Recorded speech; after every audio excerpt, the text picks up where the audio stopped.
Ladies and gentlemen, it's that time again.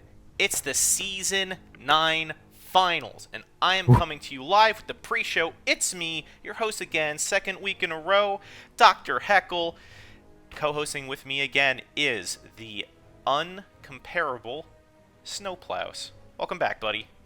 It's good to be back, and what a thing to come back to. Can you believe a patch right before the playoffs? What do you mean? I've been Well, asleep for 3 full days. well, you better get on and download an update, because it's a Oh hefty one. boy. Oh boy. How did I even launch this game and host this game uh without updating that? It almost destroys the whole bit I was trying to do, huh? But It's here magical. but here we are again. Uh the bit is destroyed. We do have a patch, and it's a big one. A very big one, in fact. Oh, yeah. Uh it's our first new heroes in 9 months. Yep. As nutty as that sounds, the last new heroes added to this game were in the Outlanders update when we got all of our spirits and Snapfire. But that was November of 2019. Wow. Some would I say mean, a better time. indeed. I mean, the last real big shakeup was the start of Season 1, I feel, and, that patch that added the new heroes. The game has been relatively stable for a while with the addition of a lot of 3 stars, hmm but this new patch just absolutely blows that out of the water. This is essentially a whole new game. Yep. And you know what? Welcome to the NBA. That's fine. That's great. I'm into it. So we got a lot of stuff to discuss here for the patch here in the pre-show. For those tuning in now, the playoffs proper will go live at 2. So if you're already all meted out, discussioned out, you don't want to hear any more about the patch, you know this patch, you've mastered this patch, you can just tune out. Yeah, But right. yeah, but for like the real, for that real analysis, stick around because we're going to be talking about it all the way up until 2 p.m. or 1800 UTC. Again, Jester is not with us this week. Hope he's doing well. He's out there doing his thing. So us two are going to hold down the fort in the meantime. So let's just get into it. Let's just pop Why right not? in. Yeah. Where should we start, Dan? Uh, with new alliances. Good call. All right, so let's pop over to our game here and take a look at our rule book. So let's check out these new alliances. First off, there's some notable omissions here in this top row, but our first new round of heroes is the Fallen. Oh, so good. So the Fallen shtick is that when a Fallen unit dies, allies within 2 cells are healed for 250 HP and gain 10% bonus damage to both attacks and spells. A Fallen unit can revive once per combat at the second rank of Fallen, resurrecting with 50% health. Now, there are only 6 Fallen units, some new, some old. Right. So there's a lot going on with this alliance. Right, there is quite a lot. So let's break it down, the first level. Yes. Yeah. So Before we go into the heroes too much, Mhm. because we're gonna have a whole different discussion on that. Right. Because I mean, Lich is here, right? Yeah, Lich We is could here, talk about and Lich for days. yeah, let's maybe say that he's been on sale. Yeah. Mm-hmm. Uh, no longer a 5-star unit or 5 cost unit, down to 1 cost. Again, we'll touch on him later, but there's some Yeah. new faces in here. Some faces that, if you're coming from a Dota background, you may recognize. We got Vengeful Spirit, we got Death Prophet, we got Wraith King. Yes. Excellent. And the thing about this alliance is like they do things when they die, Mm-hmm. right? It helps you kind of sustain and go later into a build, and it's not like these are liability units either. Right, right. These are, it's you're not going to frontline any of these like you would for Warlock. Back in Hmm. the Bloodbound days, a sort of sacrificial lamb to give everybody like a boost in damage or health. So the bonus damage that is actually something I didn't really consider and didn't really think about very much when incorporating these units in some of my builds. But now that I read it on screen, you kind of want this almost like front line of fallen units to collapse down Hmm. and sort of boost the DPS of your casters and your auto attackers behind them. Yeah, like Lich really opens up an interesting Mage Fallen build Mm-hmm. with a frontlining Lich, Mm-hmm. has Frost Shield on a 20-second cooldown, Yeah. so tanks some damage, casts Frost Shield, dies. Mm-hmm. All of your burst damage people get 10% bonus damage on spells. I mean, Mm-hmm. that's a pretty unique thing in the game, right? It's Absolutely. Kaya and Fallen, the only thing that really buffs spell damage. Yeah. I want to say Barrels of Fun also does that with Jewel. You're right. You are correct. Yep. So beyond that, I mean, yeah, that's pretty much, and of course the Mage Alliance itself. Yeah, well, yeah. Well, by virtue of lowering magic resist, it's sort of like a different angle, different way to say the same thing, right? Yeah. Yeah. So this kind of stands in like conflict with itself because the heal and the bonus damage sort of like I don't know, serve different purposes. Because on one hand, you want to die first so you can get those buffs out early, but on another Mm. hand, you want to die maybe not so quickly so you can get the most out of those heals, particularly with the omission of a certain alliance that happens to share a color with the Fallen Alliance. Exactly. There's certainly less healing in the game. Fallen is one of the few alliances that really provide that now. Mm-hmm. But in its duality, it kind of provides benefits throughout the course of a battle, right? Mm-hmm. You don't feel bad if a fallen unit dies early, rather than like if a savage dies early, you're like, ah. But a Mm-hmm. fallen dies early, okay, you get the bonus damage. If it dies in the mid game, okay, you get some heals and the bonus damage. Yeah. Yeah, it really does scale throughout the duration of a fight, and I think that's really, really cool. Now let's talk about what we get at rank 2 here for Fallen. Yeah. You get a revive. You essentially get the old Aegis of the Immortal. Hmm. That item has been removed. Small note. So this is your only source of resurrection. Period. Full stop. Because EO is also gone. Exactly. Now my question is there is this worth we use the term tent poling around where like this is your Mm. primary alliance, these are your core 6 units, you sort of build and branch off of those to get your complementing accent bonuses. Right. And I mean it helps in some terms. I Uh-huh. mean you have the Wraith King Tombstone passive, maybe you can get more aphotic shields and stuff. And Mhm. it's also important to note uh the text when each fallen unit first dies. So Right. they don't get the bonus on the second on the resurrection death. Mhm. It's okay. I mean, you have to go Death Prophet to get rank 2 Fallen, which is a reason not to do it. Wow. Okay. Okay. I'll throw in shade. That unit's garbage. I mean, hey, I'll have plenty to say about Death Prophet when we hit the individual unit Yeah. discussions, but yeah, I mean, for But those of us coming from Dota Auto Chess proper, the original mod, you know that unit maybe not the most effective, perhaps in right. that game. I haven't seen that unit in a number of months, probably close to a year now. So plenty to talk about her once we reach her. Right. I'm sure it's fun. I'm sure Hmm. it's a fun build, but as far as tent poling around it, I'm not sold. Yeah, yeah. Much like the primordials of old, or like insects of old. Maybe not. Mm. Maybe they're a better build. So that's Fallen. Let's Yep. move right along here to our next new build, which is going to be a mono build, a sort of atomic, or rather an atomic alliance with the Magus or Magus. Oh, Uh, uh, love it. so once per battle, when a Magus, let's go with Magus. Hmm. When a Magus unit's health drops below 50%, and when I say Magus unit, I mean Rubik, drops below 50%, the unit becomes invulnerable and unable to attack for 3 seconds. The only Magus unit is Rubik, a new unit with this patch. And what do you think about the Magus? I'm just going to touch on the alliance. I Sure. have plenty to say about Rubik later. Mm-hmm. This is just nasty. Right. Right. I mean, Like, just there's super duper good. there's only one Magus, like there's only one champion. That Magus's job is to cast spells. Like Hmm.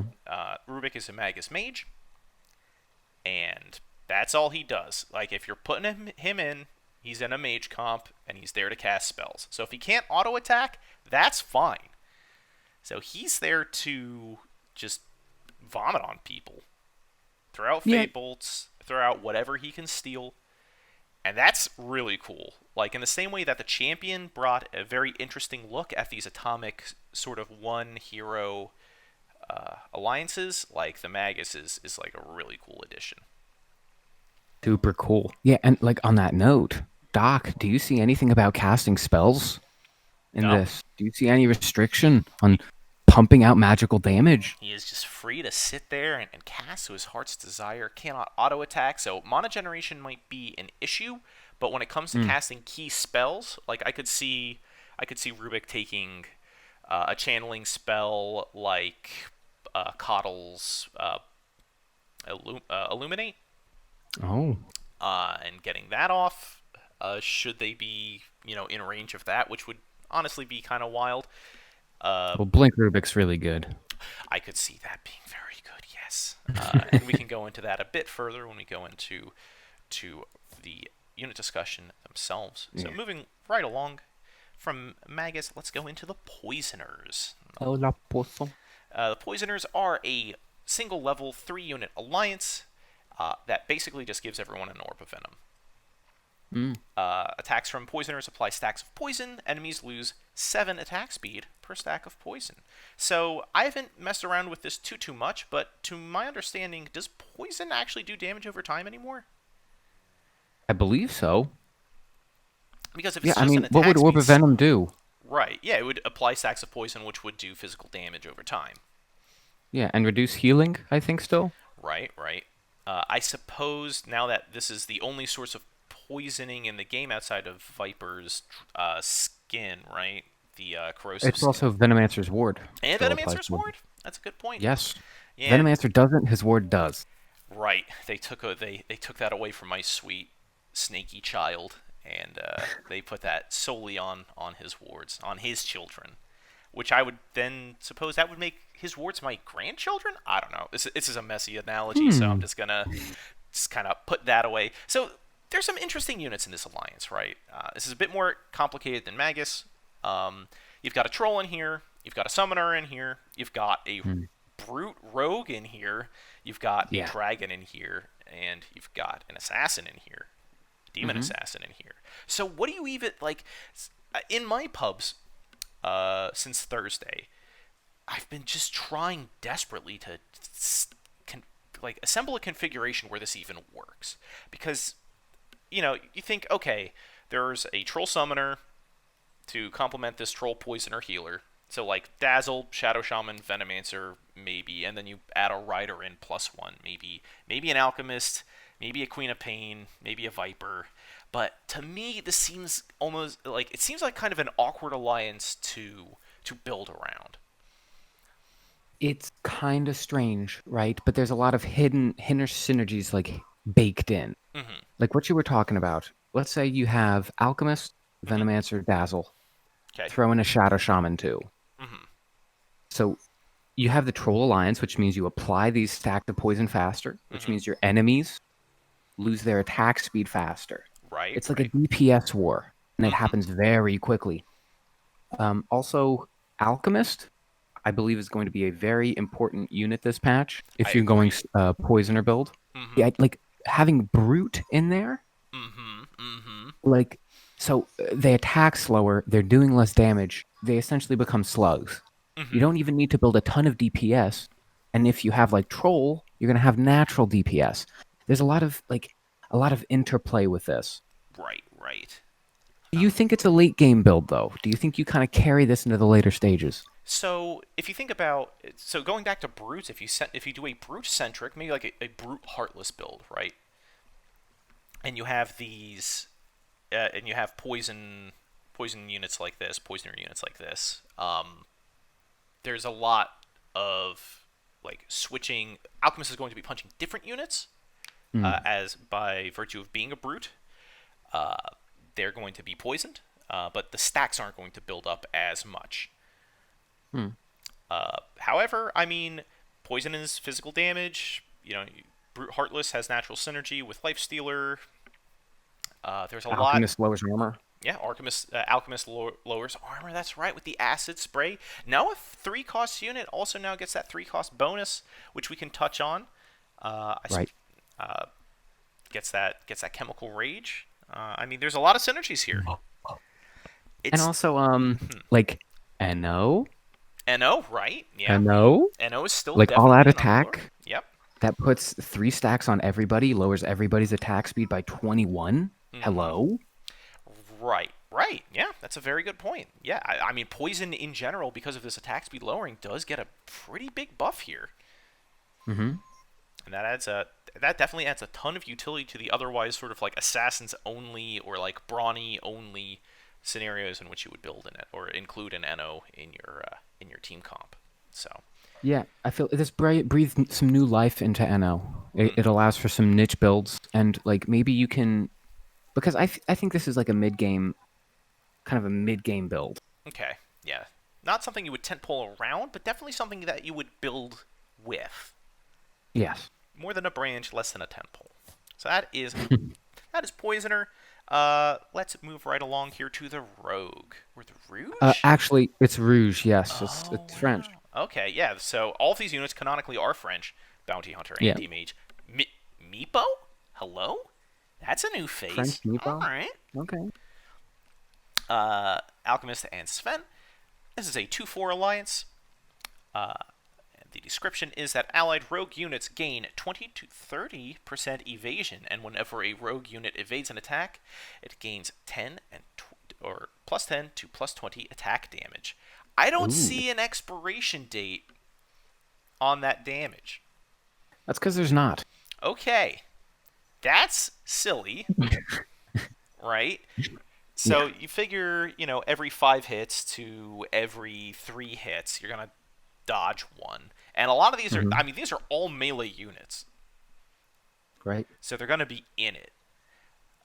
Meepo particularly, because there's a lot to talk about Meepo here. For sure. What a unit at 2 cost. But so this is a 2-4 alliance, but there's only 5 units. And one of them is for tier 4, the Rogue Knight. Right. So you're going to hit. You could possibly hit 4 rogues fairly early if you get a good level 3 drop, or yeah, a good drop at level 3 at round 3. You could technically have full rogue. Yeah. I'm not sure if you would want that, because the synergies are a little lacking beyond that. You've got like a summoner in Hmm. here. You've got alchemist, sort of like potpourri of alliances to consider. Anti-mage is a hunter. Bounty hunter is an assassin. There's some strange sort of included alliances here. Well, here's the good news, right? You Hmm have 2 tier 1 units, Right. and it's a you need 2 of them to have level 1 Rogue. Right. Right. So you could really flop into a strong early Rogue, because when you think about it, the 10 damage hmm matters a lot early on. You're Absolutely. not going to have any 2 stars. Everyone's going to have low health. And with 20% evasion, you have a lot more effective health. hmm This can kind of carry you on early. hmm And maybe as you go forward, you can kind of mix and match, take stuff out. I don't know if you ever aim for Rogue 2, Uh huh. but still, like maintaining a level in Rogue, like that helps Sven a ton. Right. Right. I mean, he's all physical damage all the time. Yeah. And just giving him more effective health so he can kind of ramp up, build the mana to pop God strength. That's hmm huge. Right. Right. And plus, I mean, that attack damage does feed directly into that God Strength sort of like times 2 multiplier. So that becomes like, effectively plus 20, plus 40 attack damage per dodge, which, Wow. I mean, yeah, in a cleave. So that's a lot of damage coming out for Rogue. So moving on to Shaman, which may look familiar, it may sound familiar, but I assure you, dear viewer, it is a different alliance altogether from what you remember from sort of what was it? I think that was like pre-big update. I'm not sure when they rotated Shaman out formally. Yeah. This is not your chicken alliance that some of the old heads in chat may remember. This is something completely different. So, Shaman says when combat starts, a small wolf, wild wing hatchling, or black dragon is summoned to help. and you get that particular neutral unit at 1, 2, and 3 ranks. This is a 2-4-6 alliance. And there's only 6 shamans. So if you want that black Hmm. dragon, you need all these folks. Might be worth it though. Yes, in some of my pubs, I have gone full shaman, and let me tell you, that thing slaps. Like on its own. On its own, if you remember neutral rounds, you'll remember that the Black Dragon round was always something that you had to move your team comp around for, and like it would just like go nuts. You needed CC, you needed good armor, you needed good positioning to get around. And in former metas, when we would see, big time clump formations like with Barrier Mage, Barrier Hunter, Knight comps, stuff like that, if you knew the Black Dragon was coming, you could accommodate for it. But now, you don't know what opponent you're going to get unless it's a one-on-one situation, and clumping up and then getting someone who has gone Shaman 3 and has this Black Dragon, that's like game over. Yeah, and if it's anything like the big boss lobbies, you're going to be facing a lot of these guys. I mean, like the way this works, Hmm. like the first level in Shaman is good. Hmm. You can use that to start streaking. Hmm. The second level is a little bit better, but you're Hmm. probably going to have some summoner overlap. Right, And right. if you get all 6 and you have some points in summoner, you're going to be a problem. Absolutely. I mean, there's so many natural synergies within the Shaman Alliance. You've got Oh yeah.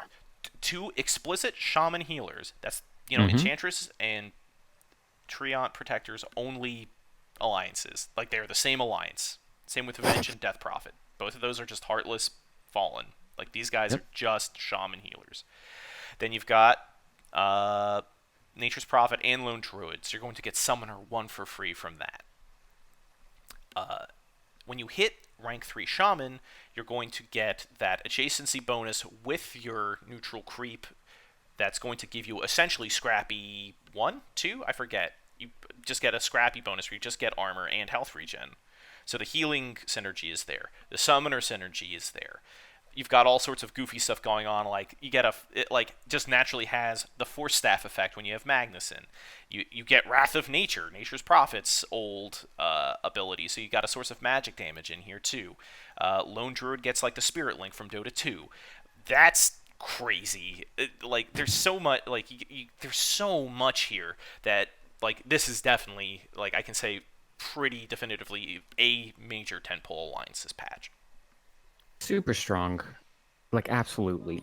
Now, mechanics question. Sure. You were touching on something. There's something hidden in here, something not written in the text. Uh-huh.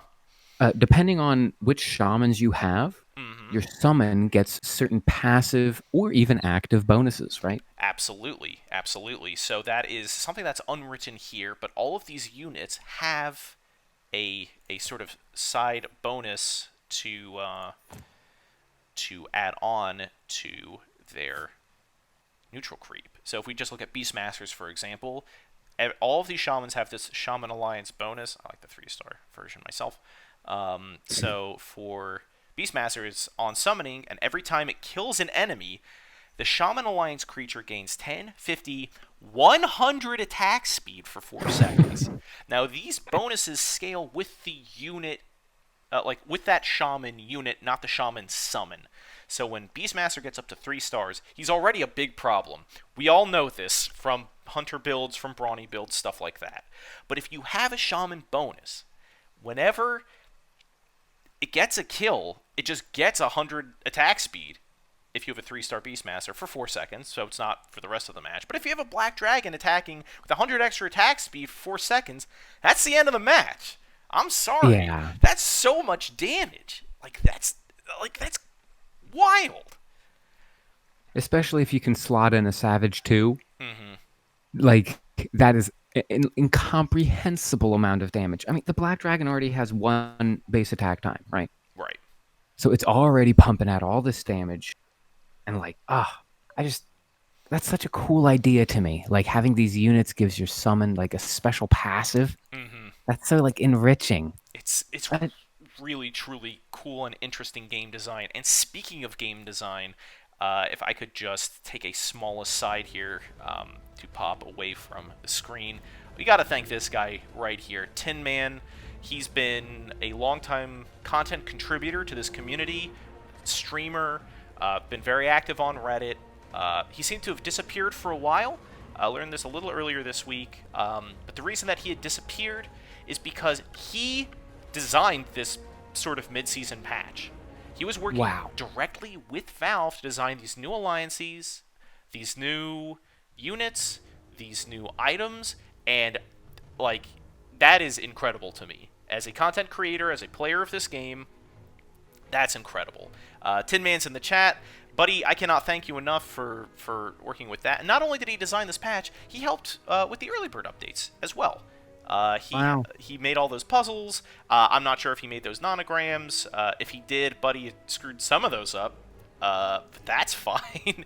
Like it got me into nonograms or Picross, whatever you want to call those. But like that's truly incredible stuff. And a special thanks and shout out to 10man354.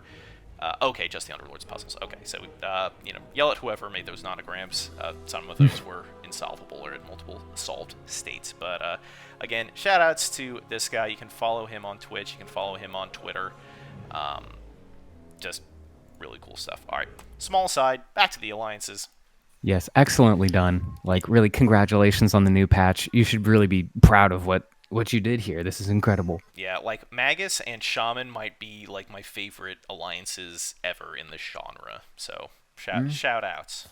So trudging forward here, we got the Swordsman alliance. Okay. A description that I initially read incorrectly and thought was very bad, but now that I read it again with a fresh set of eyes and a belly full of coffee, I realize is actually quite good and has some very interesting synergies. So the Swordsman, each Swordsman unit gains plus 10, plus 25% bonus damage for each enemy unit adjacent to it. This is a 3-6 alliance, and there are 7 units in it. Some familiar faces, some new. You see Pangolier here, Wraith King here, Phantom Assassin here. All swords people, PAs, female identifying as far as we know. And hey, I see 2 assassins in here. Right. So, Well, the assassin alliance doesn't exactly lend itself to liking swordsmen. okay. Does this count diagonals? Is that adjacent? Yes. Okay. Well, that helps it out still, but we still have to factor in. Well, I think kind of obviously there's no ranged swordsman. Mm-hmm. I mean, that would just the visual picture I get from that is silly, but Yeah. it has a couple applications in terms of like damage dealing, and you see people like Jug and Kunkka, maybe Jug, Kunkka, Pango, Wraith King, Sven. Like these are frontliners, right? So your frontliners are kind of soaking up damage, but now they can dish it back. Right. Particularly with Pangolier, who we'll touch in later. So initially I read this as each like allied unit adjacent to it, which didn't make any sense to me why the assassins would have this. But now that is each enemy unit adjacent to them, and they're all melee units, it makes plenty more sense. So if you're backline diving, you're going to be surrounded by enemy units anyway. So you get... That's true. Yeah, so at rank 1, let's say you dive into the back line, you're an assassin, you're a PA, or you're an Ember Spirit, and you're outmatched like 3-1. That's 30 extra damage. 30% extra damage. That can go towards your crits, that can go towards your Sleight of Fist. Kunkka at 3 stars gets Tidebringer now, so that goes towards the Cleave. Like... That's a ton of damage. Pangolier, even, his shield crash applies a taunt. I believe a soft taunt. It doesn't actually silence. So yeah, you get all of that focused damage and that damage resistance, sort of filling that void that old axe left, but at for cost. This is a spicy alliance, dude. It can be a good source of damage. Like I don't know how much you want a tent pole around it, but this is a good splash. You know what I'm saying? It'll help you get damage in other alliances like Brawny, like Warrior. And I mean, like you were talking about, the assassin synergy is actually decently apparent. It's also worth noting that there is a new hat in our item list, the pirate hat that makes a unit a swordsman. Yes. So, So I mean that helps. yeah. There's already 7. Add one more, 8. It's easy if you want to like kind of nix 2. Maybe you're not going for the assassin idea. Maybe Mm-hmm. you skip out on a couple of them. Yeah, maybe you're not so hot on Brawny, or maybe you want to make your Beastmaster a swordsman, even though he uses axes, and we all know from Fire Emblem that that's a terrible idea because they'll just lose every time. Sin. Indeed. Quick correction from chat. Yes, I know. Phantom Assassin is not new. She's just been out of the game for so long that she just feels very new. Yeah, Uh, we'll talk about the new heroes a little later, or new and old heroes later. yeah, and actually, that's it for new alliances. Any final thoughts Oh, before we dive into the more in-depth hero discussion? I mean, this adds so much enrichment and like so much experimentation, and I don't. Nobody has it all figured out yet, right? Mm-hmm. I'm sure as things settle out, as we figure out, the BS this game has to offer, we're gonna Absolutely. see a lot more stuff present, and I'm excited to see that emerge. I mean, these alliances provide a lot of flavor, a lot of enrichment to this game. A lot of inter-alliance synergy too. You got your Mm-hmm. poisoners. Poisoner with Heartless, with other sources of physical damage. You got your rogue frontliners. You got your swordsman. You've got so much good stuff. I mean, the natural sort of side-by-side synergies between mage and magus. It's Love really it. cool, interesting stuff. So let's take a look at our new heroes. So returning, new and returning heroes. The new rotation. Hmm. The new blood. We're going to kind of speed around this because we are about 25 minutes away from those finals. So Oh wow. let's take a look at Alchemist. He is a brute rogue poisoner, a far cry away from the scrappy the scrappy warlock of patches past. He's also kind of unreasonably shiny. His character model, like, there's like something about, I can't rotate it around, but like for some reason he just like is just glistening with this in the sun here. But he has his acid Shout out to spray. baby oil. Shout out to baby. Acid spray should not be new to anybody. We all remember acid spray from the reign of scrappy inventors. But he also gets this new 3-star effect with Chemical Rage, which people might know from Dota. Except, unlike in Dota, he becomes magic immune for 5 seconds and gets a ton of attack speed, 75 attack speed. Uh, So what do you think of New Alchemist? like I was talking about earlier, you can kind of go for a build centering around alchemist if you get a good flop. Mm-hmm. Like maybe you get a pair of alchemists, get 3, slap in some brutes, slap in some rogues, finish poisoner, and he goes well with all of that, right? Mm-hmm. Brute does physical damage, rogue helps with physical damage, poison is physical damage, his ability is physical damage. He makes sense with these new alliances. Reduces armor. He's almost like a synergy golem Yeah. almost. What's his magic resist like? It's 0. That's fine. But man, Ooh, that's actually a little tough. yeah, that's tough for a frontlining unit against certain comps. But yeah, New Alchemist is quite the beast. Here's a He's a familiar lot of fun to face. run. Good old Anti-Mage. Anti-mage. It's set on all sides, and yet he's back. It was Let's kind of go. hinted in some of the issues of the early bird that we'd be seeing the Anti-Mage again, and he's got some new tricks. No longer the Demon Hunter Assassin that we used to know, or the elusive Demon Hunter Assassin, or whatever iteration you may remember AM from. He is back. He's a Rogue Hunter now. Still has his mana break, but at 3 stars, he gets a magical damage ability, which, scandalous stuff from the Anti-Mage, where Mana Break does an extra 200 damage to his target if his attack burns all remaining mana. So you may remember this as Mana Void from a Dota 2 background. So what do you think of the new Anti-Mage? Like 3-star anti-mage is insane. And anti-mage burns 90 mana. Some heroes don't even have 90 mana. So he's going to be doing that extra 200 magic damage on every hit. Mm-hmm. And I love the alliances, right? You Mm-hmm. get attack damage if you dodge stuff from rogue, and with hunter you can really start pumping stuff out. He's another early hunter, which is cool. Kind of makes up for losing Weaver. We'll touch on that later. But Mm-hmm. I mean, I'm a carry player in Dota. I love anti-mage. I love his flavor. I'm a Yeah. fan. Yeah, absolutely. And keep in mind, like, Mana Break directly synergizes with being a hunter, too. Getting that double hit, like, that's goodbye. Goodbye That's insane. casting. That's Yeah. gone. Look The at his magic resist, by the way. Oh yeah, the anti-mage? Yeah, his magic resist pretty good. 30, 40, 50. He just gets a hood for free at 3 stars, right? Yeah, it's insane. Yeah, just like an incredible unit. Good to have the anti-mage back. No longer burning backliner mana, but burning frontliner mana. Alright, so Bounty Hunter is back. No Yep. longer a scrappy assassin. He is now a rogue assassin.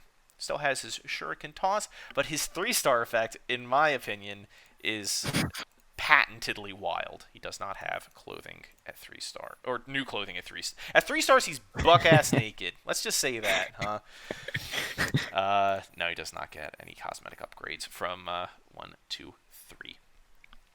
So his 3-star effect is that he just gets gold when he kills an enemy hero. Important that it says hero and Oh, not thank God. summon. He's not like this sort of gold hoover. Uh, oh my god. So guy likes money thematically, gets money from Janata now in Dota 2 thematically. What do you think of Bounty Hunter as a tier 1 rogue assassin? Love it. Once again, the alliances are awesome. You can go early rogue with him. Uh, the Shuriken. Mm-hmm. Shuriken toss has very good 5-second cooldown, 300 damage nuke. This could be kind of like an early carry, kind of carry you through some of the early game. Mm-hmm. And like the synergies is just incredible. I mean, you can go auto attack build. If you put a butterfly on 3-star bounty, you're going to be getting a lot of gold. You can put a Kaya Oh, on bounty hunter for the nuke. Kaya Bounty Hunter. Okay. A 5-second cooldown with that much damage is And insane. magic damage. Yeah, that is gross. I love it. Yeah, and at 3 stars, that's 700 damage. Yeah. Tasty. Tasty. Also, attack rate of 1. Very good with damage items. Like, oh, so many options with bounty hunter. Yeah. Yeah. Plenty of inroads for him. Got naturally lends itself to being a rogue. With that dodge chance, you're going to be in the back line, so you're going to be focused with your assassin. So you get focused a bunch, you dodge a bunch, you start stacking up those damage stacks. Can be quite an issue. Let's see. Dazzle's a poisoner now. That's Yeah. nothing too new. Oh, Coddle that is. death drop? Did I just skip over? Yeah, I just skipped right over Crobulus, who also does not have Well, cosmetics as I mean, earlier. I don't blame you. Okay, so Death Prophet is a tier 4 Fallen Heartless unit that gets Exorcism, which is on a 20-15-10 second cooldown. It's all physical damage, should be noted. And for those who don't know what Exorcism is, Death Prophet sends out a stream of 6, 8, 10 evil spirits for a duration of 6 seconds. They roam the battlefield in a 3-cell radius, dealing 83, 100, 110 damage to all enemies they pass through, and returning to heal Death Prophet for 25% of the damage dealt. So I don't And have to ask too much what you think about Death Prophet. You've made it kind of clear how you feel about Krob. What do you think? like, okay, Mm-hmm. okay. As the stars go up, it gets better. Mm-hmm. 1-star Death Prophet is just for the alliances, right?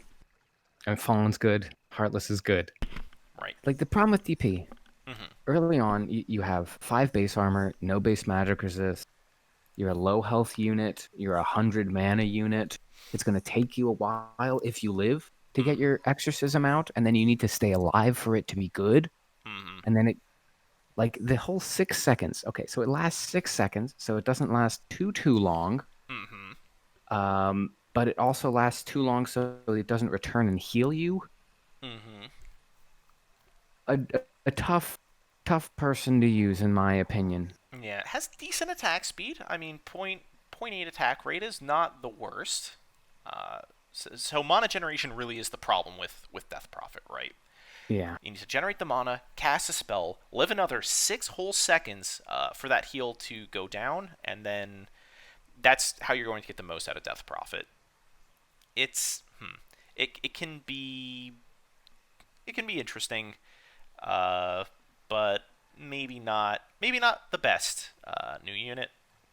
Again, she also had That's okay. Exorcism in the original Dota auto chess, and even there it was kind of like hit or miss. She was a Heartless Warlock, but there are no more Warlocks, so she's a Fallen unit.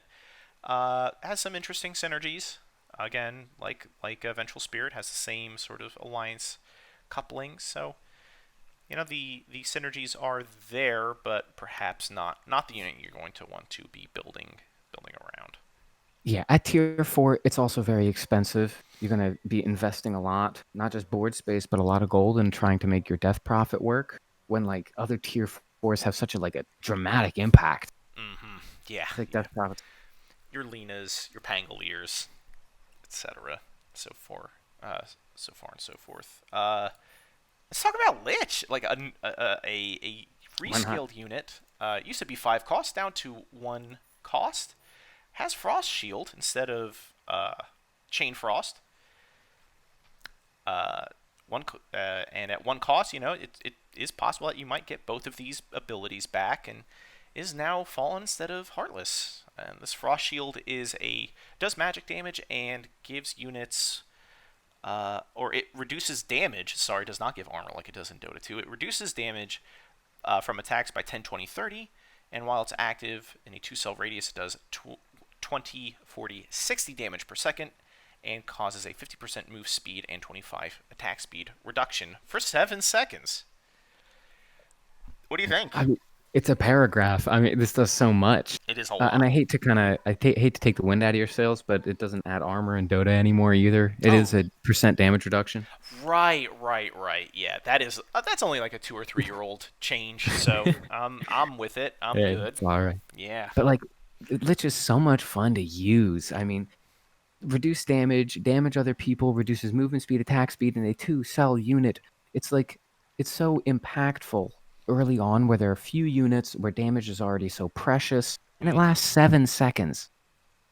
Like that is game changing, and the 3-star effect is just I love it. Yeah, and like I was in my pubs. I like Blink Lich, quite effective. You just go in the Blitch. back, blitch, if you will. Blitch gonna have your mana. But yeah, that's a ton of damage. Definitely a different role now than before. More of a utility role rather than just like a pure damage role. Very interesting stuff. I skipped over Yeah. Enchantress. Thank you, chat, for Also pointing Kunkka. that out. Also, Kunkka. Uh, that's fine. Enchantress lost all of her cosmetic upgrades between 1 to 3 stars. I'm sure those will get patched back in. But we got Nature's Attendance back. She's still a healer, but now she's a shaman, and through that, she gets a Shaman Alliance bonus. So let's talk about this Shaman Alliance bonus. It is it's untouchable, right? Each time Yeah. the shaman creature is attacked, it has a 10, 25, 40% chance to slow the attacker's attack speed by 80 for the duration Yeah. of its attack. That's a lot of attack speed. Like Uh, that's a ton. I mean, that essentially shuts down DPS. Imagine Tiny trying to. Oh, Tiny's not in the game anymore. My bad. whoops. But still, like that's. I mean, it starts off kind of like 10% chance is negligible, Mm-hmm. but it could be okay. I mean, her ability is not the biggest game changer. Mm-hmm. She also does get untouchable for herself at 3 stars, which could be, Yeah, that's an interesting fix. and Interesting it's not answer. guaranteed. It's a percent chance, so there's still a little bit of RNG. Right. Is it that way in Dota now, too? I forget if untouchable, No, because it's not an ult anymore. it Right. is Or, no, they made it the ult. Impetus is not the ult anymore, but yeah. correct. So that's guaranteed there. So, interesting. Still gets that Wisp Cloud of healing for up to 4 cells away. That's a big radius. That's most of the board. It is. I mean, but it's 40 health every 1.5 seconds. It's a small heal. I mean, you can do things like a paladin sword, get the healer bonus, try Mm-hmm. to bolster that a little bit. It's all right. I wouldn't build your team around an enchantress, but it could be an all right addition. Mm-hmm. It's good to have her back because now you got an extra healer. Now that Warlock is gone. Now that Necrophos is gone. I also skipped over Kunkka. Let's dive. Also, Lich has 20 magic resist base. Oh wow! I did not realize that. Yo, Kunkka Okay, gets a bird at 3 stars. Can we talk about that's that? right. We could talk about Ghost Ship and the 3 star effect with Tidebringer and how that does a lot of physical damage and how that naturally synergizes with Swordsman and whatever. But he does get a bird at 3 stars and a hook for a hand. He loses body parts over time. That's incredible. And he makes up for it by getting a bird. Yeah, Also, at 3 stars, he has gold raining down from his back, I think. Oh yeah, yeah. He has that. He has just like that pirate booty. I think he's a treasure chest on his back. Mm, Don't quote me on that. pretty Uh, incredible. But the hero does scale rather well with Star, and now that Kunkka's a tier 2 unit, you mm-hmm. can reasonably expect to get a 3-star Kunkka, and it can do work, good damage, a great cat crowd control with Ghost Ship, of course. Yeah, it goes up to it gets an extra cell of radius at 3 stars too. Yeah, and that cannot be underestimated. Like Mm-hmm. that's a ton of damage in CC and human. Kunkka's a human. Yep. So that Good mana synergy if you're generation. going. Yeah, if you're going for the mage spirit warrior build that I'm in love with, Oh, you right, can right, right. Yeah, do some good work point. there. Good point. Yeah, you can just get all the mages, get all the human mages, throw in an Earth Spirit. I wonder how that works now in this patch. Is it still hitting the same way or? It hits a little different, Mm-hmm. and it well because everyone's feeling stuff out, but it can still do some work. I mean, spirits I feel like are pretty strong. Like a lot of the spirits got some good stuff to work with this. Yeah, I mean Ember Spirit got Swordsman edition, but Lena's back, huh? That's my cat. Shifting around stuff. I love you, Arya, but you gotta go for the time being. Let's look at Lena. Tier 4 Lena. unit, gets Laguna Blade, are a human mage again. So now we've got like 3 human mages again for the first time in months with her Yeah. Coddle Crystal Maiden.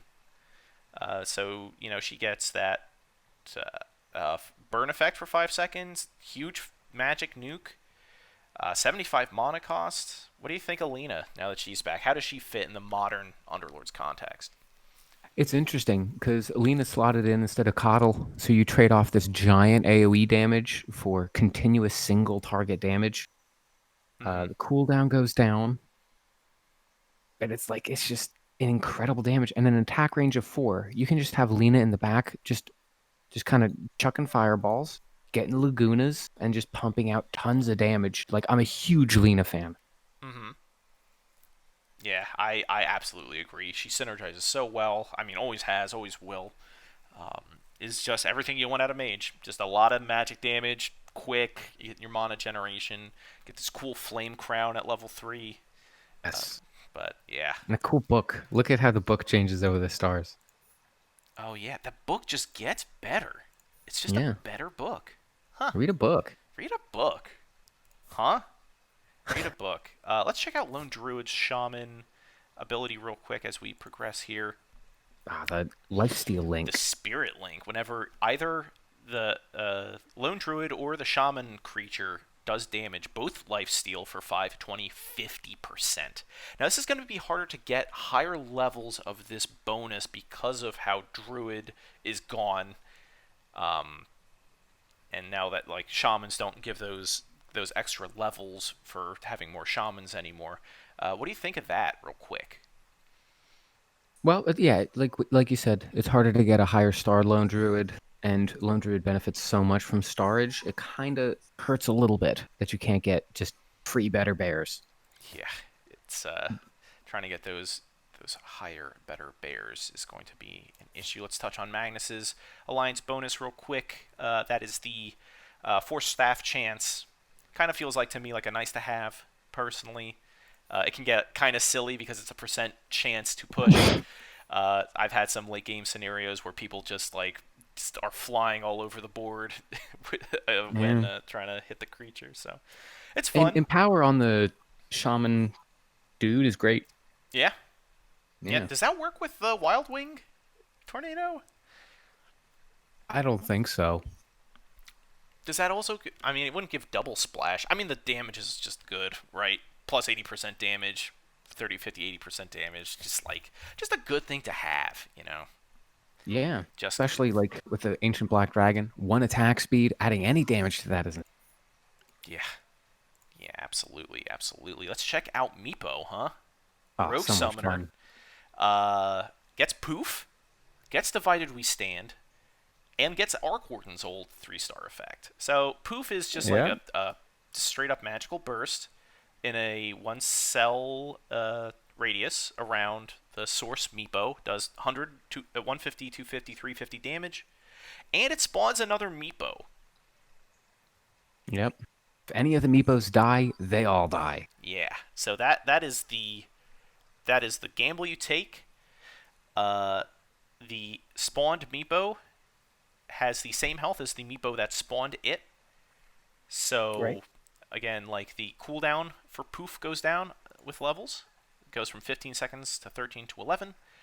So you have the potential to have quite a few Meepos if they can all survive. Particularly Indeed. if they all have like hearts at the end, it could be a big problem. And hey, they're rogues, so they have effective, they have boosted effective HP.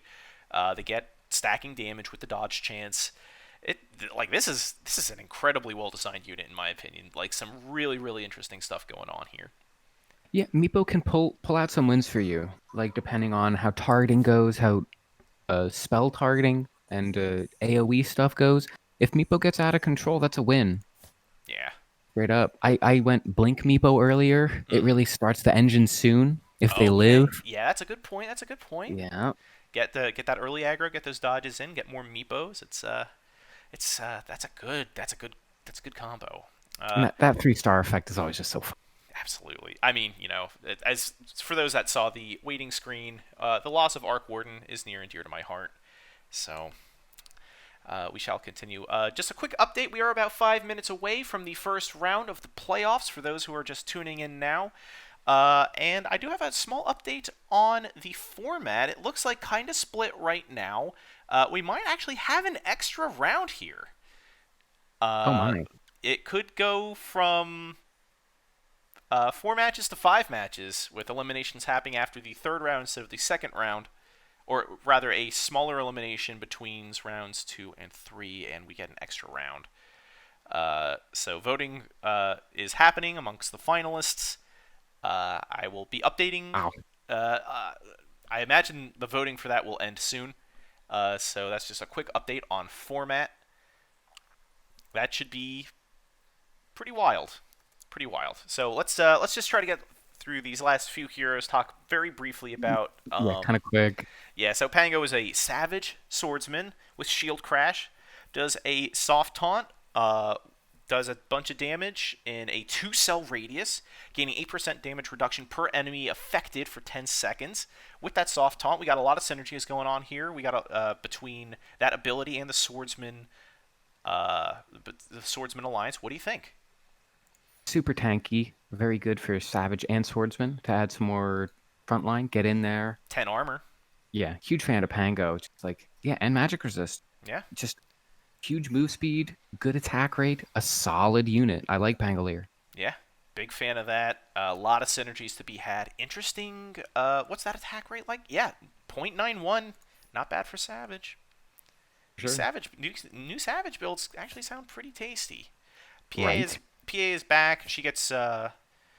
She just becomes a rogue at 3-star, whatever the current level of rogue is. So a lot of nice synergies there. Uh, Tons of damage, cool cosmetics earlier or later on. Swordsman Alliance, pretty cool. Any thoughts on PA? Just a cheap damage factory. Like Yeah. you need damage. Both of the alliances just give you damage. Mm-hmm. 3-star PA is just insane. Yeah. Absolutely. Just tons of damage. Puck is back. Gets illusory orb. Gets Tinker's old 3-star effect. Half Yeah. second illusory orbs. Still has phase shift. Just a nut. Just a nutty unit. This Puck, huh? Three Just a star puck is a win condition. Yeah, just straight up, just like it. Would you re-roll? Is this a low roll strat here for I pucks? mean, you could if you get good early pucks and you reach around level 7, Mm-hmm. where you have a really good chance to get 3 stars. You're going mage, maybe you're starting to lose some life, or maybe you're way out in the lead. You can Mm-hmm. start getting some pucks and really try to tie the game up. Yeah, yeah. I mean, that's just so much damage in an AOE, so much survivability. It's so hard to deal with. Like, I don't even know what Yeah, you want to like silence them or like do any sort of CC to mitigate that kind of damage. It's like puck. yeah, Good to have puck back. So that's like, for sure. I mean, that's Dragon Mage, right? Yeah. You get Snapfire back into the mix. It's just like Oh, so much magic damage, so much helps magic snap damage. out a ton. Let's take a look at Rubik. Rubik is just brand new, has that is our lone Magus, the Grand Magus. Yes. Uh, has Fade Bolt, which reduces attack damage by 75 or by 20% at all levels. So really hurts deep or physical DPS comps like hunters, and is a pretty good magical burst with 75, 125, 175 damage uh, on 4 jumps. Like that doesn't fade down like old Maelstrom does, and also has spell steal. So uh, whenever an enemy within 1, 2, 3 cells casts a spell, Rubik will cast a copy of that spell at his current star level. So maybe this is a frontlining unit. It has something to do with that extra mana between Fade Bolts. What do you think?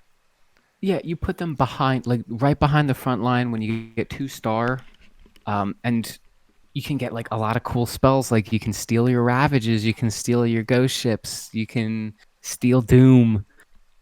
Like Rubik's just incredible. You can blink in the back line. Everyone focuses you, cast their spells. You go invulnerable, cast everything back. Mm-hmm. Also, when like Rubik can steal spells from Rubik. Oh, okay. Oh Yeah, my but I god. think it only happens once. Like Oh my god. Okay, I gotta go in and I gotta lab that. Just I like, believe so. I mm-hmm. believe Rubik can steal spells from Rubik. That's some like anime stuff right there.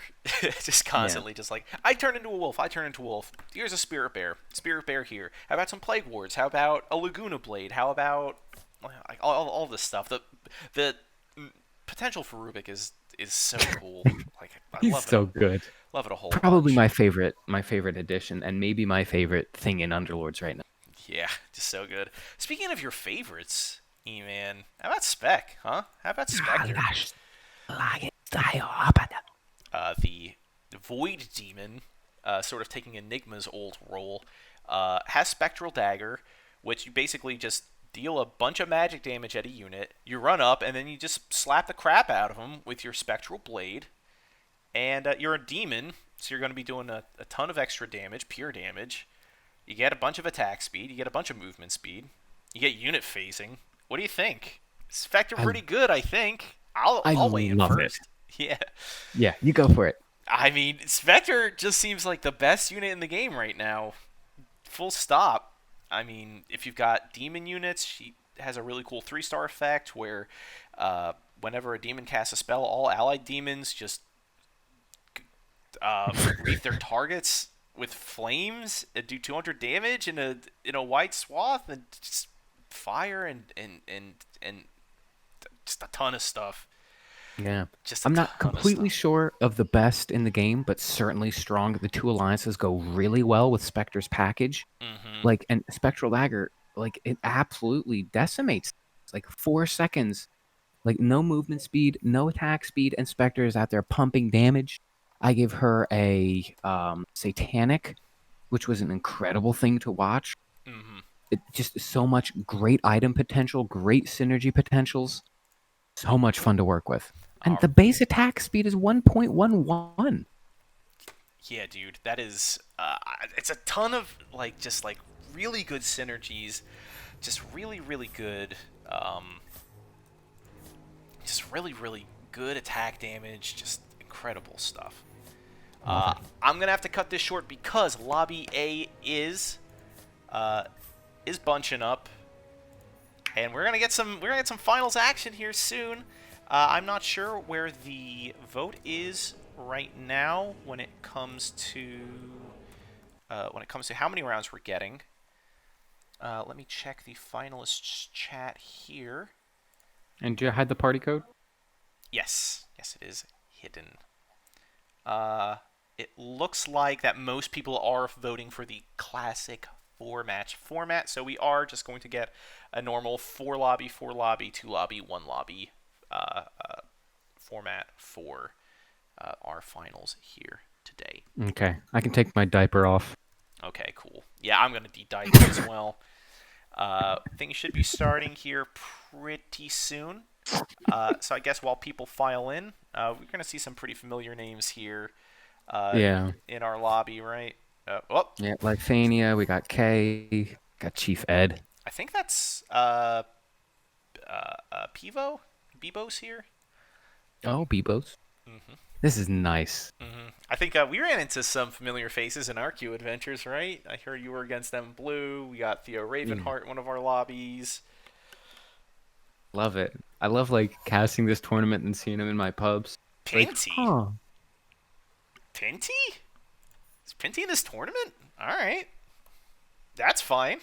Cool to see that guy here. Congrats on your Pinty cups. I think Pinty put out a pretty lengthy stream when the patch hit. So that's cool. This is gonna be a pretty cool first lobby. So I until just want to see what people go for, like how their builds develop. I love watching early into mid game right now with a new patch. hmm it's such a brand new world. It is just such a such a different One, it's two. such a different game. We got 7 people in here, or spectators. hmm Ah, I can't like. I'm actually getting excited. Dude, You get know what I'm pumped. saying? Get pumped, You know what man. I'm saying? Before this kicks off, let's try to speedrun these last couple of heroes. We got Spirit Breaker, gets Charge of Darkness, does a ton of damage, does stuns in a line. People who coming from a Dota background know all about the Spirit Cow, and just gets that greater bash at 25% chance instead of 17% chance. That old meme. For a 2-second stun and a 150 bonus damage nuke on auto attacks. What do you think of Spirit Breaker and Underlords? I mean, Spirit Breaker is like an adjacent to Sand King for 2 cost. Like you could put them on the diagonals and they just charge through, Mm-hmm. stunning everybody on a Mm-hmm. pretty reasonable cooldown of 15 seconds. And with the Savage Alliance, well, Sand King's not in the game anymore, right? Uh huh. So like Maybe not the best synergize as well. attack rate for the Savage Alliance, perhaps. No, but gives good frontline and good stunning, which the Savage Alliance is kind of in one for. Mm-hmm. Yeah, I mean, it's just a damage factory. Oh, Charge of Darkness is physical in Cool. this game. Interesting. Uh, you've got Brute, so you've got more physical damage coming out there. I mean, just like so much damage, so much damage Brute for good. Spirit Breaker. Brute is good, quite good, quite good. Who else is new? Vengeful Spirit is new. Wave of Terror, 14, 12, 10-second cooldowns for 60 mana. Magic damage in a line. Reduces armor by 3, 5, 7 for 6 seconds while doing 100, 175, 250 damage. Oh, and when she turns 3 stars, when she dies, she just blows up for 300 damage for everyone in 2 cells. What do you. That is crazy, first off. Just Yeah. why not? Just why not turn her into a mini nuke? What do you think of Venge? Venge is awesome. The alliances synergize real well.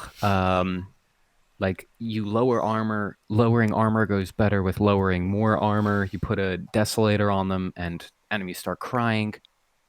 Pretty good, just base stats, good damage, and like at 3 star, when you die, you blow up, and then you buff everybody on your team. Mm-hmm. So I really like Venge.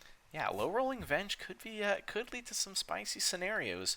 And our final new unit is Your King has arrived. Wraith King, Tier 5, Fallen Swordsman, gets Wraith Fire Blast, which is on a 6/4 2-second cooldown for 75 mana. I know he's a 5-star unit, so that kind of has to be good. You're probably not ever going to see it outside of maybe Knockout, but, that's a 2-second stun. Uh, and a 3 range, sort of casting range for 1, 2, 300 damage, and that's damage per second for 5 seconds. That turns into 500, 1,000, 1,500 Wow. damage. All magical. And also, if you just die near Wraith King, you just turn into a zombie. And that's for heroes only. Yes. Love Wraith King. I mean, like good alliances, once again, Fallen and Swordsman, very good damage. The Raised Dead passive can be excellent if you kind of nestle him in there. If he dies, oh no, you get the Fallen bonus. If he lives, you get the Raised Dead bonus. Mm-hmm. Love Wraith King. Like, this is some late game cheese stuff. Kind of takes over. Like, Tombstone is gone. Yeah, Tombstone's good. Tombstone has just been absorbed into Wraith King as a unit. Aegis of the Immortal has been absorbed into Fallen 2 as an alliance. Really, I really hope I get to see some Wraith King today, some swordsman stuff today. And I Me too. think I'm good. Hold on. Yep, it looks like we're locked and loaded. We're ready to go, right? Let's see. One, two, I see. three, Yeah. 4, 5, 6, 7, 8 folks here. We also have a Russian caster joining us. So shout out to Moya Brat across the pond. I think we're ready to go here. Let's do it. Let's some. just get Oh in no, here. everyone knows I'm boss too. Crap. Not classic. All right. Uh, Hit him with season. classic. Yeah, hit him with the classic mode. Right. Season 9 playoffs, round 1, Group A, starting now. Let's go. Let's go. New patch, new life, new stuff. Let's see what we've got. We've got Lafania here. We got Pinty here. We got Kay here. We've got Leroy. We've got all sorts of familiar faces. What are we gonna see from this lobby? A lot of familiar stuff here. Yes, indeed. I see Scale. I see 2 people going knights. I see New Immortal one-star has 2 Slardar. anti-mages. Okay, yeah, let's pop over to Immortal. Our old buddy Anti-Mage is back. Lich on round 1? Are people hacking? What is happening? Double Anti-Mage opening from Immortal. Let's see how they'll do against what looks to be an early Troll Knight comp. Because the more things change, little brother, the more things stay the same. Well, they're solid. I think now that Abaddon's a Fallen, you could do some Knight Fallen stuff. Add a little bit of damage to your Knights, especially if you have some Trolls involved. Yeah, and just look how debilitating this Anti-Mage is. I don't think Chief Ed even casts spells. Nope. All the damage is completely from autos from both parties. This was kind of just people punching each other. It's brutal. Pure pugilism back in Underlords, just like Love God it. intended. Man, just like that's so debilitating for caster comps, and particularly for demons too, which are just sort of caster like auto attacking hybrids. Like if you can't cast spells, there's no bonus. Oh, new Vit booster picked up by Immortal. Okay, I really like this, and I really like what happened to some of these underpicked tier 1 items. So why don't you explain what new Vit booster does and what implications it has on positioning? Yeah. Vit booster is similar to headdress now. It buffs the carrier and the person directly to the left and right. The Vit booster in this case gives all those 3 people 250 health for a total of 750 bonus health. Yeah, across the whole team. That's super strong. We're seeing the new the force staff. the new force staff stuff here. The small wolf still a pseudo assassin, just jumping around. Has that crit strike and also has that Magnus passive. We saw it affect that Magnus. So this all got broken up. And it looks Also like jumps. Like the small wolf jumps all over the place, critting people. yeah, super strong stuff there. Saw the effectiveness of the Shaman comp as we see some new stuff start to erupt. We have a 2-star Dazzle now here for Chief Ed in the makings of a Troll Knight comp. 3 Shamans out for Pincy. Let's just pop over here real quick. We got the Nature's Prophet, we got the Enchantress, and we got the Magnus. Let's talk about we have, what this provides. Enchantress is untouchable, we talked about, but Nature's Prophet Shaman Alliance bonus just gives the Shaman creature Wrath of Nature? Hello? Yeah. That's like a ton of damage. Yeah, we're gonna see that. A Spectre. Oh, let's go. Yeah. Spectre just hulked out and did 1400 damage with her ability, and that's just kind of what Spectre does now. I love it. I absolutely love it. And paired with the Chaos Knight too. Like, that's constant demon bonus. Wasn't enough though. Was not The enough. early level and the alliances turned out to be too strong as we have our first streak of the playoffs. Yeah, Pinty's coming out here with a very strong showing with this Shaman Knight opener. We see a Luna on the bench. We see a Bat Rider on the bench, and 2 Bat Riders actually assembled for Pinty. 2-star Bristleback coming out early for Chief Ed. We got a 2-star Spirit Breaker for K. Let's pop over to K's board, actually, Do as it. they are up against Leroy. Ooh, an early mage. It looks like we're seeing some making of mage spirits. Okay, yeah. Boat goes out. Spirit Breaker charge to the back lines, just going to go to town on that Crystal Maiden. Has that Void Stone for the constant charging, even though that's kind of on a long cooldown at 15 seconds. Just going to be constantly providing that CC. Another ship comes out. The Frostbite's going to prevent that second charge. Is he going to get it off? He does. Targets the Lich, bops him around, but pushes him out of attack speed range. The third Frostbite comes out. Spirit Breaker goes down. The sprays are down. The double sprays are down. Oh, not enough. Just not enough damage to go through 4 people, as their opponent also leveled up to 4. Right? Yeah. The level disadvantage definitely affecting things here. Another item round comes out. We're going to start seeing the higher level stuff. We see new Barricade coming out. We see we see Target Buddy dropping down. Let's check in on Leroy. What has changed about Barricades? Well, you lost one, right? Mm-hmm. Which is pretty substantial. I mean, it changes the way you can position people, your vulnerabilities. Barricade was very strong in many builds, so that kind of had to be cut down, right? The idea of if something is versatile and good, that's too good. Right. It can either sort of be like really good in niche or versatile and sort of like form across a bunch of different stuff. We see the Frost Shield going down, trying to deal with all of the summoners coming out from Chief Ed, but Wrath of Nature goes down, and it is this CM getting the Julius Caesar special here.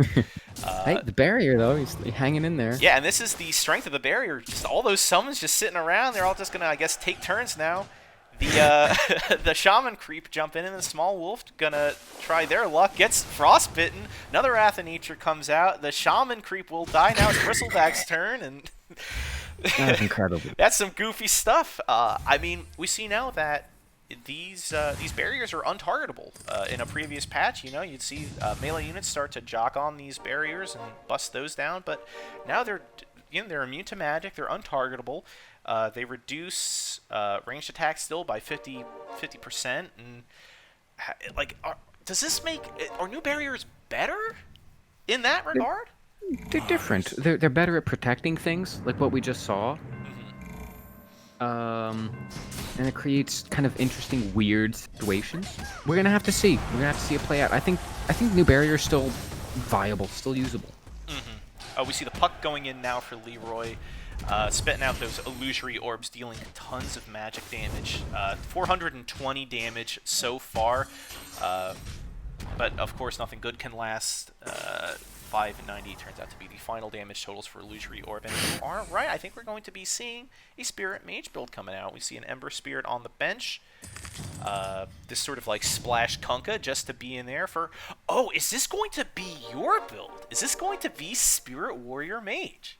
I'm telling you, it works. Good damage, good survivability. Do you want to look at one of the streakers? Yeah, let's check out Immortal now, who's on a streak. Has the Shaman, has full Hunter. Wow. Has that Drow with the Dragon Lance newly buffed up. I think it provides 35 damage instead of 20 or 25, I forget which it was, with that unlimited range.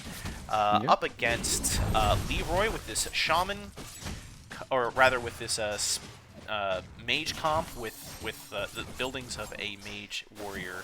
Spirit comp is not going to... We've tried to run away, but we can't. Yeah, Leroy just following us wherever we go now here. Immortal's going to continue that streak up to 5, and I'm telling you, this is looking strong.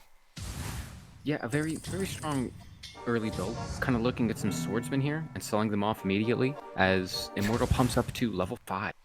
Yeah, slapping that Heartless. Yeah, as we check the levels here, we see most of the lobby has gone up to 4, but Pinty, Leroy, and Immortal have all gone up to 5. It seems that it's prevalent. Like, we would see a lot of people still at 3 or 4 around now, right? So we're not seeing low rolling as prevalent. Right. Immortal now going up against Pervac, who is definitely skilling up to a Knight's build, has the Knight Champion out. But it is just too much. Like, there's just so much raw physical DPS coming out between all of these hunters and the Shaman creep. These are some really good bonuses as well.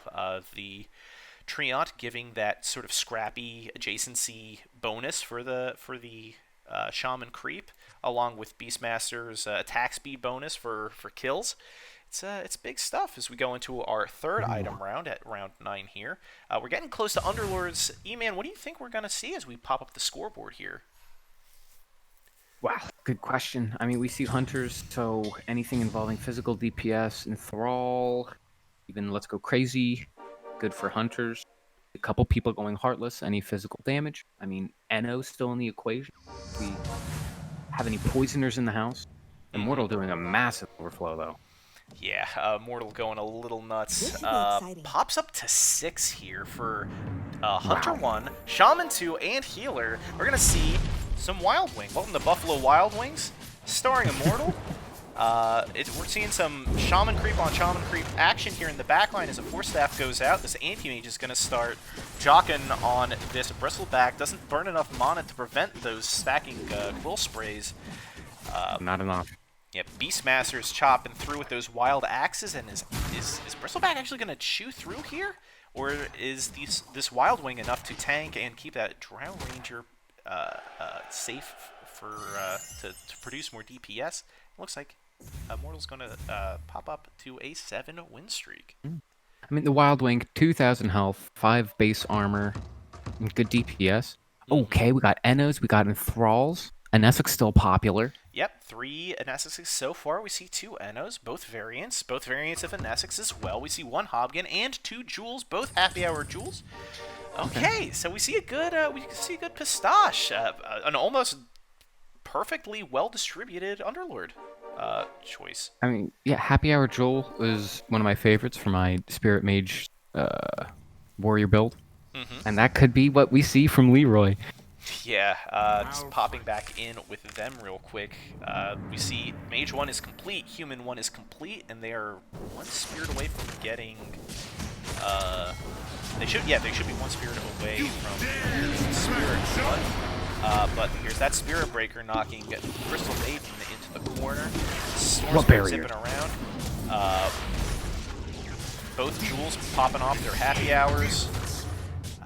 Ton of damage coming out here from Leroy. All this magic damage from Storm Spirit. Yeah. Dashes are brutal, but this target buddy is causing some problems here for Leroy. A hook out from Pudge. Spirit Breaker still slapping away. Dust's charge gets redirected because of the Storm Spirit zip, and it looks like this is going to be a win here for K. Oh, the target buddy is coming through in the clutch. Yeah, did massive work there, and we actually missed a streak-on-streak fight here between Immortal and Pinty. Pinty's extending their streak, chilling out with the makings of a Knight Troll comp here, with Troll 1 complete, Knight 1 complete, 1 Knight away from Knight 2, but also we see some Shaman and Healer as well. I like the Blade Mail Luna. I mean, just 3 defensive items right now, and it's okay. I mean, the later offensive items, the later damage items are just so substantial. You can kind of wait for those. Yeah, you've got your Paladin Sword for healing and some damage. You've got DPS items like Moon Shard. Hand of Midas taken out of the game, so we won't see that. We see an Nesix build here for Pinty. And Enthrall going out. Will be successful? Not be successful? I don't know. But it is a ton of units coming out for Pinty, with this small dog, or this small wolf, just wreaking havoc for the backline against Bebos. I mean, just level 1 Shaman, like that wolf is so strong. It's just an extra body. Like, do you have enough damage to plow through that? Yeah, it's a lot, and with the damage reduction from Knight, the Blade Mail, the extra armor there, the Vanguard, the damage block there, Chainmail, just super, super strong. As we see an Alchemist on Pinty's bench to really show how just oiled up he is. This is like Hakan from Street Fighter 4. It's the absolute same energy going on there. I love it. Storm Spirit's flying all over the place right now. Lifania and Leroy into target Storm. Yep. Oh, and a 3-star Wind Ranger coming out down for Bebos, who appears to be low-rolling, loose-streaking as well up against Immortal. We might tune into them soon, but Pinty versus Lithania is the match now. Lithania opting for that Eno. Does not... Is that the Yoink Eno? A ton of... yeah, it is Yoink Eno. Steals I don't think we have all-out attack. We do. We do have all-out attack with Chief Ed. Oh, I'm looking at Pinty right now, yeah. But yeah, me too. Yeah, it is hard to pin down this Eno as they're just spitting poison all over Lithania's Knights. Ooh. And it might come down, it might be close. Pinty does pull it out with Chaos Knight. Vanguard 2-star Chaos Knight is a very strong thing to build around. Good damage, great survivability. Yeah, just a ton. And that's nothing new. Yeah, I mean, that's been there since launch. I mean, Chaos Knight is just such a strong 2-star unit. And Pirate Hat offered. Pirate Hat could go well with Sven, could go well with other... doesn't want it. Could get that Craggy Coat.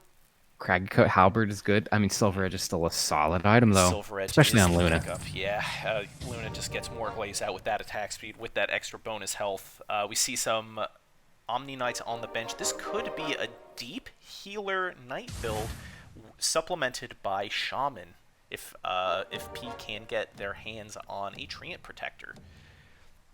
Not essential. I just think they were holding on to early Shaman because early Shaman was good. I mean, before Pinty switched that out, half the lobby had at least 1 point in Shaman. Yeah, fair enough. As we see that the Oily Alchemist getting thrown in. That's a ton of armor reduction. That hits pretty much the whole team. The Enthrall going out on that Omni Knight gets enthralled. We see the demonically converted Omni Knight, but Golem does go down for Pinty up against Pervok. It's going to be a summons battle here as Pinty's army is getting whittled away slowly but surely by these summons, by the cleave from the Magnus. Golem goes down for Pinty. It is now the Luna cleaning stuff up with her glaives up against this lone Nature's Prophet with the Batrider helping out, slowing that attack speed, stacking up those oil stacks, and it is going to be another continuation of his streak. That Luna did so much damage, especially against, like, with the help of that Alchemist, against Summoners. Luna's gonna feast. Yeah, that's like 6,500 damage from Moonglaves alone as Pinty does complete his streak. Finishes up that 2-star Omni Knight, throws him in, now has Troll 1, Healer 1, Knight 2. This is a strong sextet coming into round 14. Also, Bebos is on the doorstep of greatness. Oh, yeah? Can they get there quickly enough? Yeah, well, this seems pretty familiar. We got some low roll hunters now with Ristool Circlet. Wind Ranger might pop in for Bebos soon. You know what? Yeah, let's pop in with Bebos after this round since Pinty has completed his streak. We see the Mage Spirit Comp coming out from Leroy. Got the mages up. Not. Oh, well. Okay, they walked into it. That was fortunate. Yeah, it's that's usually what happens when I go up against spirits personally. But Pinty's Golem is just walking around, slapping whatever that demon can get its hands on. This Storm Spirit is not long for this world. Goes Had some down. good zips, but it wasn't enough. Yeah, I mean, just looking at all that damage from Storm Spirit, just like 4,200 damage just from zips alone. A lot of geomatic grip damage. Like, you know, some good showing from the Spirit, but not enough to get that W. But Pervok, what's going on here? We see the same kind of stuff that Pinty is building. We see the Troll, we see the Hunter, we see the Knight too. What is going on? No Luna. I mean, you're missing a huge damage source. Where does your damage come from here? Is it Legion Commander? Yeah, Legion Commander with that Heaven's Halberd, a new item, not new for those of us with Dota 2 experience, as Bebos gets that 3-star Shadow Demon, not in time for this fight up against Pervok. The Venge Bomb. Are you ready?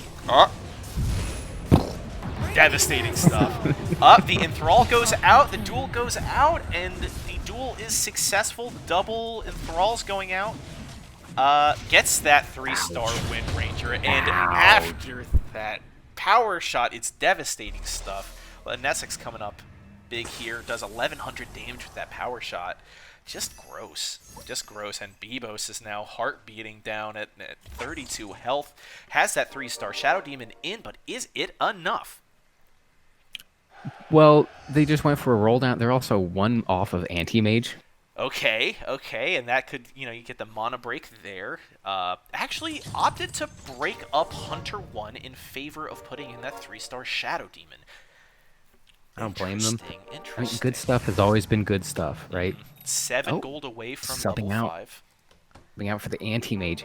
They need level 5. Lifania getting the Ooh! 3-star storm. Huge. Yeah, that is huge. A strange sort of build here from Lifania, though, with Brawny 1 and just kind of like the makings of Mage. We'll check in with her later. Bebos Okay. is still on death's door. Those 3-stars fighting valiantly again behind those new barriers. Lycan, Damage. yep. The vent explosion goes off. The Lycan gets enthralled in time, and this is going to be a win against Chief Ed, who's been, pretty close to the top of the leaderboards for most of this match. I mean, like with Enthrall and Essex and these low roll 3-star hunters, we might see Bebo start winning some rounds here. Let's be honest. I mean, that's just so much damage coming out from Wind Ranger, especially with that Restool Circlet. So not only does she Hulk out with her power shot and become like untargetable and magic immune, or not untargetable, 100% dodge chance with her 3-star bonus, she also gets dummy damage from that Restool Circlet after the power shot. Yeah, and who cares about being silenced after you power shot? You have the evasion. You're just gonna thump anyway. And actually, no more power shots. The Mask of Madness does go on to Wind Ranger, Okay. not the Anti-Mage, who doesn't cast spells. Is that the right choice? Oh, Oh, well, that might well, change here soon as the 3-star Anti-Mage comes in, jumps up to level 5, puts in 3-star Shadow Demon as well, and this is 4 3-stars for Bebos. we're gonna see a run. Yes, and the Mask of Madness goes on the AM. Yeah, Oh, I'm excited to see what happens here yeah, this is actually hype. Lifania has actually fallen to last place, but I really wanted to see these 3-stars, so sorry there. against Leroy's Spirit Mages. Yeah, let's take a look. This is going to be Magic Oh, versus poor the Ember. Anti-Mage. Yeah, did Ember Spirit just get subsumed? This AM is doing work. Mana Look at burn. this damage. Oh, Taking no God. prisoners. He just gets the enthrall there at the end for mana's sake. And Bebos is starting to build up a fair number of victories here. Whew. I mean, Mask of Madness Anti-Mage is making me feel some type of way right now. Yeah, this is actually looking pretty devastating from Bebos here. Shall we hop over to Lifania, though? Yeah, let's see how Lifania is doing. Has this double Oh, bristleback with the craggy coat, with the Stone Hall cloak. 14 one kills on that bristleback away. bristleback. Oh yeah, so close to glory here. Actually opted to go for Mage 1, puts in the Beastmaster, 3-star Earth Spirit coming out for Leroy. That's going to be huge. Wow. Has the makings of a brawny comp going, but with some mage. I could see the synergies there, but just doesn't have any snapfires. And I can see the synergies here, E-Man. Well, Chief Ed picked up a 3-star snap. Okay. You hate to see that. Chief Ed also has two-star bristles as well. Chief Ed, apparently this is a build now. Okay, yeah, and I can see that Brawny Mage Dragon. That actually sounds pretty saucy. Good synergy with Juggernaut. Lifania's 3-star Storm Spirit is kind of doing exactly what you expect a 3-star Storm Spirit to do when it can move, gets rooted by that Viper Poison Toe, goes down, Eno cleaned up by the Golem, by the 2-star Alchemist from Pinty. It's getting scary for Lifania. Bebos also ran into Pervac. Pervac is streaking with this like super strong build. Like look at these alliances. Level 1 Fallen, level 2 Knight, 1 Troll Heartless. Yeah, lots of stuff. Is this the new champion build? Now that Mr. Well, Warlock has sailed into the Grey Havens? we'll see. I mean, Fallen Up there it is. Fallen CK. Okay. Is With the a Yeah, is this the play though? Is this the play to put the craggy coat on instead of the Stone Hall cloak? The Stone Hall cloak is just chilling in the inventory screen for Lifania. Is this going on someone? That's it has to go That's on somebody. 17 kills, just chilling. Goes on to the Beastmaster there. We get some small kill spoilers there from that fun little glitch. Only a quarter kill for this Beastmaster, as he does not make the best of this cloak, but Here comes a bristle, though. 3-star Bristleback. No. It's coming, it's pumping. That 3-star Storm Spirit's doing work. 3-star Bristleback providing that additional damage, and it is just a brutal showing against our lobby, or sorry, against K. Sorry, that's 10 damage against K. I think it's clicked into place here. This is incredible. I just love watching Bristleback just not auto-attacking, just shooting quill sprays out everywhere. Quills for days. Can he act? Does Quill Spray interrupt the auto attack? I think the auto-attack interrupts quill spray. Well, they work against each other. Craggy Coat actually is synergetic in that regard. Okay, because this is like tiny tier attack speed. That's like, what, 0.41? An attack every 2-ish seconds? Tough, man. That's tough, but I think he might just actually be better as a Quill Spray golem. As Lifania here, 1 Brawny away from 4 Brawny, has no Snapfires, has the pucks ready. Lifania saying, give me the Snapfire. Like, the real estate is there. It can happen. Pinty, though, 3-star Luna. If you've read my rankings of 3-star bonuses over at uplesports.com/news, you'll know that I love a 3-star Luna, so I'm very excited about that. Lifania going up against Bebos here. It's a battle of 3 stars. That 3-star Anti-Mage goes down too much. Cannot cope with the magic damage. Storm Spirit's zipping all over the place. The Vengeful Spirit about to go off. Huge bomb there. Takes out the Storm Spirit. Eno down. Puck going down. And Bebos actually takes it home with the stolen 3-star Storm Spirit and the 3-star Wind Ranger. That was giant. The Anti-Mage was also up against the Bristleback, slapping the bristle. Burning that mana, getting that bonus damage. Wow. Just so much damage. And Lifania down to single-digit health. Is this going to be our first 8th place finish of the day? You just got to feel for them because Lifania just doesn't find that Snapfire, that key 1-cost unit that's going to make this build just really, really click. So we go into another item round. Tons of butterflies acquired. We see a refresher orb. We see a BKB. What do we have here? A Dagon on Puck. Okay. Go. Let's go. Seems familiar. Tastes familiar if you're coming from a Dota background. Also, Immortal pumped up to level 9. Okay. A lot of with a Wraith King in there. Oh, baby. Yeah, Immortal has been developing the Savage Summoner Shaman build with the one level of healer.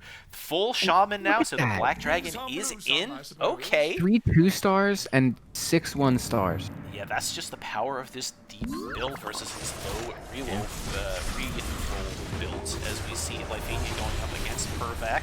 This is going to be what we got here. Nice champion against this brawny mage comp. So it's been all over the place. Does get enthralled, though. That could be devastating. The silence.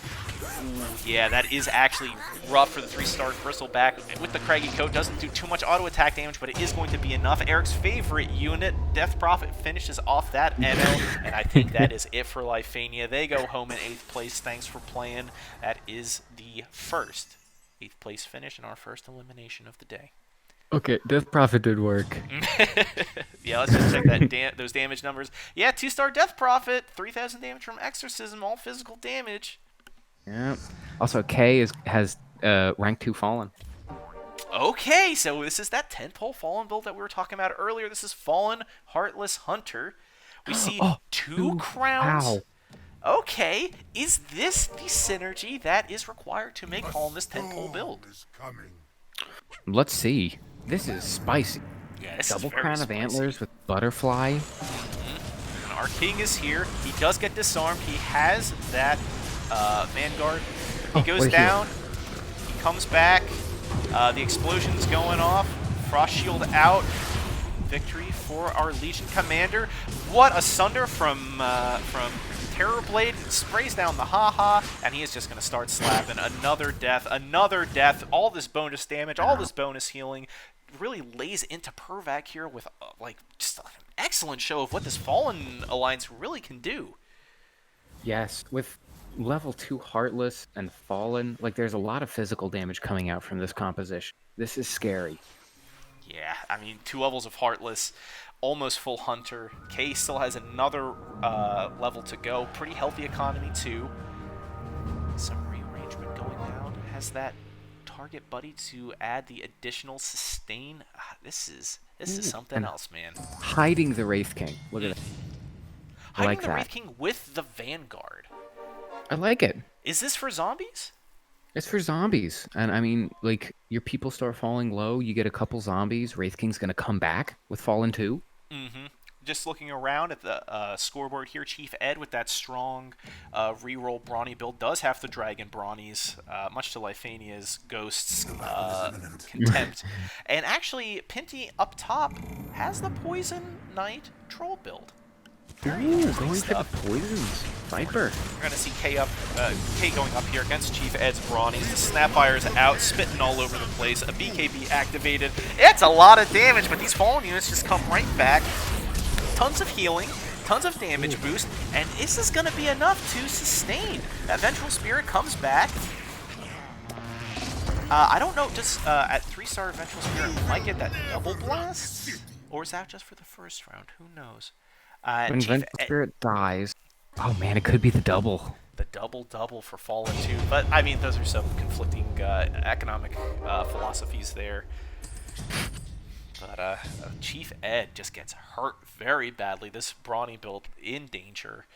We see 1 level of Savage, full Brawny, and 1 level of Dragon with that 3-star Snapfire up in front with the BKB. And there's the 3-star Bristleback picking up the scraps from Lefania's dead corpse.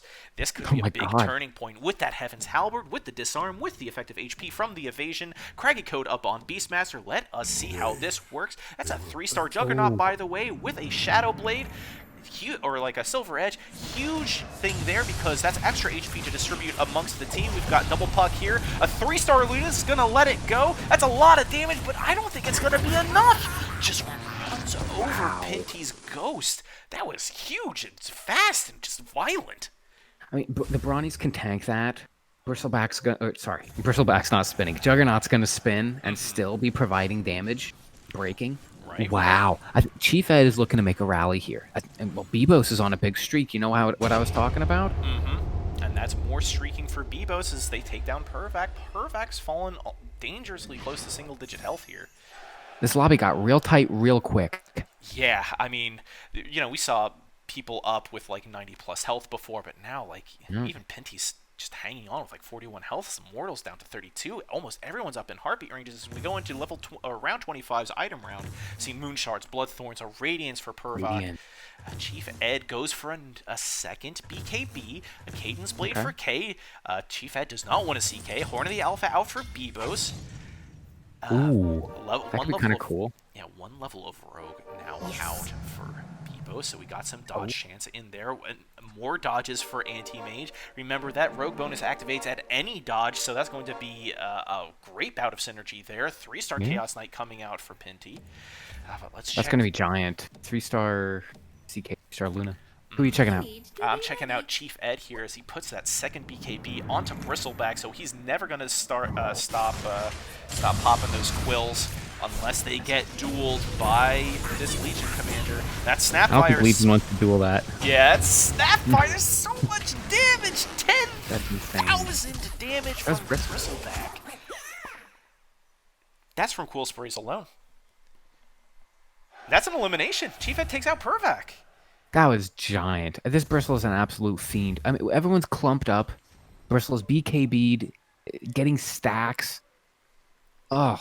Just, yeah, that Bristleback, or that BKB is such a key pickup, so now nothing can stop him, much like Mr. Domino's, just quills for days. And we saw it here, just like, hits everyone. That's a two-cell radius, I believe, for Quill Sprays. So that's going to be everyone from there in Pervac's backline. Just got ripped to shreds. A 3-star Omni Knight from Pinty coming out. What is this? What is this Knight build? We've got 3-star CK, 3-star Omni Knight. Even I'm losing my mind. This is a first round that I could not have asked for a better one. This is crazy. I'm watching Chief Ed still here because I mean they're starting to pick it up. They're going to go up against Leroy's. Oh, there it is. So many Storm Spirits going to be coming out here, and that's a 3-star Ember Spirit. 3-star Kunta too. illusory orbs are First slam. flying. Oh, does not hit the BKBs. Yep, that's actually a huge pickup here, not affecting that Snapfire, not affecting that Bristleback. The Delta Slams are doing all they can, but they're missing these key units, and when they are hitting units, as BKBs run out, they're finally going to start affecting, and this might just be too many triangles for Chief Ed here to deal with. This could be the end of Chief Ed. Eno in the backline, though, nailing away at this backline. I think this could be it. Yeah, that is a real Folk Blue scenario. Thanks for playing Chief Ed. Your Brawnies were not enough, but you put on a fantastic show with those damage factories. Are we seeing some stream quality degradation here? I think when just like everything's going out, you need to stop tabbing out. Apparently that is affecting stream quality. Things look fine here on my stream. Let me just get... Yeah, I'm not streaming that, so sorry about that. We started Underlords with engine no focus sleep. Sorry, we will reboot Underlords and get that fixed in between rounds here. I'll talk about Immortal. Immortal is going against Leroy here.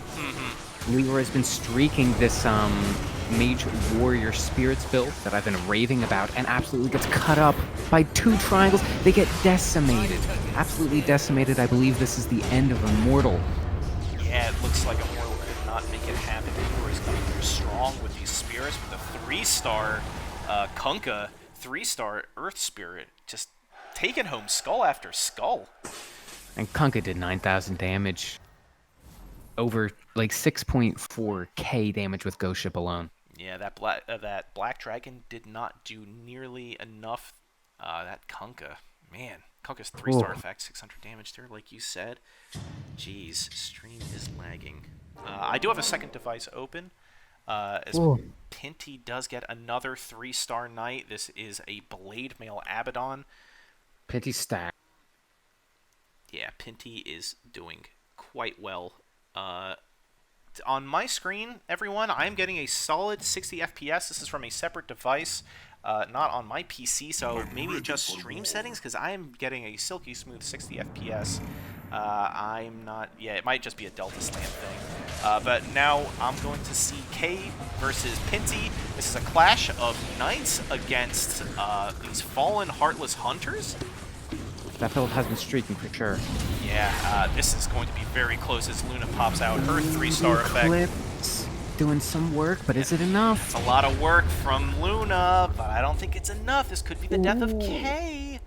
Or rather, of Pinty. That's 8 damage on the board. Yeah, that Luna getting those last final kills does 13,000 damage. You know, 1,500 of that from the 3-star effect. 9,000 damage from Moonglaves. That's just so much. I mean, but the bodies, just the warm bodies effect.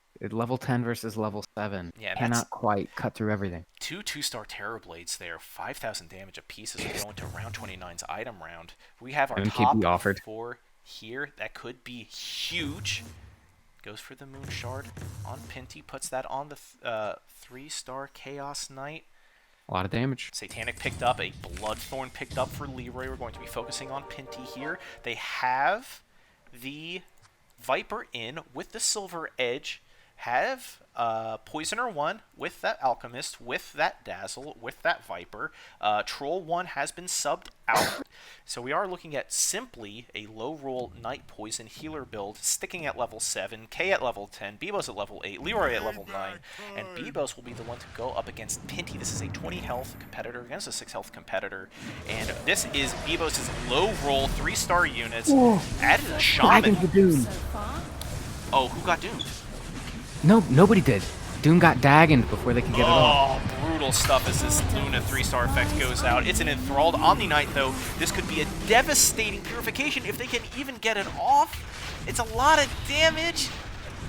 Omni Knight gets broken. It just isn't casting his spell. Not enough. The Horn of the Alpha Creep coming out here. Bebos is going to take a lot of damage from this. I think they will live as K goes out in 4th. Bebos gets his health halved, takes 10 damage there, and Pinty is hanging on a wing and a prayer. That Wind Ranger Leroy's just super strong. Like with the 2-star Void Spirit too. That's top.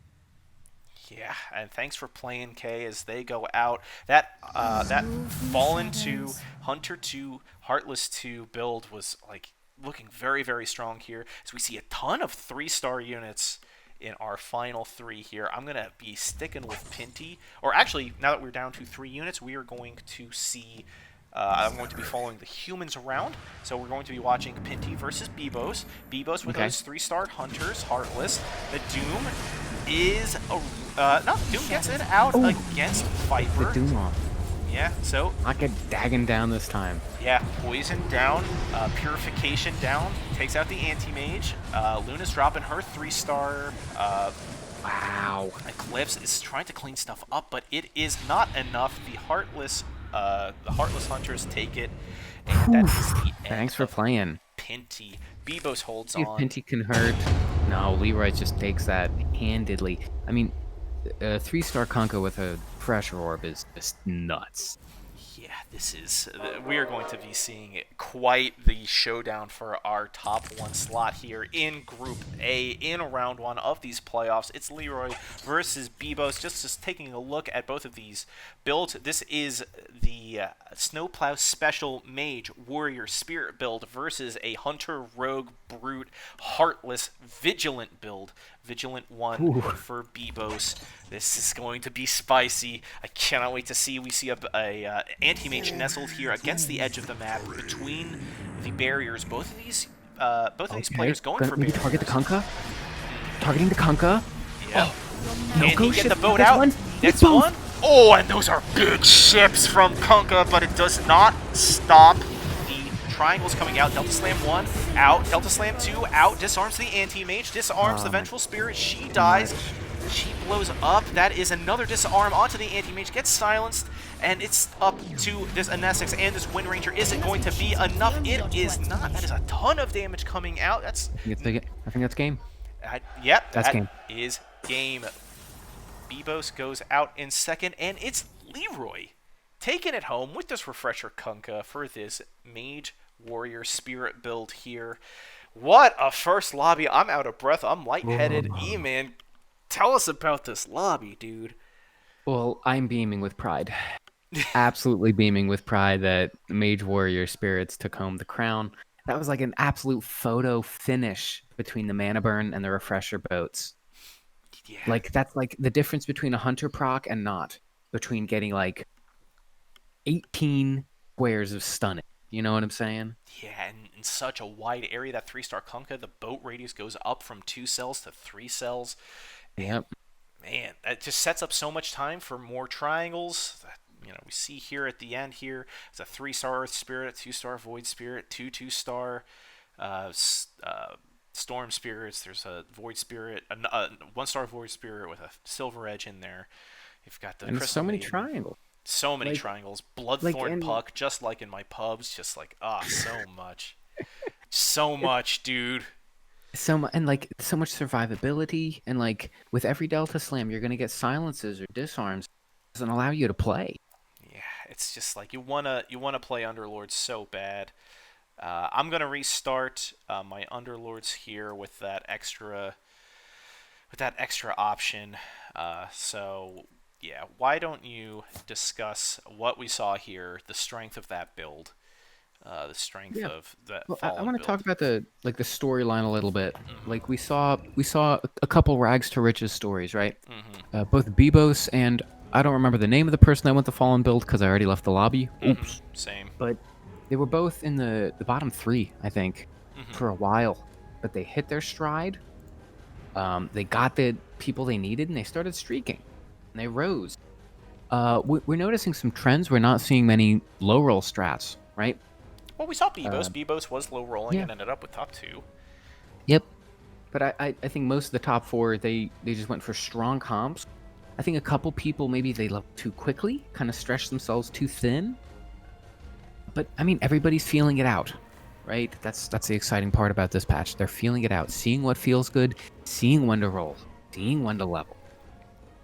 Yeah, it's again, like, with all of these new units, plenty of new 1-cost units like Slaughter, like Anti-Mage, like like Vengeful Spirit, like Phantom Assassin, all these new low-cost units. We're going to see plenty of new economic ideas for leveling, for different comp layouts, things like that. I have relaunched my Underlords with that focus option on, so we should see the end of that lag, and we are seeing that back on screen. Okay, cool. And D, where were the assassins? I didn't see him, man. I didn't see him at all. I didn't see any assassins. I think that could be a reasonable build right now, but we just saw everybody ignore it. Yep. I think you didn't see any swordsmen, didn't see any assassins. No. We saw some token poison going on from Pinty. It worked decently well. I mean, it kind of started to peter a little bit. Yeah, I mean, Pinty took home a 4th place finish in that lobby, I think. Not bad. Yep. Bad. But we're going to be going into Group 2 here shortly. I might take 5 seconds just to readjust myself and my body. Yeah, right. Yeah, I've been... The hype from that Group A has been substantial. I have popped into round 2 Group A as well and invited you. Just excellent. The stream there. E-Man, I'm going to take 5. I will Me too. be right back. We'll throw it to the static screen. I'll put 5 minutes up on the timer. Our esteemed viewers, thank you for joining us for these playoffs for Season 9. We've got some pretty healthy viewership here in chat, and don't go anywhere because we'll be right back.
Yeah, it's a good one. Leroy's back.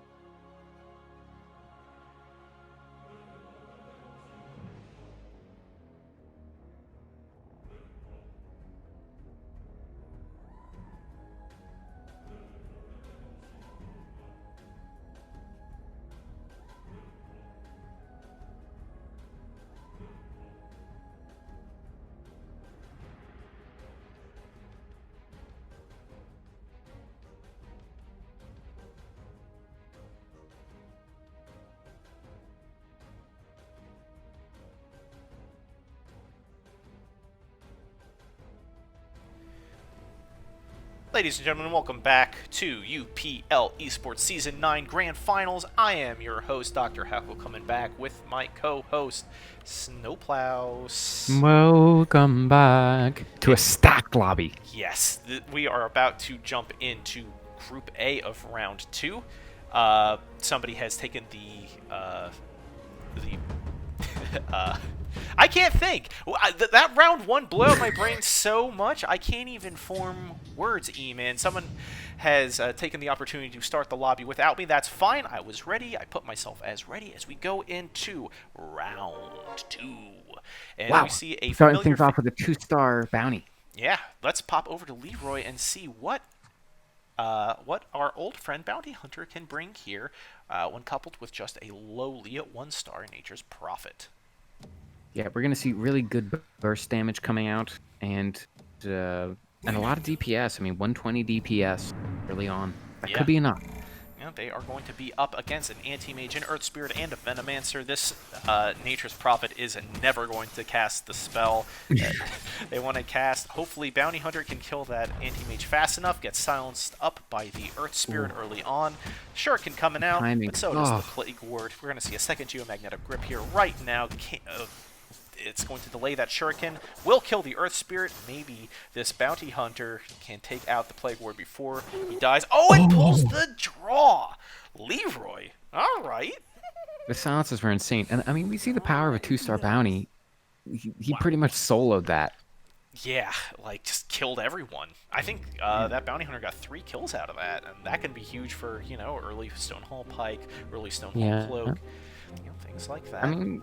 Bounty Hunter with a Stonehall Pike. The attack rate's 1, right? I keep saying that, but that's nuts. Yeah, it is quite good as the first item round comes and goes. We see a bunch of chainmails, 1, 2, 3 chainmails. We see a Vit Booster, and we see 3 Talismans of Evasion as TMC with 2 early 2-stars. Let's pop over to them real quick. We see the 2-star Bounty Hunter. We see the 2-star Lich accompanied by a Magnus with 2 Vengeful Spirits on the bench with maybe the makings of a Fallen comp coming down. They're going to be up against Orbitix, who has gone Shaman. The dog is down, trying to chew away at that 2-star Bounty Hunter. The Dazzle pops the heal, does a ton of damage, but not enough as that Bounty Hunter is just making mincemeat out of that backline. Takes out the Dazzle, got the Dazzle there. Took out the Nature's Prophet and the Enchantress. Just, brutal stuff. Magnus and Lich are going to clean up the rest of these pesky summons. Second level 2 Frost Shield. That's so hard to fight against. The ability from Bounty Hunter and Lich at level 2 are so strong early on. Yeah, so much burst magic, so much burst physical. It's just, no, Shuriken is magic, right? Yeah, I'm getting that right. I think so. It better be. Yeah, double check. Oh yeah, because we were talking about Shuriken Kaya. Yep. This seems to be familiar. We see a Kunkka going in now for TMZ. We see a Storm Spirit on bench with a Pudge. This could be another Spirit Mage Warrior game. Hey, keep your options open. Also, keeping the Fallen open. You got an early 2-star Lich. You're holding on to a pair of Venges.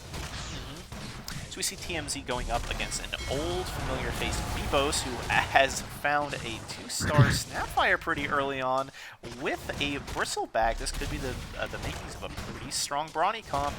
Bristleback taking out that early Dazzle too. Yep. And it's going to... Oh, got that evade there at the end for the extra damage from Rogue if Bibos... Or rather, if TMZ had it active, but he does not. So the additional damage just ain't fair. Although, speaking of... Leroy snatched up Rogue. Yeah, Leroy, actually, let's pop over to him because he is running a streak right now. No damage on him, and has our favorite little Geomancer. It's Meepo. Cool, welcome to the party, Meepo. And I'm seeing a Venomancer on bench. I'm seeing a Dazzle on bench. Could this be a Rogue Poisoner build in the making with that Queen of Pain on the field as well with the Bounty Hunter? Just gotta slap in that Alchemist, right? Alchemist can go a long way in this build. Yeah, absolutely. The poof goes off. Second Meepo in the game, but goes down. The Queen of Pain takes out both, or rather, Queen of Pain is on Leroy's team. This Bounty Hunter is going to try to clean up as much as he can before he goes down, but does not. And Bebos going on the streak instead. Yeah, let's pop over to Bebos, as a streak is so important for this early Brawny. 5 kills on the Snapfire, 3 kills on the Bristleback, and that Dazzle is not doing too shabby for themselves. And that is a huge part of a good Brawny comp, is keeping those Brawny units alive because of their, just like very large health pools, just like constantly filling up that health bucket with more and more healing as we go into our round 5 item round. Bebos has that Blade Mail there, just free for the taking, has that Blink Dagger, goes for the Heaven's Halberd. Halberd's super strong, I think. Yeah, for real. Yeah, let's see some Keepos in chat, because hey, we've earned it.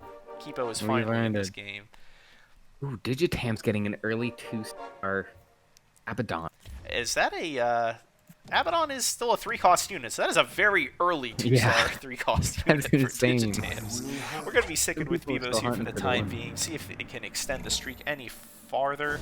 But they're going to have to get through SMD Spectre first.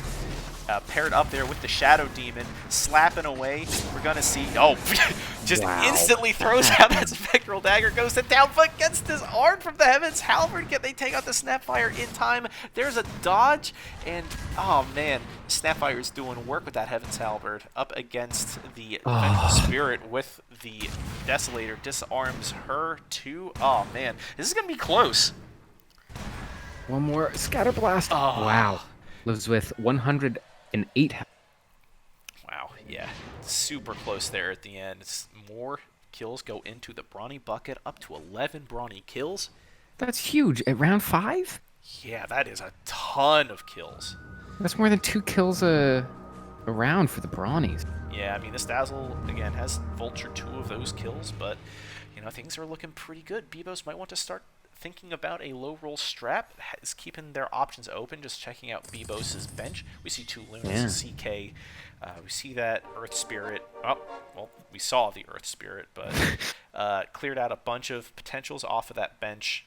Cap the Knight is going to stick down here and is getting very close to that 30 gold range and living off the interest, starting the reroll from that free 10 gold every round. Yeah, we're seeing more low rollers here, right? Not a lot of people jumping up.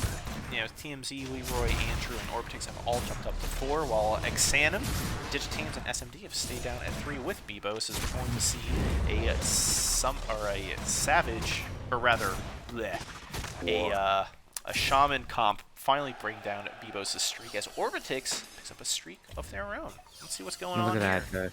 3 2-stars, right? Yeah, 3 2-stars with Shaman, with Healer, with Troll. Very tight coupling here. We see an Enchantress on the board with a Talisman of Evasion. We see Magnus. We're going to see the Untouchable chance. We're going to see the Force Staff chance for this dog. We got a 2-star Bat Rider on the board. We've got a Dazzle on the front lines with a Heaven's Halberd. And man, a lot of 2-stars being picked up here too. Rogue potential with the shiny boys. Couple shiny boys on the bench. Yeah, I see him. We see the Anti-Mage in here too. Reppin' Rogues, we see a Bounty Hunter as well. Orbitix is going to go up against Leroy. Leroy is angling for that Mage Warrior build. That Kunkka just can't cast the Ghost Ship. This Earth Spirit's not going to cast Geogrip either, and it is this Anti-Mage licking his lips, looking back. He's like, that Crystal Maiden is all mine. But in the back line for Leroy, that Bounty Hunter is still doing work. Might get one shuriken off, does not. Gets burst down from that Shadow Wave from Dazzle, and Orbitix extending their streak alongside TMZ, top of that leaderboard. Seeing some pretty spicy stuff. Let's check the scoreboard real quick just to see what's popping up. We see Xanum down here. Up, had a rogue for a hot second, sticking with Human 1. Leroy with Human 1-2. Andrew with this early Hunter Shaman build with the with your standard early Hunters, and Beastmaster with a token Treant Protector as well. We will be watching Orbitix face off against TMZ as we got streak-on-streak action. The Shiny Boy is in. That is the Alchemist is having trouble generating the mana required for that Acid Spray, gets it down. Enchantress gets her spell off as well. The dog goes down. The Magnus has gone to the front lines, is empowered up, tries to cleave him down, is getting some healing from that Enchantress in the back lines, but does go down. The Enchantress on Enchantress action happening in the back lines. Vengeful Spirit takes down the Bat Rider. The Dazzle looks to be next. It's constantly being healed by those wisps. Another Shadow Wave comes down. It's going to be the fall of TMZ's Enchantress. Yeah, this is just like a straight up slap fight between this Vengeful Spirit and this Dazzle and this Enchantress. Another wave of wisps comes out from the Enchantress, healing up that Dazzle, healing up that Enchantress, and it will be a win for Orbitix as they extend that streak to 5. TMZ loses their streak, and yeah, man, this is looking pretty good now. Yes, this is spicy, and especially with a double evasion items on your rogues, you might really start to develop some damage. Seeing the real strength of this sort of like usually pretty overlooked mechanic of evasion, coming out strong, turning that evasion into damage on successful evades. I mean, we see Anti-Mage, we see Alchemist. This could turn into some real damage if they can get it off with this 20%, 25% evasion from the Talisman and the Heaven's Halberd. We see Dazzle being put to the front with that Vanguard on his chest to absorb those hits, get that mana going. They're going to be going up against Ditch Tams' Knights with 1 level of Human and 1 champion on the board too. Yeah, we're seeing a lot of frontline Dazzle. Just a kind of tanky unit. You can pump out lots of heals. Ooh, the duel goes off, takes down the Alchemist, but the Alchemist already got down to Acid Spray. Yeah, and this Anti-Mage is dodging, doing his best here on the front lines, gets the heal. The heals. Yeah, let's check out this bonus damage. Is up to double damage from all of these dodges. Wow. Hello? Can you believe this? That is wild stuff. This Anti-Mage does eventually go down from the Luna, but man, the damage is done. These trolls in the backlines just pumping out so much damage, so much healing. That was quite a showdown. That's insane. Yeah, we're falling into our Underlord. Heaven's Halberd is so good. Yeah, just like so much dodging. Seeing like, what is that? 5 Inessexes, 6 Inessexes. Oh my god. 1 Hopkin and 1 all-out attack NO. Well, we saw Joel take last lobby, right? So it's not like this. Well, Inessex is still good. The thing with Inessex is she's very consistent. She'll help you almost every round if you can get your stuff off. Enthrall is less consistent, but it's also like it's a winner. It's a winner strat. Right. It's a good debuff. That's a lot of negative armor on the Enthralled target. We see a pretty even split between Enthrall and Summon Golem here as we go into round 10. This is Orbitix versus SMD. That Spectre's coming out, goes to the backline, starts slapping down that Inessex, and it's enough. What an assassination. Good lord. As, but gets the max damage from that Shadow Wave burst. And, the kill bomb was thick. Yeah, the Golem goes down in the back line, slapping up that Bat Rider, slaps up that Enchantress, and this Anti-Mage is actually going to be laid low unless, no, the dodges are not enough as Orbitix streak does come to an end at the hands of SMD's demons. You want to switch over to Bebos? Yeah, let's check out Bebos, who has been building up a streak of their own with Knights, with Champion, with Trolls. Wow, the double Heaven's Halberd is brutal. Yeah, that's so much dodging. And yeah, we got our frontline Dazzle back again. I mean, this makes sense to me because, you know, frontlining means you take more hits means more mana, and more mana means more heals. Getting heals out early on puts yourself in a very central position to get that Shadow Wave burst damage down too, as they are going to be facing up against Orbitix here. We see the rogues coming out for Orbitix, right? Still has that rogue healer troll. Oh, Anti-Mage, please. Yeah, Legion Commander just wants the duel, is not going to do it.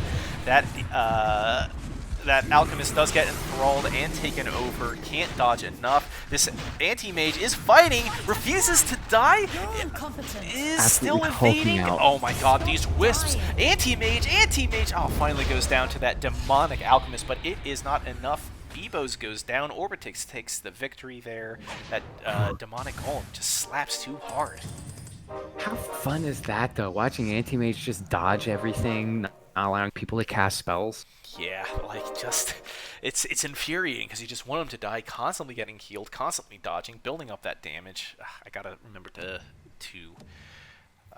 tab over and see how much damage those dodges build up. Let's switch over to Orbitix here as he claims the top spot in the lobby. Is going to be going up against Xanum, who has built up spirits, mages, and with the Kanka. warriors. Oh my god. Ready? Are you ready? Yep, that's the zip to the back line. Storm Spirit just going all over the place. That Earth Spirit goes down before the Delta Slam can go down. And Essex taken out. Yeah, that Eno doing mad work with that all-out attack. And yeah, that's going to be Xanum taking it home. Lays 10 damage onto Orbitix there with that mage comp. Woof. Love it. I mean, this is like, I keep saying, and it's like, this build breathes life into oft-forgotten Underlords, right? We saw a win with it last time. Eno with all-out attack gives enough stun to allow you to get your... Oh, Witless Shaco pops up. Oh wow. Okay, we see some item grabs here. They don't pop up for these early rounds. I'm noticing those decisions only kind of come for like 3 or 4 items later. Orbitix actually picks up a Leg Breaker's Fedora for the Brute potential, probably to combo with Alchemist just to get that 1 level of Brute. And SMD has actually been this whole time low rolling. Picks up. They're looking for that, that classic Heartless Hunter's low roll, but puts in the Spectre with the 2-star Spectre with the Talisman of Evasion and a 3-star Vengeful Spirit. We're going to be watching them. They're going to be up against Leroy, which is another mage comp. It appears they're not going for the Hunter variant. I mean, you got a Spectre in there. It's just they're going for. Oh! Please stop. Going for just Heartless low roll with hopefully some Vigilant popping in there. That's true. That's a good point. Not full hunters. We see, a lot of Pudges accruing. We see the Wind Ranger. We see 4 Drow Rangers picked up already. Or actually, sorry, 7 Drow Rangers picked up already. You can see the one that's in there, and that's 7 Pudges with that Pudge in there with the Blade Mail. And man, this Spectre is scary. That's 10 kills on the Void Demon with the Talisman of Evasion, 1900 health with the 25% dodge chance. That's wild stuff. Yes, indeedy. And as things are developing, look at the top of the lobby. We have a couple Knights up there, a little bit of Rogue, a little bit of Brute. Near the bottom of the lobby, we're seeing more of the Mage Spirits. Yeah, let's actually check in with Leroy here as they're getting dangerously close to heartbeat range. Leroy is running that Mage Spirit with the option 4 Warrior. We see the Kunkka, we see the Earth Spirit, and Earth Spirit gets disarmed. Is getting slapped down by Anti-Mage. The boat goes out. That's a really good illusory orb. That is a huge implosion from Hopkin. Does not get the friendly fire down. Dies before then.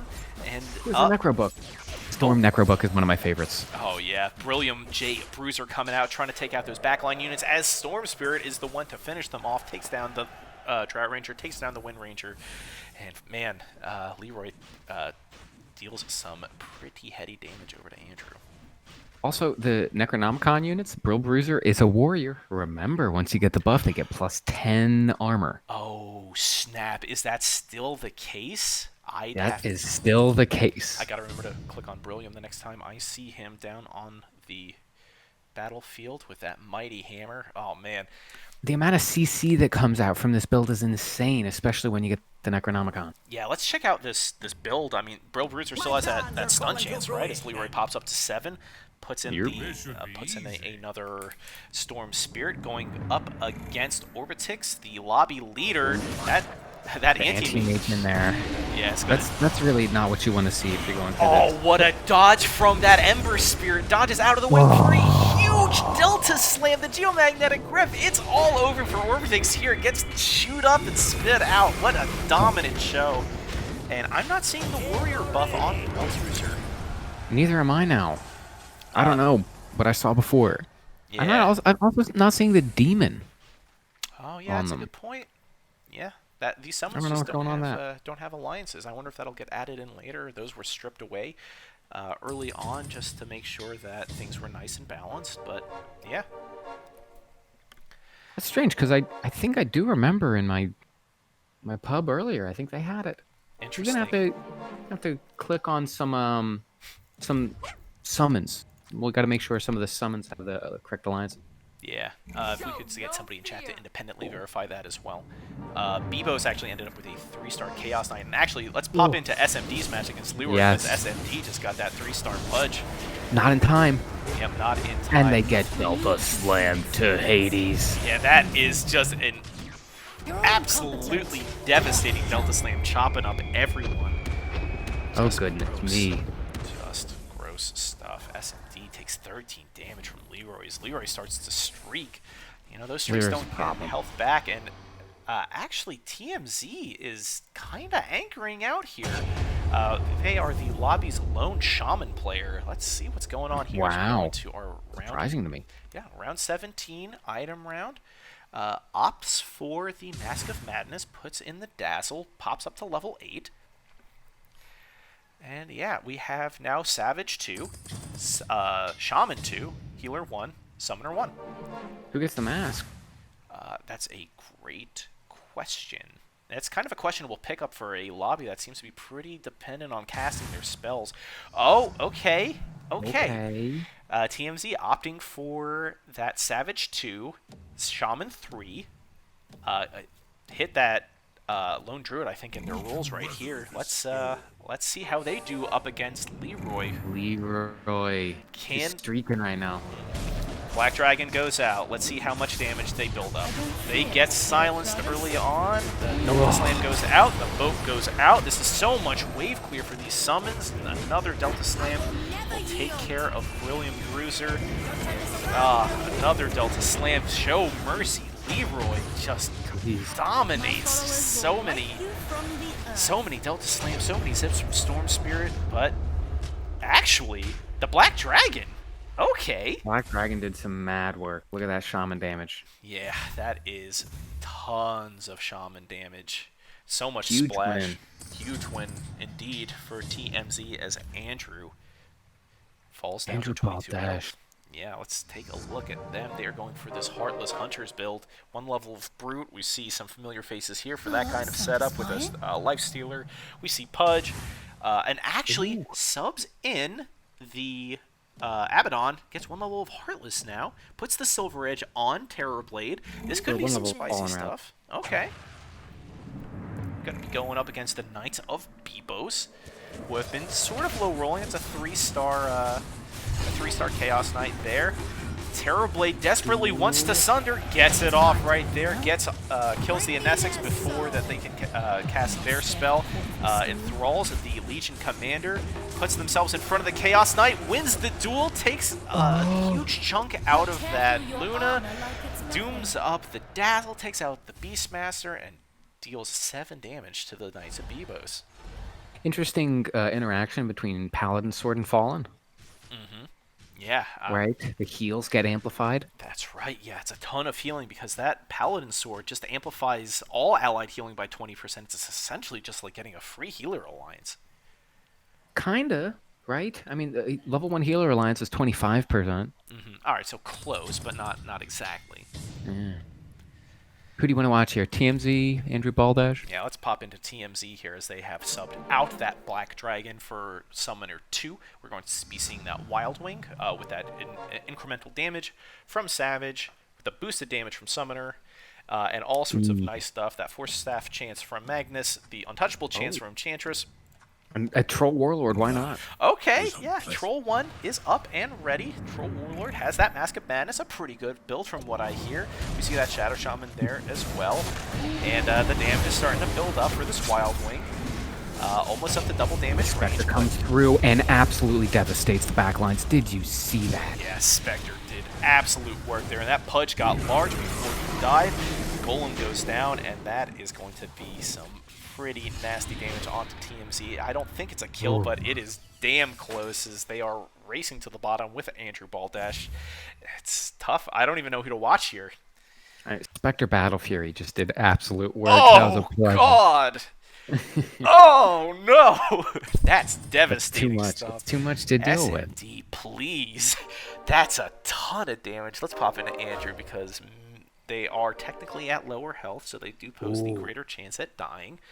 Throwing the axe in there. Maybe you can slap the halberd on him. I don't know if you still spin if you avoid. Yeah, that's a good point. Oh, Andrew Baldesh Okay, throwing in that Wraith fine. King. Okay. Heaven's Halberd has to go on someone. Does not get it in on time. Puts it on the one true king after the round ticks over. Going to be up against TMZ. This is going to be the actual race to the bottom. More than likely, the person that loses here is going to go down. The Black Dragon is in for TMZ, spinning out so much damage. Let's check out that damage counter. If I can click on the Black Dragon, yeah, it's just spitting that splash.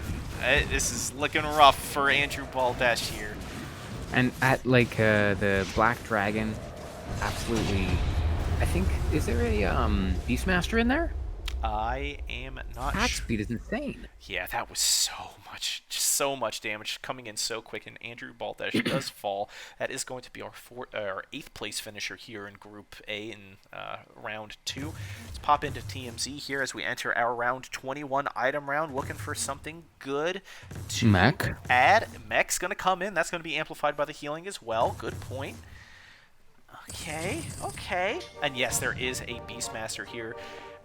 There has to be, right? Because it's 6 shaman, and there are only 6 You have shamans. a good point. Yeah. So, Yeah, but that ancient black dragon just like kind of snowballed. Got 1 kill, got the plus 50 attack speed, and absolutely thumped.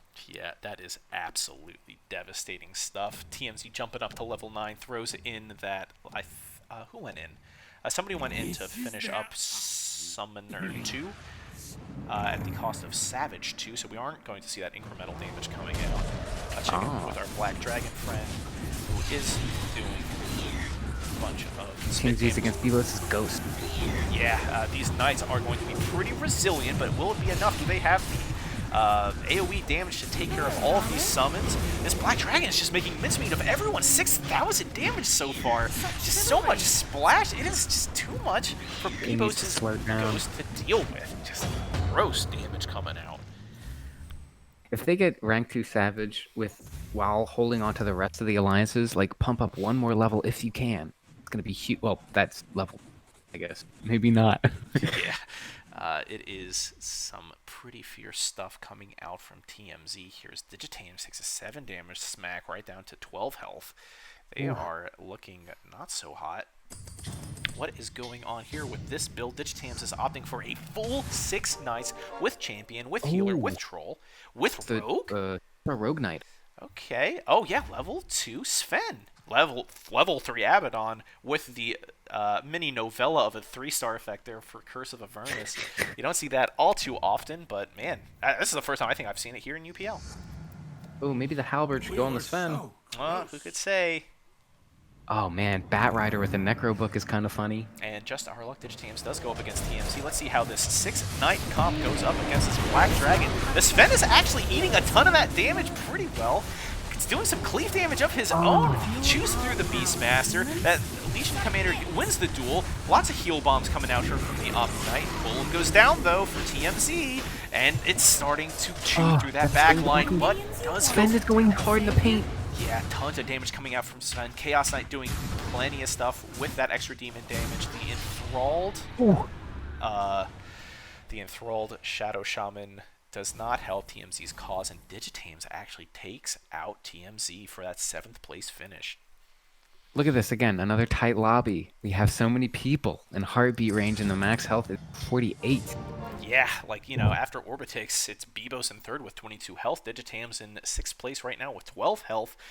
It's just, yeah, this is pretty tight. Get those keepos in chat for Knights not being good anymore. My favorite meme between me and the boys. It's just, man, so much going on here. Like, there's just this random, like, 1 level of Brute, 1 level of Rogue coming in here for Digitams. They're going to go up against Orbitix. Yep. Who is... Night Battle. Yep, this is going to be a battle of the Knights. Am I right? No, I'm not. No, Rogues actually. Both players going Rogues. I see a Bebo in here for Digitame or for Orbitix as a Spirit Breaker charges into the backline, starts slapping up that Spirit Breaker, enthralls a Spirit Breaker. People don't seem to be terribly interested, though. I don't think that's going to go off in time. The Enthrall buff runs out as Chaos Knight takes out Orbitix's Nesix, gets another charge off, and now they're very interested in Spirit Breaker. Takes out the rest of Orbitix's lineup, and that's going to be some pretty heady damage. 17 damage going on to Orbitix. Gross. Wow. Everyone is 30 or lower. Everybody's heart is beating. Hands are shaking. I know mine is, E-Man. Yes. Leroy, what's This is going on excellent. here? The Level 3 Lycan comes out for Orbitix. That's going to be a Ooh. game changer. So many wolves. Plenty of wolves. Let's get some Franker Z's in chat for that. That's just too many doggies to deal with. And Ooh, Dazzle wearing the fedora. Get some Okay. fan art. Mahealing. I'm going to be checking out on Leroy here, who has fallen to 11th health, going for the patented Snowplows build. Not enough Can't warriors, finish with though. the warrior though. You gotta finish out warriors in order to. It's taking out warriors in favor for more Storm Spirits, and I think that might just be working out here, as the first Delta Slam is an effective one, a bit of a narrow, more narrow Delta Slam for the second one. Third one comes out way larger, way better, disarms that Lycan. But is this going to be enough here? Brilliant Bruiser coming in hot. Another Delta Slam coming down, takes out the Dazzle. Another zip, another zip, another zip, another Delta Slam coming out, hitting absolutely nothing. That could actually be disastrous here. If yeah, it's just the three Storm Spirits left. Can they cleave up the rest of this lobby? And they can. Leroy dealing some pretty decent damage. 7 damage onto Orbitix as SMD goes out against Xanum. Well, between human and having 3 storm spirits, come late game, if they live, you're just gonna get slam after slam, right? Yeah, I actually don't think there is much that can be done there if they're just zipping all the time. They generate that mana while in the Delta Slam form. They do the damage. They run around. The Storm Spirit debuff is the disarm, so you can't slap if you've been slammed. You can't slap if you've been slammed. Also, Xanum has a Rubik. Okay.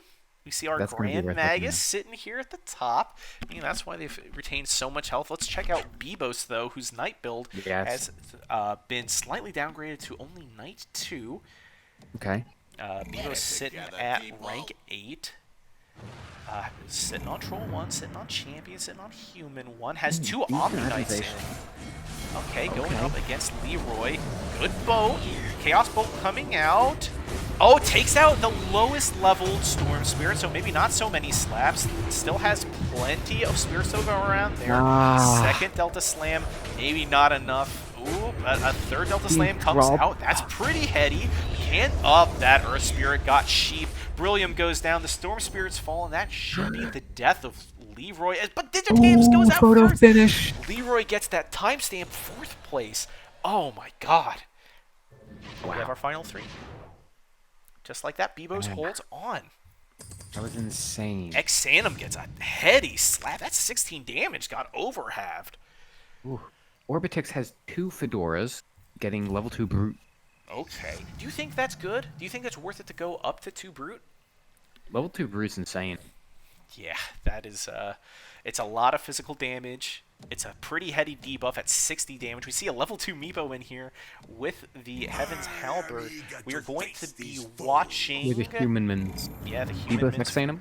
Yep. So we will be seeing this Grand Magus come out. Duel goes down. It's that 3-star Legion Commander making short work of her dual target.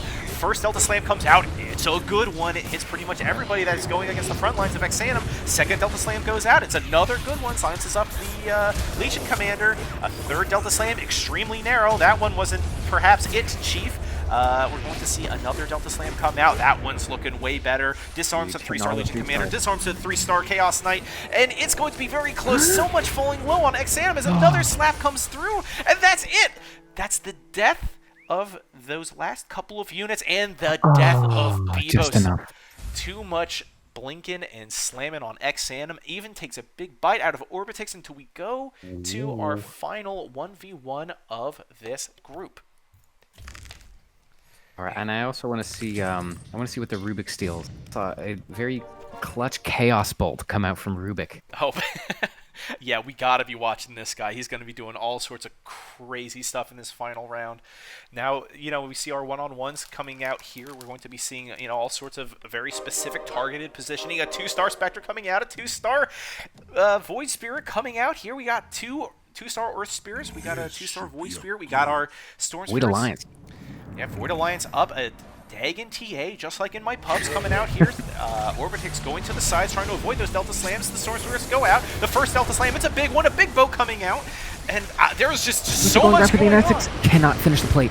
Oh man, another huge Delta Slam comes out. All out attack is just slapping up people, but it's another Delta Slam, and this is looking like a pretty convincing win for Exanum. Yep, Yeah, Lycan just wants to hit but cannot. Spirit's taking another win.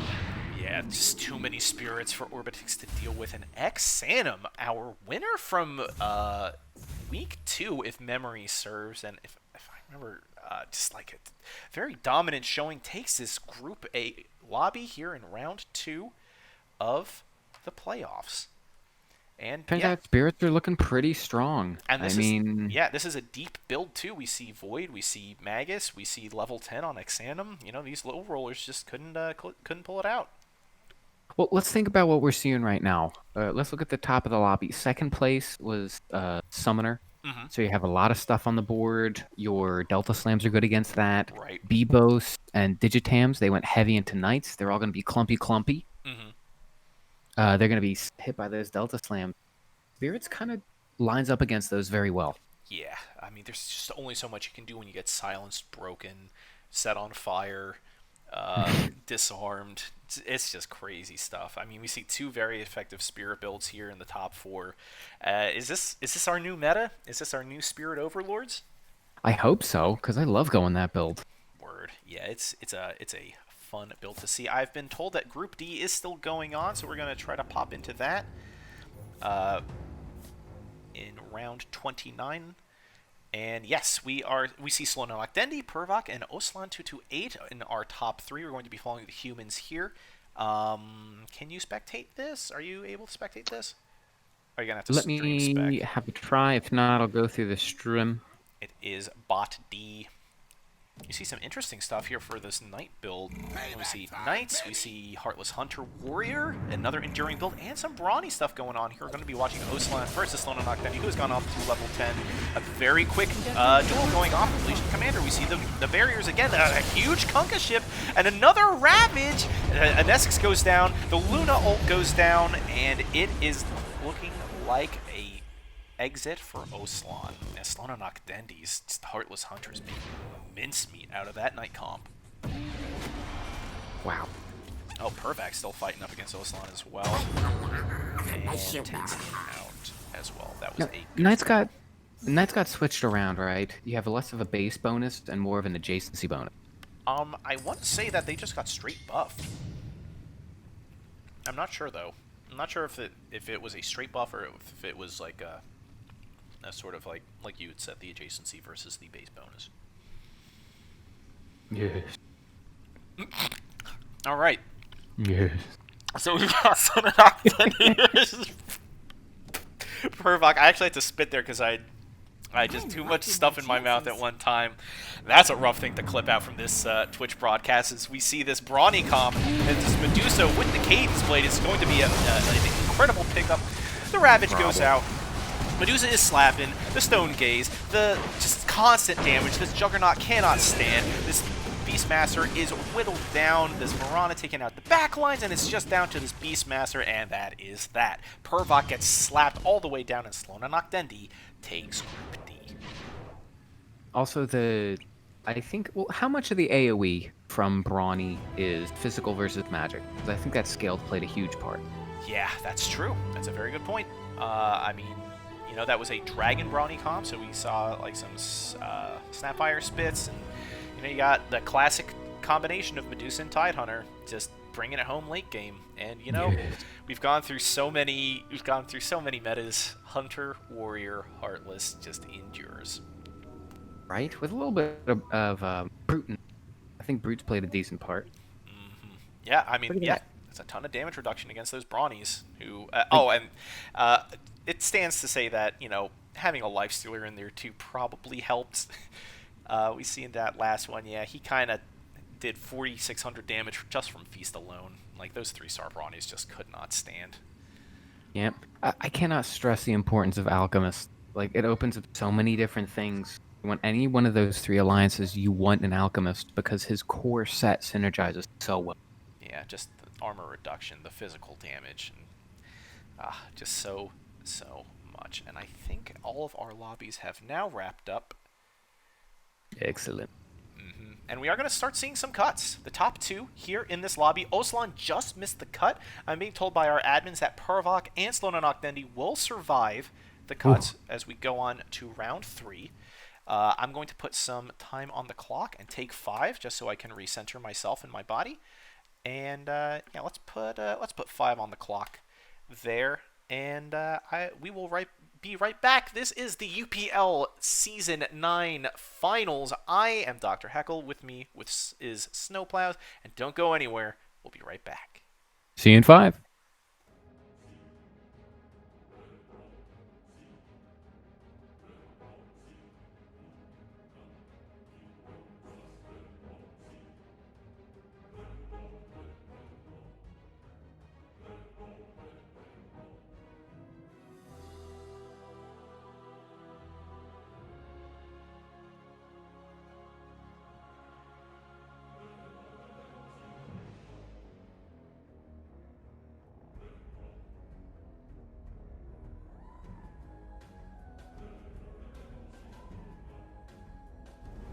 I'm just gonna switch to this screen real quick so nobody sees the lobby code. And we're going back to static now.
Alrighty, everyone, welcome back to round 3 of the Season 9 Finals for UPL. I am your host, Dr. Heckle, and joining me again for this round 3 action is my co-host, Snowplows.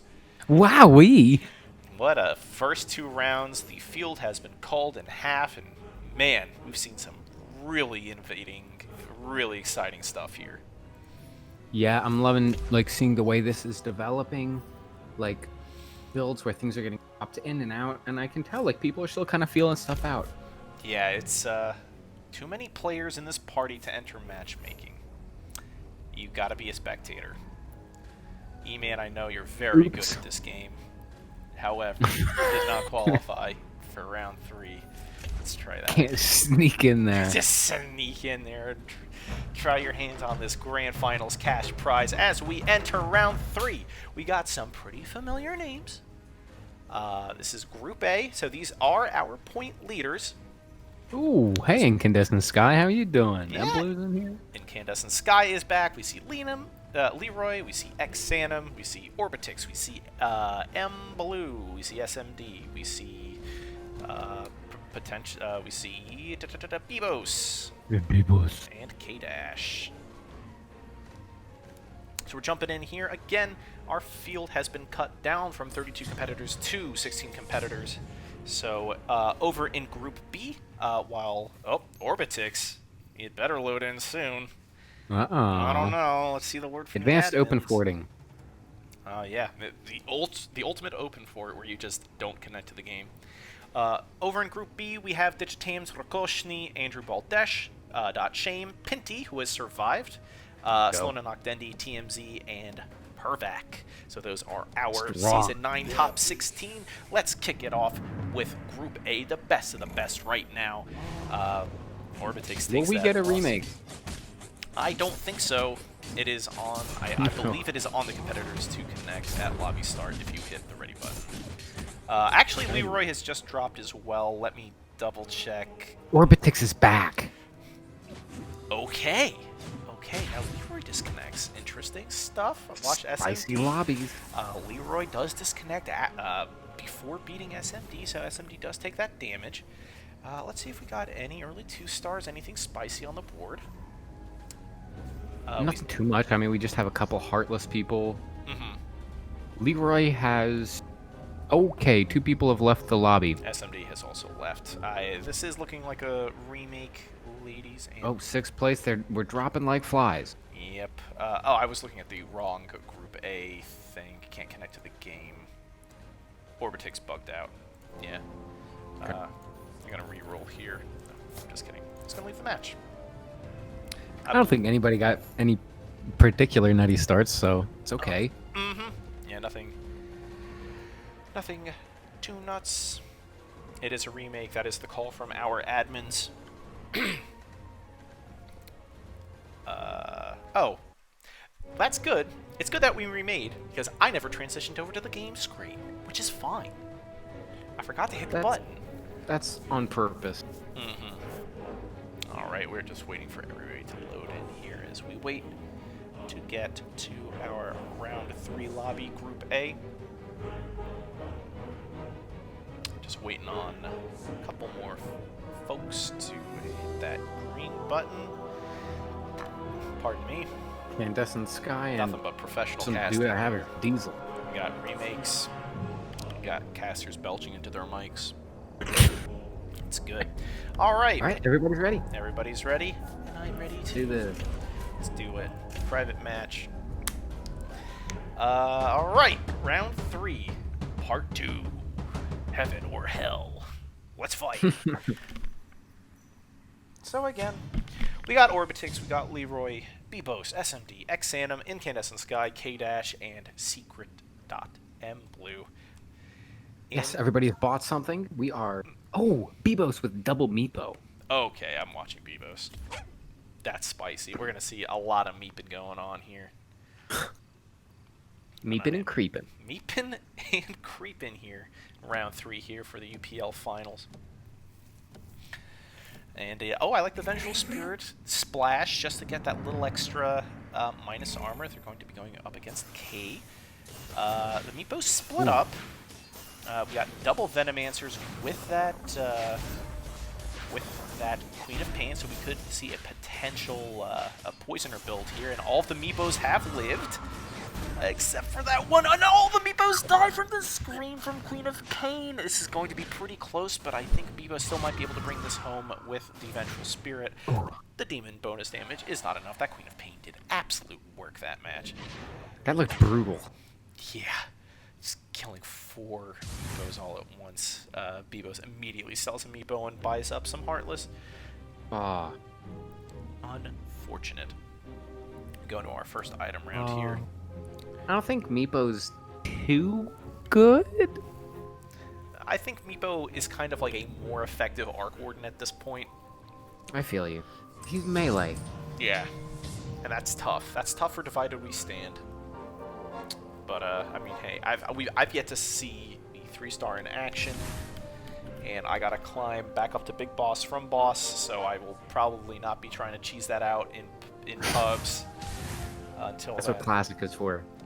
Yeah, anybody in particular you want to watch? We got some 2-stars up on the board. Yeah, let's watch Incandescent Sky. Alright, yeah, Incandescent Sky hasn't been on stream all day today. We see that they have a Bounty Hunter, 2 stars, that Spirit Breaker charging to the backline. But that Crystal Maiden is getting these absolutely debilitating Frostbites. That's 3 Frostbites against Incandescent Sky SNDs. Crystal Maiden really bringing it home. Hey, did you hear that Mana Voidstone is a good item? Yeah, not as good. Good. It's still very good. But Chainmail still is. Chainmail is still very good, indeed. I mean, personally, Voidstone has had it too good for too long. I'm glad that Eul Scepter is sort of buffed to be just like a strict upgrade over that. Honestly, it wasn't as good as Voidstone was. Yeah, because it gave less mana, right? Yeah, to swap those mana generation values around. And, we still have time to win this. Incandescent Sky going up against Xanum here. See the makings of a Mage Warrior comp. Human. Although Xanum just picked a 2-star Drow. Okay. That is a pretty high-value boat that just landed there for Xanum. Doesn't look like it's enough, though. Yeah, it was a good Frostbite from the CM, but not enough. Incandescent Sky takes a flawless victory over Xanum. And what else got? Yeah, let's take a look around. Let's actually follow around SMD, because I'm liking this Mage build. Yeah. Early Mage used to be a pretty contentious build because you didn't really have a lot of survivability early on, but from the introduction of Lich down to 1 cost and with Frost Shield in play now, you do get some extra durability and magic damage, which is something you had to sacrifice one of for those early Mage builds when Ogre Magi was sold in this game. Yes, that's pretty... Oh, Ogre's out of the game. That's Yes. right, so you lose that into Brute. Yeah. I think that's why we're going to see a lot more Mage Warrior, because Yeah. you need a front line with Mage. Although, like, the damage reduction from Frost Shield is, pretty significant. Allows Storm Spirit to live for a good long time. This Crystal Maiden's still doing her Frostbite stuff, doing a ton of work. That's 2k Will it be damage from enough? her. Can she Might solo be this enough. lobby? I think so. Oh, that hook. That hook was not enough. Did not come out. And yep, Final Frostbite comes out. Crystal Maiden's so good early on just for taking out units from the field with that Frostbite. Removes their healing in ways that stuns can't. And like with the Mage buff, Frostbite does so much damage. 5 seconds every time. Yeah, it is a ton of damage out over time. Vanguard Storm, let's go. Okay, all right. Like it's 2012 Dota all over again. We also have K-Dash. 4 people going Savage in this lobby right now. Whoa. It's still early Savage. 1 person going further on, throwing in a Shaman into the mix there as well. Ooh. K is actually, I think, angling for more of a brawny angle, having found 4 Bristlebacks and a Snapfire. And we will see the 2 Streakers go up against each other with SMD and K squaring off here. K did jump up to level 4 while SMD is staying at 3, and I don't know if this Crystal Maiden can carry as much water as she did in previous rounds. It just gets rolled over by K. Right, K jumped up to level 4. The unit order to. You're coming through a little garbled here, E-Man. Okay, that's just gargling, which is something different. All right. Loud and clear now. Perfect. Excellent. I think I was going into daddy mode. Oh, that's fine. That's okay. Yeah, let's check out K here, who has retained. K's streaking. Yeah, retained their streak. Past SMD has the double bristleback on the board. Super good, super important to get those extra cool stacks out. Got an early Talisman of Evasion. Yeah, got the Desolator. Just all physical damage all the time. And yeah, has the making of a pretty decent brawny comp on the bench with a Jug and 2 Snapfires. Ooh, going up against some early Heartless with the Acid Spray. Ooh, yeah. That is the mill is going to run out of it. Yep. They leave it. The Magnus does succumb, as does the first Bristleback with a 2-star Bristleback is going to charge headlong into that back line and just clean up Orbitix or SMD. Or sorry, Xanum. What am I doing here? I'm looking at the wrong. I'm looking at the wrong thing. No, but that Bristleback with the Desolator is super, like, plowing through people early on. Because if you look, look at Bristleback's extremely high base damage at level 1 compared to like a Magnus level 1. It's almost twice as much, which means his level 2 base damage is like super high. That's mitigated slightly by the low attack rate, but like throwing a Desolator on him just makes him just awful, just physical damage, awful in like the sort of biblical sense, physical damage machine. Right. Ooh, we're seeing Xanum and Emblue kind of vulturing each other here. Oh, going for the same stuff, and they're both suffering for it at the bottom of the lobby. Yeah, a lot of early Heartless, early Hunters being snapped up. K is going to extend his streak another game, or another round, against Bibos. What's going on? Super strong start, even dabbling with Puck. Oh yeah. Trying to get that the dragon bonus in there. Puck being an earlier choice than Viper, and probably a more effective choice because it does give you an inroad to Mage, like we saw Lefania try to get in the first lobby. Of course, it's something to consider. Ultimately, you do want a lot of brawny units just on the board at all time, hoovering up those kills and stacking up those health stacks. And K jumps up to 5 here. So it makes me wonder how much into brawny they really want to go. Do they want to low roll? Or do they want to jump up to get the sort of higher cost brawny units into their mix? Well, there's only one higher cost brawny unit, and that's Axe. Right, that's totally right. There's 4 brawny units at 2 cost and below. I forgot they moved Jug down to 2 cost. Very good. They did move Beastmaster up to 3. Okay, yeah. So it is clear that I've studied these patch notes extensively, and it's absolutely been like know 3 what I'm days, talking about. Dave. Yeah, it's true. Old habits die hard, and that Bristleback just gets told "see you later." And I think this is going to be the end of, might be the end of K's streak here up against Incandescent Sky. If this Wild Wing can tank enough damage, are we going to see another tree? Yeah, this quill damage is stacking up though. Could not get the last one out, and that is going to be the end of K's streak. Incandescent Sky starts streaking themselves. Silver Lining, though, killed a lot of trance. Yeah, that's true. Yeah, get some health buffs. Those quarter kills stacking up We have nicely. 2 streakers. We got Orbitix and Incandescent Sky. Okay, yeah, let's take a look at those comps. Kind of similar. We see Incandescent Sky going in deeper into Shaman, as that Shaman healer groove going. Orbitix has the 4 Savage Shaman Summoner. Oh, so that's gonna kind of build up that little wolf's damage. Yeah, let's check out Orbitix for that reason. See how this little wolf does throughout this match. We see a Lycat on the board, a Bristleback on the board, Magnus, and a Nature's Prophet. Too many wolves. Jumps into the back line. The boat coming out from Exanum, maybe not as effective as they would have wanted. Mortarian starts streaming onto the board. The Alchemist goes down. A tough acid spray, too, just placing it on the Lonely Wolf in the back lines. And, you know, theoretically, that barricade made all those units funnel and walk in that acid, but it was just not enough. By the time they were all affected, it was just like too low a unit count to make the difference. So Orbitex extends their lead, and I believe Incandescent Sky just lost theirs. Look at this front line. You got a 2-star Bristleback with a chain. You got 2-star Tusk with a Vanguard. You got Lycan with Vanguard as the Underlords come out. Indeed, we see 2 Hobgins, 2 Inessexes, 2... Oh, this is the perfect distribution. True equality has finally been reached here in Dota Underlords, ladies and gentlemen. We see 2 Joels, 2 Enos, 2 Inessexes, and 2 Hobgins. Wonderful. This is great to see. I love this. It shows me that, you know, we don't see any truly busted Underlords right out of the gate for this new patch, and oh man, I'm pumped. Let's see if Orbitex can continue this streak going to kind of the early mid-game.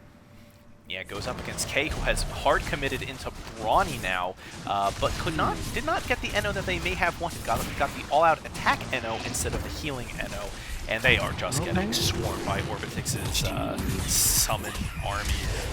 It's a pretty good all-out attack. Might get some consolidation kills, but nope. Not so much. Certainly not the mitigator that Friendly Fire is. Yeah. Friendly Fire makes that end game state look way different, and Orbitex extends their streak even further. And Bebos is actually kind of dropping down, drops below 66 health, looking for a very wide Knight build with Legion Commander, and just isn't pairing up those Knights. Yeah, it's tough. The only person going Knights in the lobby and cannot find these pairs gets a Legion. Or was it the Legion or the... No, the Omni Knight. Yeah. Slopped in the Omni Knight. But, like, that's just unlucky, but that's Underlord. That's Underlords, baby. You said it. Alright, as we go into round 11, Orbitex is going to take on SMD's Mages. Okay. See how this Mage comp has developed. We see our Hobkin in for Let's Go Crazy. We see the makings of some Dragon inroads. We see some Spirit inroads. A good spit out from Puck, and actually a lot of magic damage coming out here as the Mages get swarmed, surrounded, and just these summons are just too much in this mid-game. Good Enthrall 2 there with the Lich, got Frost Shield, and yeah, took SMD to task. Let's check in with Incandescent Sky and K. You have muted yourself. E-man. Yes, indeedy. My apologies there. I had to deal with some light affairs. No worries, no worries. But as you can see the stratification of this lobby, right? Up top you got some Shamans, some Shaman Summoner. I thought that would have like a much stronger showing, and I think I think that's a classic Dr. Heckleism, a 6th place finisher. Yep. Like you can really streak into the mid game. But it's like, you need to transition to something else. That is probably not going to win you a lobby. Yeah, I mean, the Ancient Black Dragon is a very strong unit with the right buffs, with the right comp. You can get Troll in there for the extra attack speed and like the Beastmaster kill buff, but it's, you know, you need to take that late, and it's tough. It's tough to not get outswarmed as Orbitex up against Incandescent Sky. It is going to be a summoner battle. There's a lot going on here on this board. The little dog... The Death Prophet doing work. Running around. Yeah, that Death Prophet. Let's take a look at those damage numbers. Yeah, is actually doing a ton of work, unironically. Yep. That's what, like, that separates the pros from some schlub like me, you know? It is still very early in this patch, and yeah, that is 2,700 damage just from the Exorcism alone. Orbitex finally loses their streak up against Incandescent. It's kind of early for a tier 4 unit. Round 12, was it? Yeah, that's actually a very early drop there. Jeez. Yeah, let's check in to see what... Dummy hat. Oh, we have a Witless Shaco coming out? Yep. Who grabbed that? Orbitex. Okay. Wow. See his 2-star Alchemist going in for Orbitex as they are sitting at 6 units, pardon me again. And that's actually going at Witless, or the Witless is going on Bristleback, and I actually super love that pick. Great call. Great call. Bebo's actually jumping up to 6 to trying to kind of mitigate. I felt like they were doing a lot of rolling, but I mean, you gotta get your booty in gear, right? You gotta get moving. Yeah, you can only reroll for so long and hang out at low health for so long before it becomes a really Permanent. scary time. Is this an early lone druid from Orbitix? Okay. Looking like. It is not going to be enough as it's actually M Blue who is streaking with this Heartless Hunter build. Let's take a How about look we at that. move over to them? Yeah, they are again. They are streaking. They have level 2 Heartless. Love this build. They got the fall. Love this build. Yeah, this is super strong. I've had much success with it in my pubs down in the boss gulags. I mean, you get that healing, you get that damage buff, and any build that incorporates Terrorblade is a fantastic build, in my opinion. Love that guy. Some strange... He's like he's a round winning potential. Like, he can just pull out a round for you if he's ignored. Absolutely.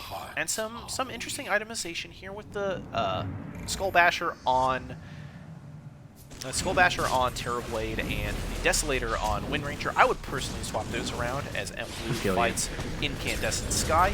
Hooks in that Enchantress, makes short work of her. We see the first Fallen going down. The Exorcism coming out from Incandescent Sky. The Friendly Fire's trying to mitigate and doing a pretty good job at it. Windranger's in the back, and she's been buffed up pretty significantly by those Fallen. That's the thing. Like, you might think you're beating this composition, that you're beating this hunter comp, but like there's the Fallens there, and they just output so much damage it hurts. Yeah, it is a ton of damage. Plus Hobkin. I mean, Friendly Fire is just strong. If you're not going Brawnies, you could probably fit Friendly Fire into most compositions. Yeah, absolutely agreed there. It doesn't just have to be Mage anymore because the Friendly Fire is pure damage, and it is equally distributed. I mean, that used to be a bad spell, huh? What, Friendly Fire? Yeah. No one can hide. Back It when used to be different. I mean, it was magic damage, and it was like half damage for everyone away from the epicenter. So. Oh, that's not as... Got some buff. Yeah. M Blue is looking to extend their streak further against the Ronnies of K, and it is looking quite good for them. A Fallen unit goes down, everybody gets buffed, Friendly Fire goes out, and it's just Enno left to get chewed up and spit out. Does pick up the Vengeful Spirit. Can't get the Pudge. Yep, Pudge does not succumb to the ticking, and M Blue is our one of two streakers, actually. SMD up higher has made the Mage Spirit comp work for them, and you know why? Uncontested. One of my favorite things here, it's that Ember Spirit with that Battle Fury. I cannot stress to you how much damage this does, because everybody that's clumped up, that gets hit with that Sleight of Fist, gets cleaved to death. It is so much damage. Yeah, let's watch some SMD. I am popping over here. Ah, up against M Blue. How about that? Perfect stuff. Okay, they're a little clumpy, and there's the slight. Yeah, that slight, again, does so much damage there. Battle Fury doing 500 of that damage, but is it going to be enough? Secret M... Cannot get the Delta Slam out.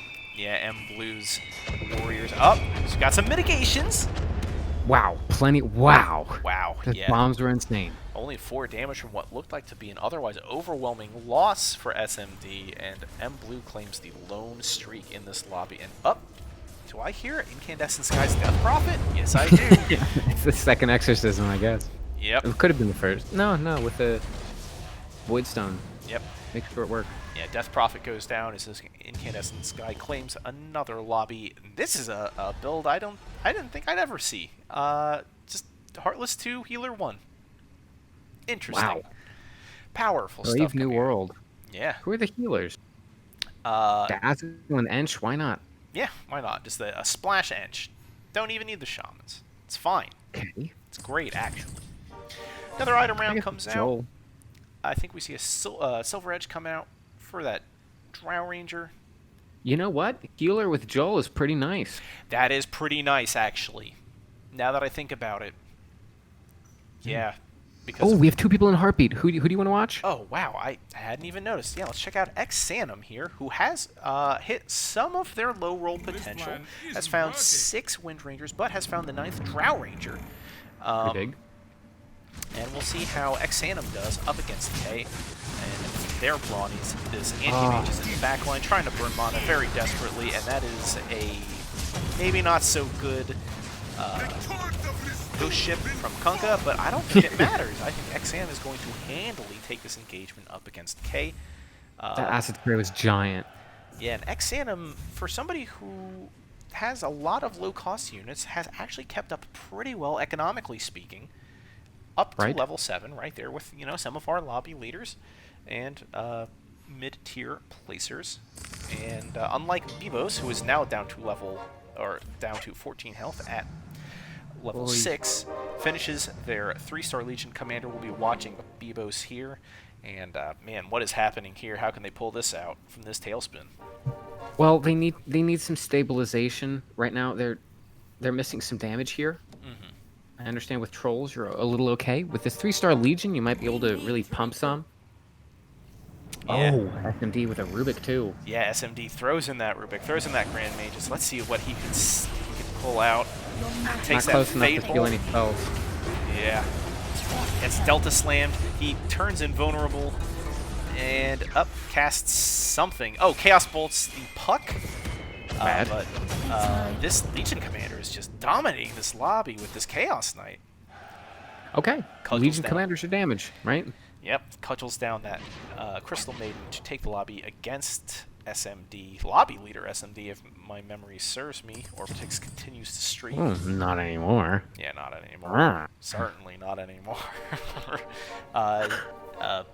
Bibos looking to expand this Knight lineup. Has this 3-star or this 2-star Abaddon just chilling on the bench. Sells it? Sells it. Okay. That sounds a little desperate to me. But I mean, you're at 14 life. You got to do what you got to do, I guess. Yeah, and actually, it's looking like April here in the United States, economically speaking, across a lot of these players, just destitute stuff. You know, you got 3 people in this lobby at 1 or less gold, and then a couple of teams. It is rough. Bibos is up against lobby leader Orbitix here. The Enthrall goes out. The slaps are down. And, oh, that is an enthralled Chaos Knight. This is looking bad for Bibos. Takes 12 damage. Surrounded. Clinging to life. Also, K got hit pretty bad by Secret. That's a Secret M Blue. That's a bad matchup right there. Yeah, that is M Blue's Heartless Hunters. That's 6 Heartless. 6 Heartless Which is Hunter now fallen. 15 minus armor. Ouch. Yes, and there's a Medusa in that comp. That is devastating stuff. Absolutely devastating stuff. And K, just with those Brawnies. K still at level 5. K hit... Yeah, now level 6. Jumps up. Has the double Beastmaster in there with a 3-star Snapfire. Oh, Puck no. Look at that bench. for K. Oh, where's the Jug? Where's the Beastmaster? Where's the Bristleback? Bristleback? Just 1 unit away, going up against SMD. This could be brutal. no. I can't watch. I gotta watch Bibos, who has a similarly just awful matchup. 3 levels behind M Blue. Can they make it matter? The duel's out. It wins. Stonegaze is out. Okay, sort of slowing the tide of the Legion Commander, who forges on bravely. This stolen Medusa dead. The friendly fire and mitigator, and I think this is going to be it for Bibos. Can they get a timestamp victory at least with K? No. They go out in 8th and 7th respectively, and yeah. And X saying I'm holding on skin of the teeth.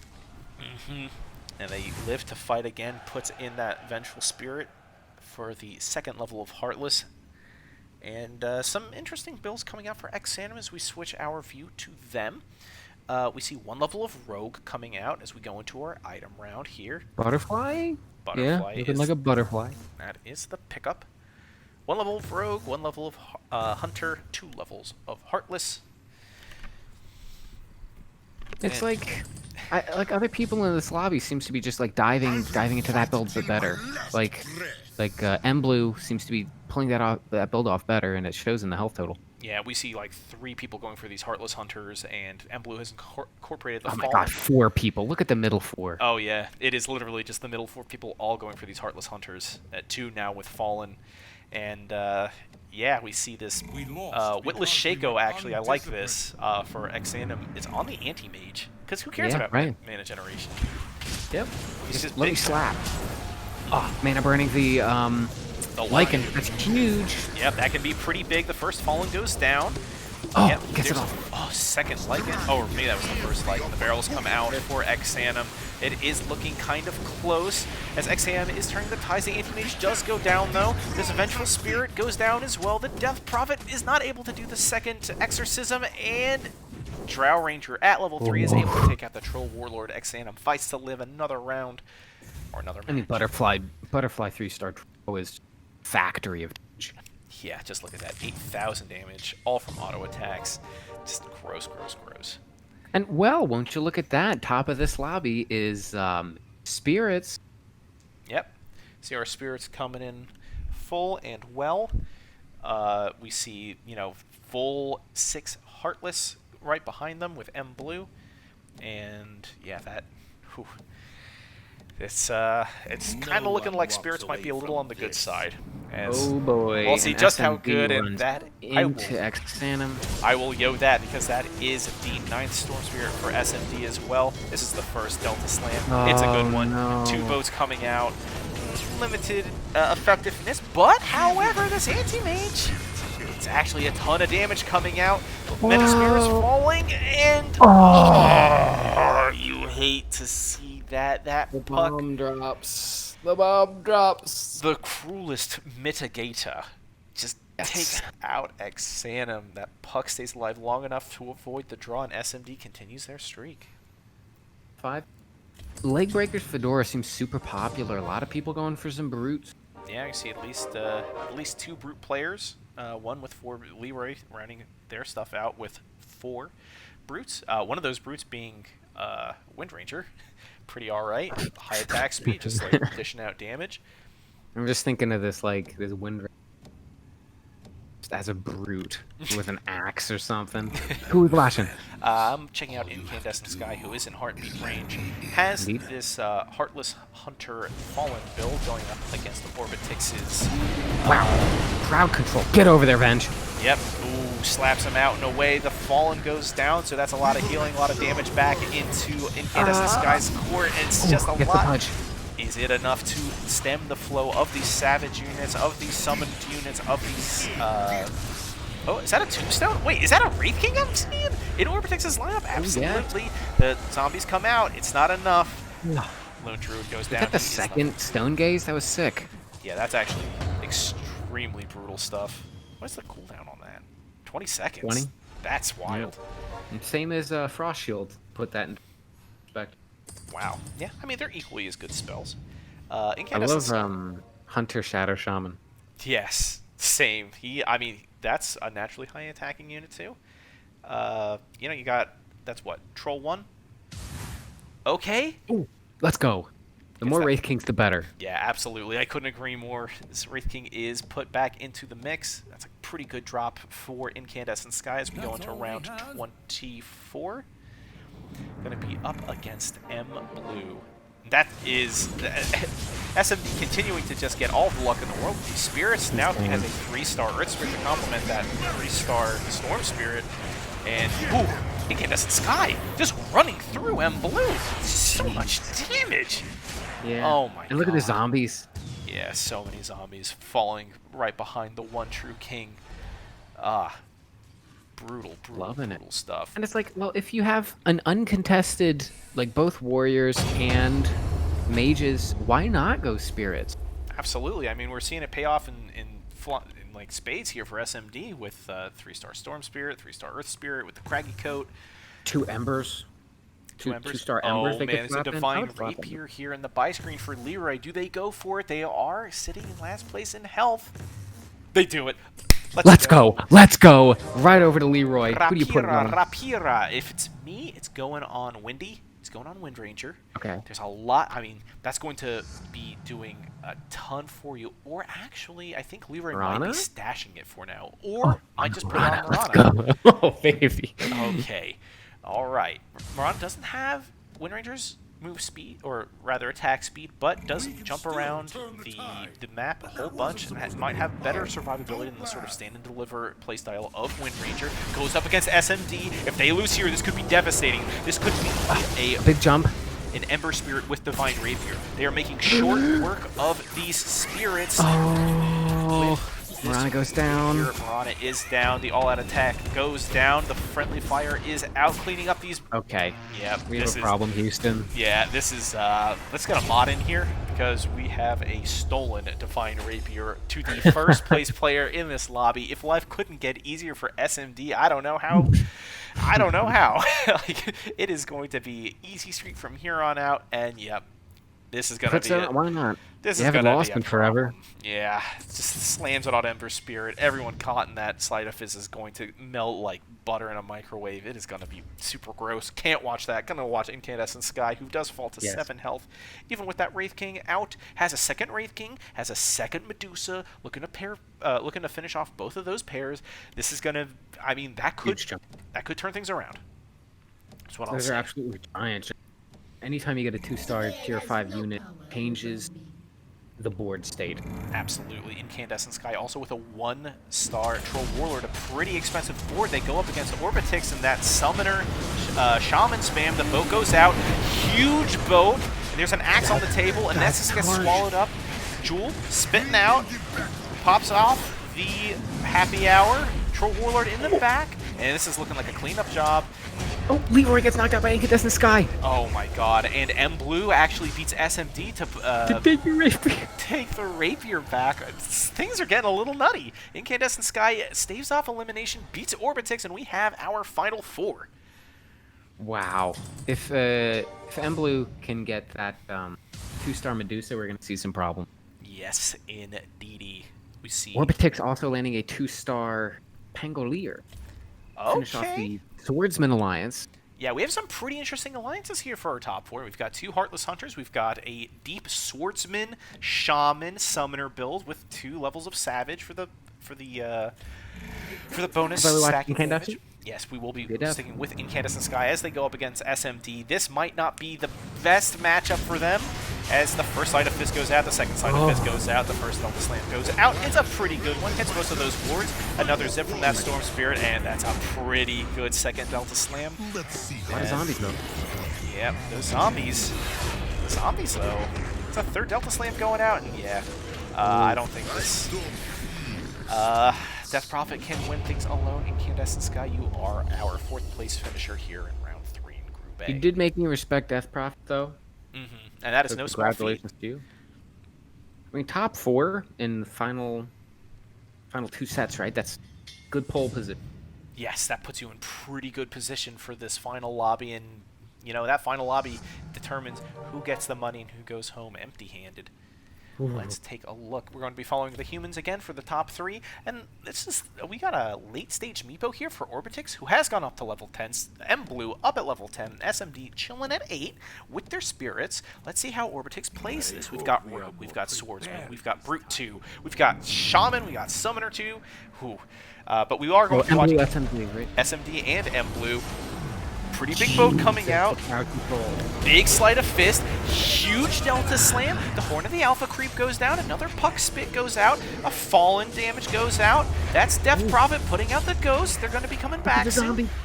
Oh, can the Storm Spirit take it alone? They cannot. And actually, Orbitix gets murdered by M Blue's Ghost. And M Blue beats SMD on the other board. So we're going into a top 2 position into an item round. This could be everything. And thank you, chat. You were so nice. You know, we love Cass in here, and we're here to bring the hype here for round 3. Again, we're probably going to be seeing SMD and M Blue in our final, so they are fighting for that pole position. Again, every point matters here. The Refresher Orb is picked up, put on Void Spirit. So we're going to see a couple of Void Hops. Maybe I'd rather see it on the Earth Spirit. Get those, like, stunned. I would probably actually want to see it on the Kunkka. Personally. Just for some extra CC. And here we go. It is SMD. It is M Blue. Going in. Here we go. Top 2. Incredible. The Rapier is on the Medusa, so the Rapier is in play. Yep, Rapier in play. Stone Gaze out. Oh, but Delta Slam out. Crowd controlled. Ooh, the Medusa goes down. Yep, Medusa is down, and that's a ton of damage. But is it enough? SMD getting overwhelmed. It's M Blue. It's M Blue. I see 5 zombies. Look at all. What are you gonna do? Oh, What are you gonna do against so many zombies? Wraith King coming out clutch here with all of his follower zombies, the Horn of the Alpha. Let's check out things from M Blue's perspective, because it looks like the Spear build is falling off against these Heartless Hunters. And that's fallen too, actually. Yes, it's just too much damage. It's just too much coming out from that side, and like there's not a ton of clear. I understand there's some AOE in the Spirits build, but there's just too much to deal with. It looks like. Yeah, and it's all or nothing here for M Blue with the Rapier on the Medusa. We saw that last time. That is a Maelstrom on this Death Prophet. And look at this record. 5-1 against SMD. Oh man, that Crystal Maiden just gets blown up right from the jump. And Medusa gets silence, can't get the Stone Gaze off. The Stone Gaze does eventually go off, but these spirits are doing work. The silenced Earth Spirit cannot get that spell off, and man, just devoured. Huge. 21 damage, and M Blue is streaking well into their way for a first place finish, putting them in great position for this final round coming up next. What do you do if you're SMD? That's actually a giant. That is a huge find. Huge pull. 2-star Void Spirit, 3-star Crystal Maiden. Do you Get put the Crystal them in Maiden front? out of there? You cannot Get have Crystal them in Maiden front. out of there. Okay. Quarters off. I was like, what is this? What is happening? You cannot have them in front. Put in the Dragon Knight? Is this a 2-star Dragon Knight? Okay. A little bit of tank. It's still 1-star, but we're doing it. Yep. There is another Dragon Knight on the bench. This is to activate the Dragon bonus. We're going to see a much more durable puck here. And here we go. I'm watching things from SMD's point of view. Boat comes out. Delta Slam goes out. It's a pretty good one. Everything just dies too quickly. I mean, like, there's no front line. And with this Does it fallen, matter, oh man, that is a good Delta Slam. But with this fallen bonus, those units are coming back. They essentially have 1.5 life bars. Is it enough, though? Oh man, the Rapier Divine Rapier goes is back. stolen! Divine Rapier is stolen! It's back on M Blue, or rather, it's back on SMD. Okay, is that going on your? Oh my god. I think it's going on your 3-star Ember. Yeah, that 3-star Ember Spirit can make mincemeat. That's a 2-star Dragon Knight. Do you actually put it on him for the splash damage? You do? Okay, that we're doing Vanguard is going to go on. Oh, that's huge. Oh my goodness. Oh my goodness. It's too many items. I think, yeah, that Voidstone goes on bench. The Bloodthorn Crystal Maiden, again, just like my pubs in Dota 2. Puck in the front line with the Vanguard. The Refresher going on the Kunkka. Okay, I think this is going to be a ton of damage. Is that Tidehunter Splash now coming from Blue? Yep. Or no, that's only a 2-star Kunkka. The boat goes out. The second boat goes out. But that Delta Slam is out as well. Oh, he gets the Delta Slam off. He was getting silenced by the Bloodthorn, but finally gets it off. That's so much damage. Oh, man. But the Rapier Dragon Knight does go down. The Friendly Fire goes down. This Terrorblade is standing. He's delivering. And the Storm Spirit is so low. A huge... Oh, my God. The Hobkin fight? It is not enough. M Blue the Storm gets to live. 61.5 kill Storm. Jeez. Look at those damage totals. Ember Spirit with 9k damage, Dragon Knight with 8k damage, 7k damage from Storm Spirit, and we enter another item round. Another Bloodthorn. Another Bloodthorn is huge. I mean, we saw the Ember get silenced by the Bloodthorn last time. Yeah. And just barely got the slide off. Yeah, another Bloodthorn. It's Silence Gaming here in the final one-on-one face-off here. Round 33. This one's going ultra late. SMD stuck at level 8, isn't going to be upgrading, is economically destitute with 7 gold. The 2-star Tidehunter comes out. That could be huge. That's a ton of CC. It's relevant. Yeah, and I do like this Bloodthorn on the Void Spear. That's going to be a good silence. He has a very good attack rate at 1, so you're going to see a pretty significant source of physical damage out of him. The Dragon Knight with the Rapier and the splash damage in the back line. We see the Puck in front with the Vanguard, and here we go. It's round 33. Oh, that could be hook bait, but the silence does go out on the Pudge. He does not hook, and this Dragon Knight is spinning out. Oh my goodness gracious, it is a ton of damage. The zombies are coming out for this Wraith King. The Ember Spirit does go down. The zombies are coming out. Is this too much for the Dragon Knight? And it is! The game. That's SMD being taken out in second. M Blue takes the Rapier back, takes the lobby, and says, give it to me. I'll see y'all in round 4 in Group A. And that is all she wrote. Eamon. Woo! What a final 2. Oh my god, turns out Bloodthorn's a good item, especially when you're trying to silence some spirits. Like, the spirits did not do anything in that final round. There were 3 of the bottom 5 in damage dealt. They barely got to do anything at all. Yeah, that was just an absolutely devastating build. SMD actually, it looks like sold all of their units. I'm not sure what happened here, but we don't see like this sort of spirit layout there. But man, this, we were talking about it in the pre-show. What do you do with Fallen 2? And it turns out you just build hunters around it. You leverage the natural Heartless synergy, and you'll end up with a comp like this. Because, like, I mean, with that Wraith King, he was just pumping out so many zombies, and then they come back to life. And it's like you survive an initial burst from the mages, from the Delta Slams, and then you come back for another round, right? Yeah. And by the time you come back, the supporting cast is down. Absolutely. And it can't be understated that Scaled 1 putting in a lot of heavy lifting with that Tidehunter and Medusa with that extra magic resist. Being able to resist all those puck spits, the boat, the Delta Slams. It was, played a pretty significant part in M Blue's victory. Oh, I'm sweating. Yeah, I am perspiring like I've just run like a 10K. This is absolutely unreal stuff. Like, I hope everyone's having as much fun watching this as we are casting it, because like this is some good under. Yeah, this is like I could not have asked for a better set of games leading into this final week here for Season 9 in Underlords. I'm going to put 5 minutes here on the clock. We're going to throw it to a break. When we come back, the final lobby of Season 9. The grand finals, final round. New patch. We've seen nothing but fireworks today, and I have no reason to doubt that we'll see them in this fourth and final round. I'm your host, Dr. Heckle. Joining me again this week is Snowplows, and we will be right back. I'll see you in the money round.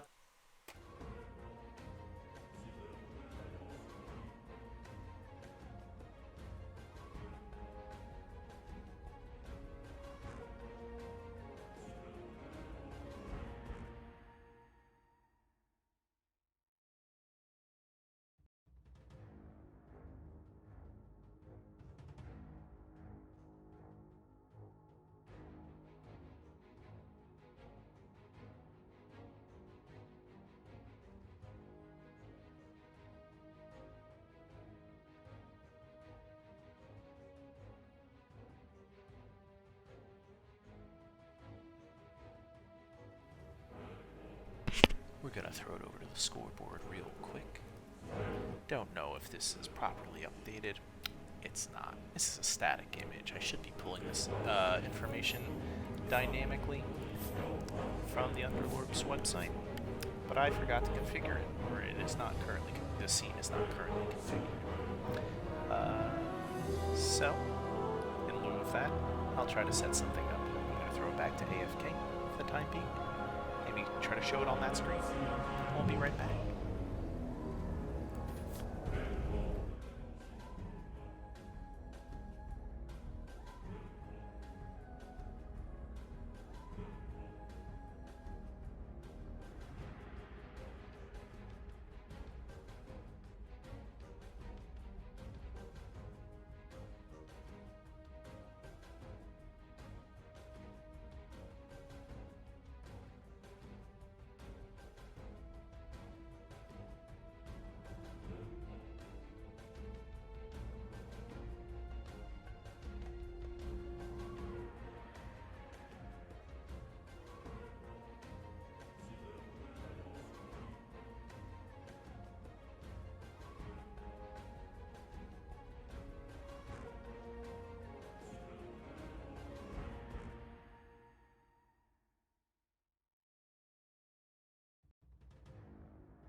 This is it. What we've all been waiting for, the grand finals of Season 9 here on UPL. I'm your host, Dr. Heckle, and with me once again is Snowplows. How you feeling, Snow? Me, I'm feeling good. Honestly, this is more physically taxing than I expected. Like, this is so high intensity. This is so high, like, fast-paced. I love it. Yeah, there is just, like, all these late-round encounters have been so just stressful and just unpredictable here on UPL. This is, I cannot wait to see what this final round holds for us. Look at this top 8 lobby. Like, everyone here, we've seen them over the course of this season. They deserve to be here, and honestly, there's a lot of great players who aren't in this lobby, too. Yeah, I have the scoreboard up, finally. In between rounds, and, you know, we saw names like Pinty's not here, Shame isn't here, Pivo's not here, all sorts of folks. Lafania, that was in our first lobby here today.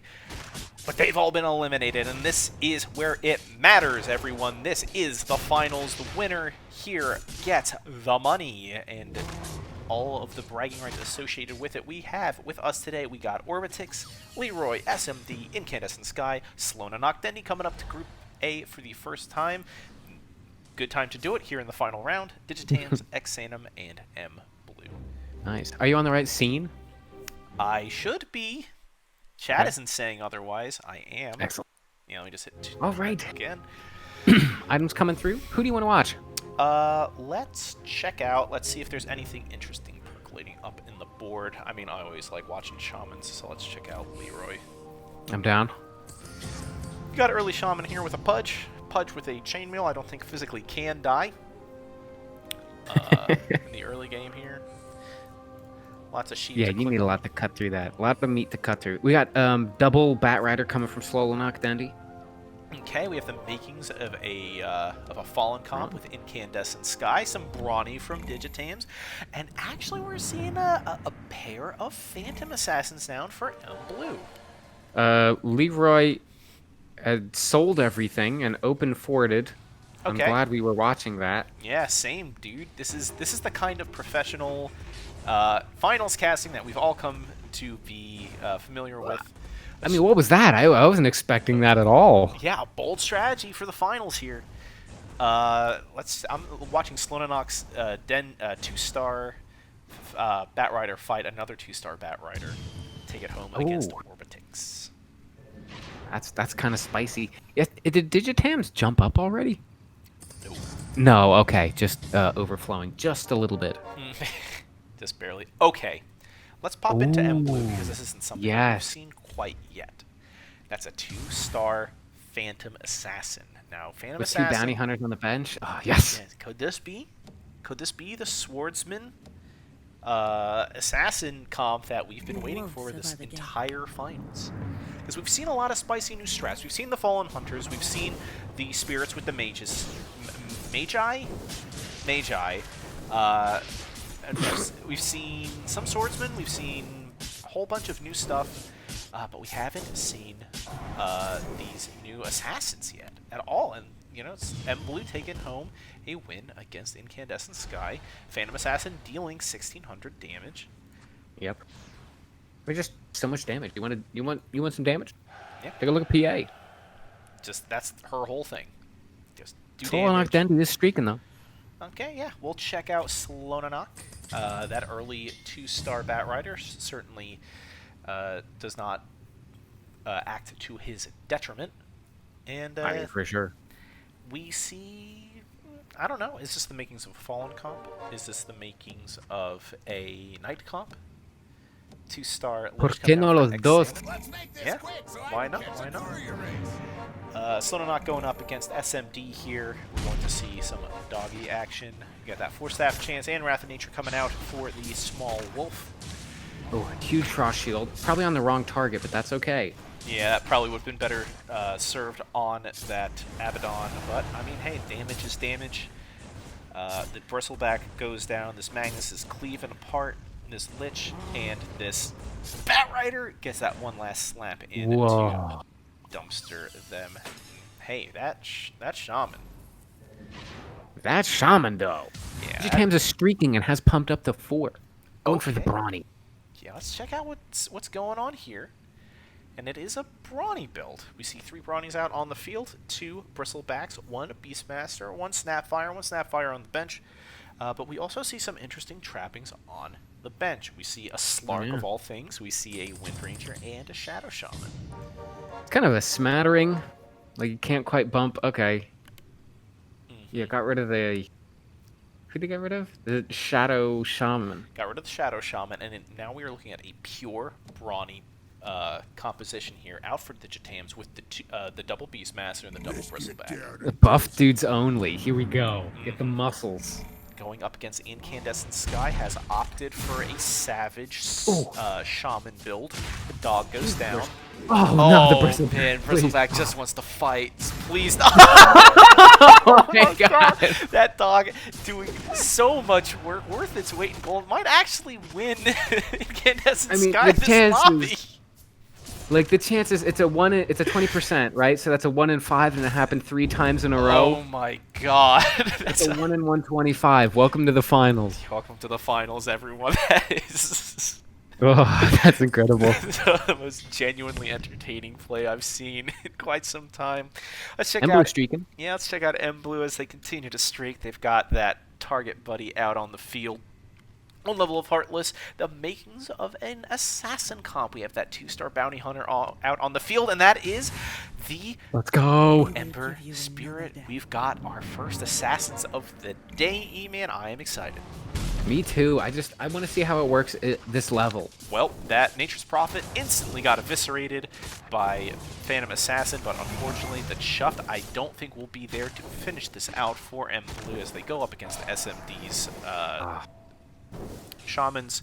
That dog is so empowered, every part of it is just encased in this blue. This blue. His eyes are just bulging out of his head, empowered with strength. I feel like I'm like my sense of reality is being destroyed by this grand finals. I'm just like seeing things, seeing weird stuff. I think like that last one-on-one in Group A from round 3 was so hype. Might have blown out all of my sensory receptors. We do have SMD going streaking now. Okay. Going for the Shaman Savage. Yeah. Level in both. Yeah, let's pop over to SMD as we watch them continue to streak. They're going to be going up against Leroy's mages here. We see it is contested. Xanim is also going mages. Okay. Yeah, we see a couple people going mages. 3 people in the lobby have at least 1 level of shaman, so we are seeing some tight builds. People are pulling out Old Reliable for this final round here at UPL. This Bristleback is hanging on to dear life with a wind and a prayer, and this dog is seeking to mitigate but choose to chew on the dummy instead. The Magnus That was a giant Frost. That Lich doing the highest damage. Like, Frost Shield did 1,700 damage. Tonka was just standing in the middle of everybody as Orbitex begins to streak too. Wow. Yeah, I mean, it's just one person after another here. SMD actually jumping up to 5 for that Warrior 1 to complement the Savage 1 and the Shaman 1. Okay. Huh. Okay. Ooh, Xanum getting that 2-star Earth Spirit. We have another makings of spirits. At the same time, down at the bottom, Slonanak Dendy completes Hunter 1, has that 2-star Lich, might have the makings of a Fallen Hunter, and we see looks like uncontested Hunter. Interesting. Oh, that Spectre got swallowed up in SMD as he takes on Incandescent Sky. The Shaman, we do see some Shaman on Shaman action. We see two dogs out on the board. They are chewing away. SMDs. Too much. Oh yeah, we see this the Force Staff just slipping and sliding all over the place. The empowered dog takes it home. This dog just empowered from head to tail, literally, just does so much damage, like 3,500 damage from the dog. Hanging out with Slardar in the clubhouse. Yeah, both of them. Rounds. 3K plus damage. I mean, now that Slardar is a tier 1 unit, if you get minus 20 armor, 2-star Slardar with a Desolator, people are going to die. They didn't change those values. No, they didn't. That's a mistake, in my opinion. Well, Why? this is the first time we've really seen Slardar get some use here, right? That's true. I mean, I was always a fan of those, of like, the double scaled warrior comps with, like Pudge and then Slardar and Tidehunter for a free level of scale. But as we're going to see a streak match here between SMD and Orbitix. That's a Meepo. Meepo bouncing around, but Meepo goes down. The Wild Wing frozen up. Looks like the healing will sustain them through. That's a ton of 2-stars. Yeah, that is too much to hang. That is a lot, and the Wild Wing gets frozen again. This Crystal Maiden putting in serious work for what looks to be a Splash Maiden from Orbitix. Not a lot of mage going on, and that's like 4 Frostbites just taking to task, knocking out SMD from their streak. And let's check in with Orbitix. It looks like just a healer troll comp. Yep, and also things to keep your eye on. Incandescent Sky already has a 2-star Spectre. You might see them start to rocket up. That's going to be pretty good as we go here into our Underlords with an enthrall, selections. please. Ooh, baby. 3 Essex is out. 1 Hobkin, 2 Jules, 2 Enos, and yeah, 3 Essex. An excellent spread of the different Underlord abilities too. Yeah, we see some golems. Or we see 1 golem, we see 2 enthralls, we see barrels and happy hour and yoink, and we see all of them. Exactly. I think Orbitix is getting spammed right now. Yeah, his board is going nuts. Shout out to all of our spectators, clearly just spending their time clicking on board props. As we see Orbitix take on Leroy, Orbitix has those Meepos. We're going to see another round of poofs here. And that Hobkin just absolutely eats it without being able to cast much of anything. These Meepos are just living. Another poof goes down. That Crystal Maiden gets swallowed up, and that Storm Spirit feels it as well. 4 Meepos out on the board. And yeah, Orbitix jumped up and added a level of Rogue as well. I'm going to have to turn down game audio because I actually can't hear myself over these board props. Or maybe if we spam them hard enough, we can just kill the props so they can't click on them. That's the deck. I think they've calmed down though. I think they've. Never mind. Spoke too soon. Like this 2-star Meepo with the Heaven's Halberd is super sick. Oh, I actually think like if you reach a 3-star Meepo with Heaven's Halberd, you're gonna see some problems. Yeah, that's going to be super strong. And Alchemist is now in the fray, so we get that armor reduction. So it's like having a free, what is that, a Heartless 2?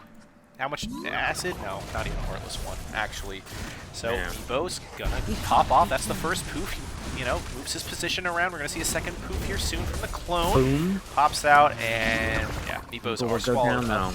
Yep. It's like these Baranis are kind of chewing through. It's too much AoE damage for a Meepo to handle. Yeah, you can't dodge the Quill Sprays. You can't dodge the Cleave coming out from the other Bristleback. The Golem is down, and these Bristlebacks are pissed. They're on the warpath. The Golem disarmed, and the Crystal Maiden destroyed, along with Orbitix's streak. Digitams takes a victory. And well, look who's streaking. Incandescent Sky with a 2-star Spectre. Who would have ever guessed? Now this is a fantastic alliance spread here. We got 1 level of Demon. Well, we got Demon active. We got 1 level of Healer and a 3 Fallen. Yep. With a Terrorblade on the bench too. I mean, we could see some Hunter get slotted in later. We can get some more Fallen. I think level 2 Fallen is an idea. Yeah, I mean, we've seen it used to great effect here in these most recent rounds, and it's like Wraith King's great unit. Even when a fallen unit dies, somebody pointed out in chat, when they die next to Wraith King, they still get the zombie and they get rezzed. So yep, that's super strong. Like that's why Wraith King's there at 5 cost. It's slapping time, slapping time. Oh my goodness gracious! Somebody stop that hero! 3k damage for free. The Meepo gets enthralled. This is going to be a problem. The Kunkka disarmed. A second Spectral Dagger. Welcome to... okay, I can understand why Spectre gets bonus damage. Well, I can't understand that, but I can accept it. But why do you have to debuff everybody, too? It's silly. It's super silly stuff. Let's just check to see, again, what Spectral Dagger does. It does slow attack speed for 4 seconds and move speed? Yes. Yeah. I mean, that is... Dota, that is lore appropriate. That is what she does in Dota 2. But man, does that translate into a powerful unit here in Underlords. As Incandescent Sky is just on the top of the lobby. 5 people in the lobby jump up to levels 6 and 7. 2-star puck coming out for Leroy. Lots of stuff going down. Another item round goes down. That's a target buddy for Incandescent Sky. It's going to help with that back line. The Drow Ranger goes in. And that's one level of Heartless, along with the Fallen and the Healing and the Demon and the Spectre, who's 2-star, with Vanguard, and a lot. it's just a lot. Wild Wing down. This Vanguard Spectre is about to be top damage dealer. Yep. Here we go. Here we go. Slap, slap, Sorry, slap, everybody slap, lose slap, the move speed. slap, slap, slap, slap, slap. Oh my god. Oh, please. Just 3k damage for free. The Wild Wing can only watch as all of their friends are cut apart by this Void Demon. The second Spectral Dagger goes down, and I can't even watch. Force Staff. That is the counter. You saw it here first on UPL Season 9 Finals. The counter to Spectral Dagger Spectre is a Magnus Shaman creature with the Force Staff chance. Actually, no, because you get 100% bonus move speed for 5 seconds. Oh, So you right. just You can just right run back right in back the in. action. There's no Yeah. counter. You heard it first here. Holy moly. Oh my goodness. And it's like, it's only going to involve more as you get into late game and go for the Void Alliance. Like, you can 10-pull around a Spectre, right? Mm-hmm. That's, I mean, it's such a powerful pairing between Demon and Void with the attack speed. Just, brutal stuff as Incandescent Sky going up against Exanum, pulling out those spirits. Silence, that's a counter. Yeah, pretty good Delta Slam, but the Spectral Dagger does go out. Slap, slap, slap. Oh, doesn't... Up. Oh. Yep, gets The disarmed. enthrall target within the Delta Slam. Yeah, that is absolutely brutal. As another Delta Slam goes out, just gets lit right on the tip. Boat goes out, crashes into a Nessus, kills her. Incandescent Sky gets got by Exanum and their spirits. Solonok Dendi is nearing heartbeat range, and Leroy's streaking. Yeah, let's check out Leroy. We have some pretty good stuff Well. here. Jumps up to level 7 to get 1 level of Spirit. Has the Kunkka, has the Crystal Maiden, has 2-star Storm Spirits in the face of a cannibalized build with Exanum. Pretty good stuff. And, you know, you talk about the whole Spirit build having Mage and Warrior together, but you cannot underestimate the human part of Kunkka. Yeah, absolutely. Absolutely. Getting that early on in generations from the human warrior is pretty choice. As we see Leroy versus SMD, and the Delta Slams are just running this lobby into the ground. The friendly fire comes out, and it is just brutal. Yep. Spirits are just absolutely taking control of these finals here. People are adapting. Solonok Dendi is in heartbeat range, down to 25 life, looking as a lone person going Hunter here. How can they pull up? How can they salvage this? Well, we do have 1 level of Fallen, 2 levels of Heartless, 1 level of Hunter, 1 level of Vigilant coming out here, and I think Solonok just has to focus on matching these pairs. They have an Abaddon, 1-star Abaddon out there. They have... or rather, a pair of Abaddons, a pair of Lifestealers, 2 Terrorblades on the bench. Do you swap in the Terrorblade instead of like the Vengeful Spirit and sacrifice that level of Heartless just so you have a little bit of a better Fallen unit? Well, maybe you get rid of the Abaddon, maybe? I don't know. Yeah. Abaddon for TB? Get a little more damage in there? Oh, but the silences come out, and absolutely money Delta Slam comes out from Leroy, who continues to streak. The anti-mage goes down, and the Thrall goes down, does steal the Storm Spirit, who has a pretty good zip right into the target, buddy. You hate to see it. A second zip, it might be able to get the puck, but doesn't. Gets silenced. And 15 health now for Solonok Dendi. Snowplas, I have to bring up the itemization here from Solonok. Is this too cheesy or not cheesy enough? Well, I think you can see that they're at 15 life right now. So, I mean, I see how it makes sense, right? You buff the Fallen healing, and you have damage to go with your Hunters, but it's only 25 damage. I mean, that's the same thing as, like, what, old Quelling Blade, that's old...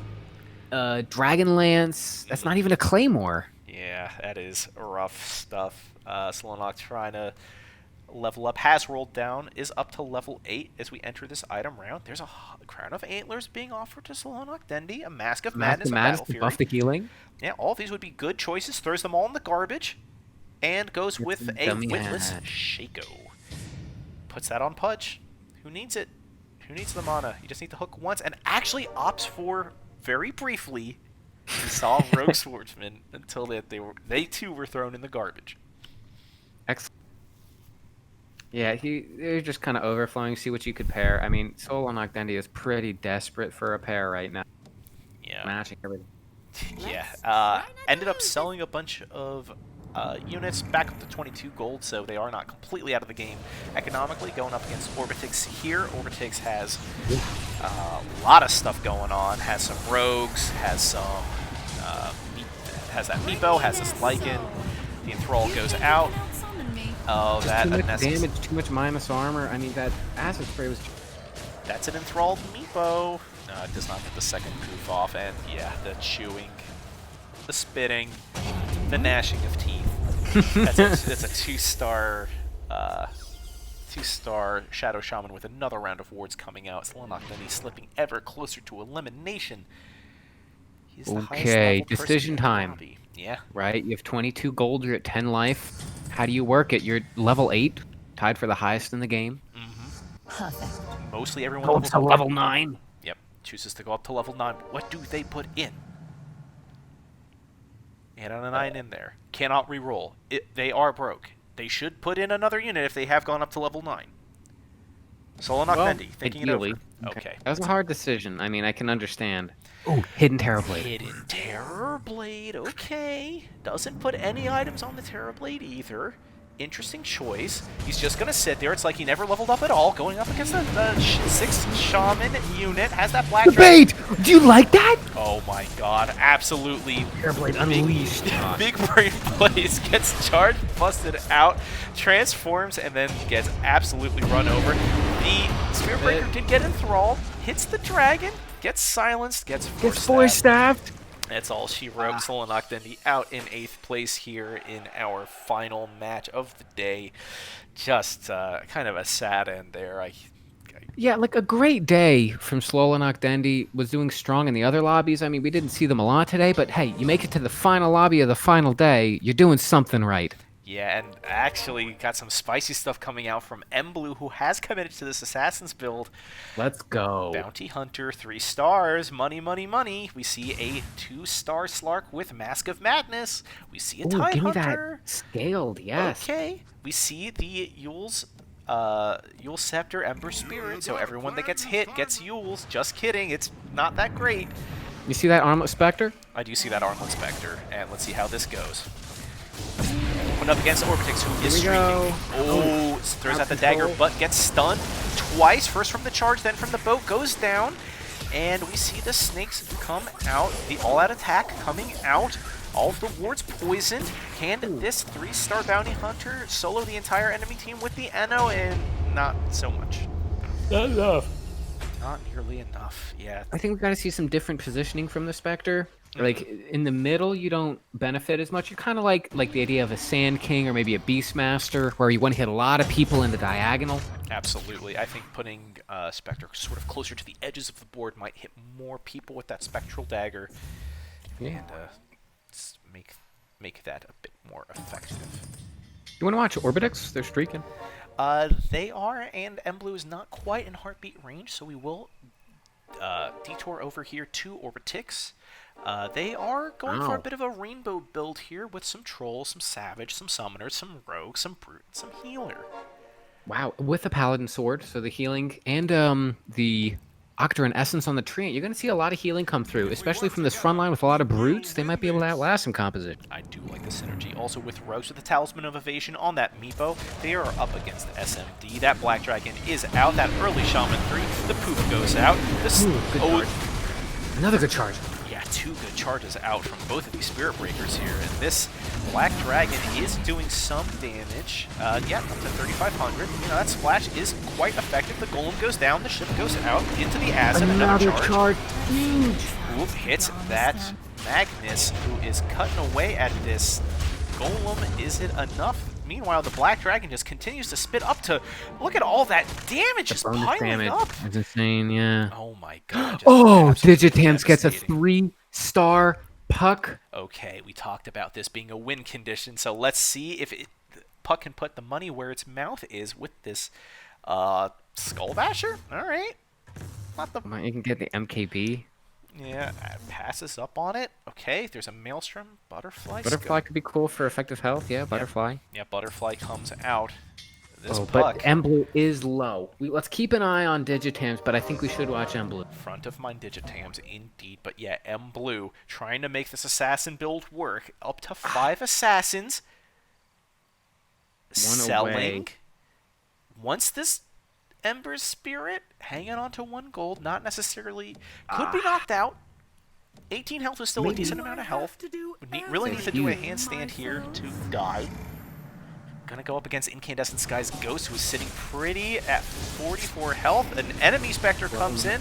It's the Chop Fest. The 3-star Bounty Hunter goes down. This Terrorblade is going nuts. Takes out the target dummy. It's all down to this Ember Spirit. Does not pull it out. And this NO and this enthralled Mask of Madness Slark is just brutalizing the competition. Hanging on to life, though. 8 health.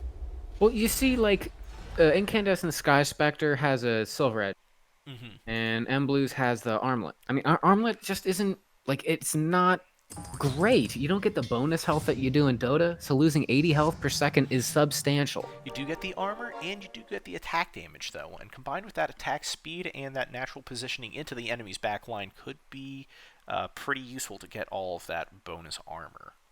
It could do some work. All right. Whew, man. Where is that last Ember Spirit, though? And Blue wonders as they go into this match against SMD. Where's the TA? We need that 6th... No TA. No Void Spirit. Or Faceless Void, rather. As we see this... Ooh, Spectre doing work. Spectre doing tons of work. Spectre doing 5,000 damage during that Spectral Dagger. Bounty Hunter sort of racking up those kills. Sorry, I'm choking on my own spit here as the all-out attack comes out for Eno. Got some good spits. This Slark is standing bravely against the Hordes. Slark can't be... Oh, living with 1 life. 1 life left to live for M Blue. No more chances. No more failure. Somebody gets added in. Oh, a Dazzle gets added. Dazzle to get Poisoner. They are overflowing, though. And overflowing no more. Oh, my goodness. Digitams gets the 3-star Beastmaster. M-Blue gets the 3-star Ember. Yep. Opts for the rank 2 assassins over the Poisoner, sells the Dazzle, and that is exactly what M Blue wanted to see. Hits both of their big pulls there, and it all comes down to this opponent. Who is it? It's Leroy. The Mage lobby Spirit that's been a strong build. Yes, absolutely. They have their work cut out for them. First Delta Slam goes down. It's a good one. That Bounty Hunter's just kind of sitting around. Gets silenced. Another Delta Slam only on the Bounty Hunter. Kind of misses. And it is only down to these spirits. Shuriken. Yep, if they can cut them down. And they do. Takes 10 health out of Leroy. Continues to live. Orbitix beats M Blue's Ghost, though. So it's going to get pretty heated down in the lower levels. M Blue has hit a major power spike. Yes, that's giant. I mean, those rolls, like, that's the Underlords casino gods through there. Yeah, they know it's the finals. They know what the people want to see, and they don't want to see pathetic, like, lower finishes. They want to see that good stuff. That Rogue, that Max Assassin, the 3-star Ember Spirit with the proc item. They know what's up. Indeed. And it's like, even through all that, right, you have 2 levels of Assassin. Your Spectre's still your top damage dealer. Yeah, I mean, that just speaks to that Spectre. Digitams gets another 3-star unit to complement that puck. That Beastmaster also gets that Juggernaut. We're going to be still sticking with M Blue, One back away. Yep, one bristle back away as well as they go up against Xanum, the next lobby leader. Can they continue to Kingslay? This is another Spirit comp, so if they can chew through those Spirits, they could be in good shape. That first Delta Slam, not the best from Xanum. They're zipping around. That one is going to be better. They're going to have 2 going on at the same time. I think it's just Spirits left. The all-out attack comes through. This Slark is hopping around, hopping mad. Gets used up. Are we going to see just 2 storms left. I think we're going to see... Nope. Wow. Hanging in there. And Blue is cooking as SMD gets knocked out. 20 damage from Orbitix. No one is safe. Yowza. Brutal stuff. SMD running that savage full shaman comp. The dragon could not take them to that first place finish. Thanks for playing, SMD, as we enter another item round. Butterfly? I mean... Yep. It's Caden's Blade instead. On whom? On whom, I ask? On Bounty, Hunter. 1 attack speed. Oh, Digitams hits the final bristleback. Digitams is absolutely stacked. They need to make a run, though, if they want to make the top of this lobby.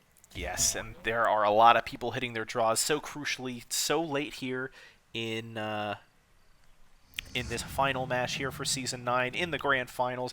Leroy powers up to 10. They're sub 50 health, so they know if they want to drive this home, they got to have a good performance here. So it's going to be Digitams versus M Blue. This could be a kill situation for both players.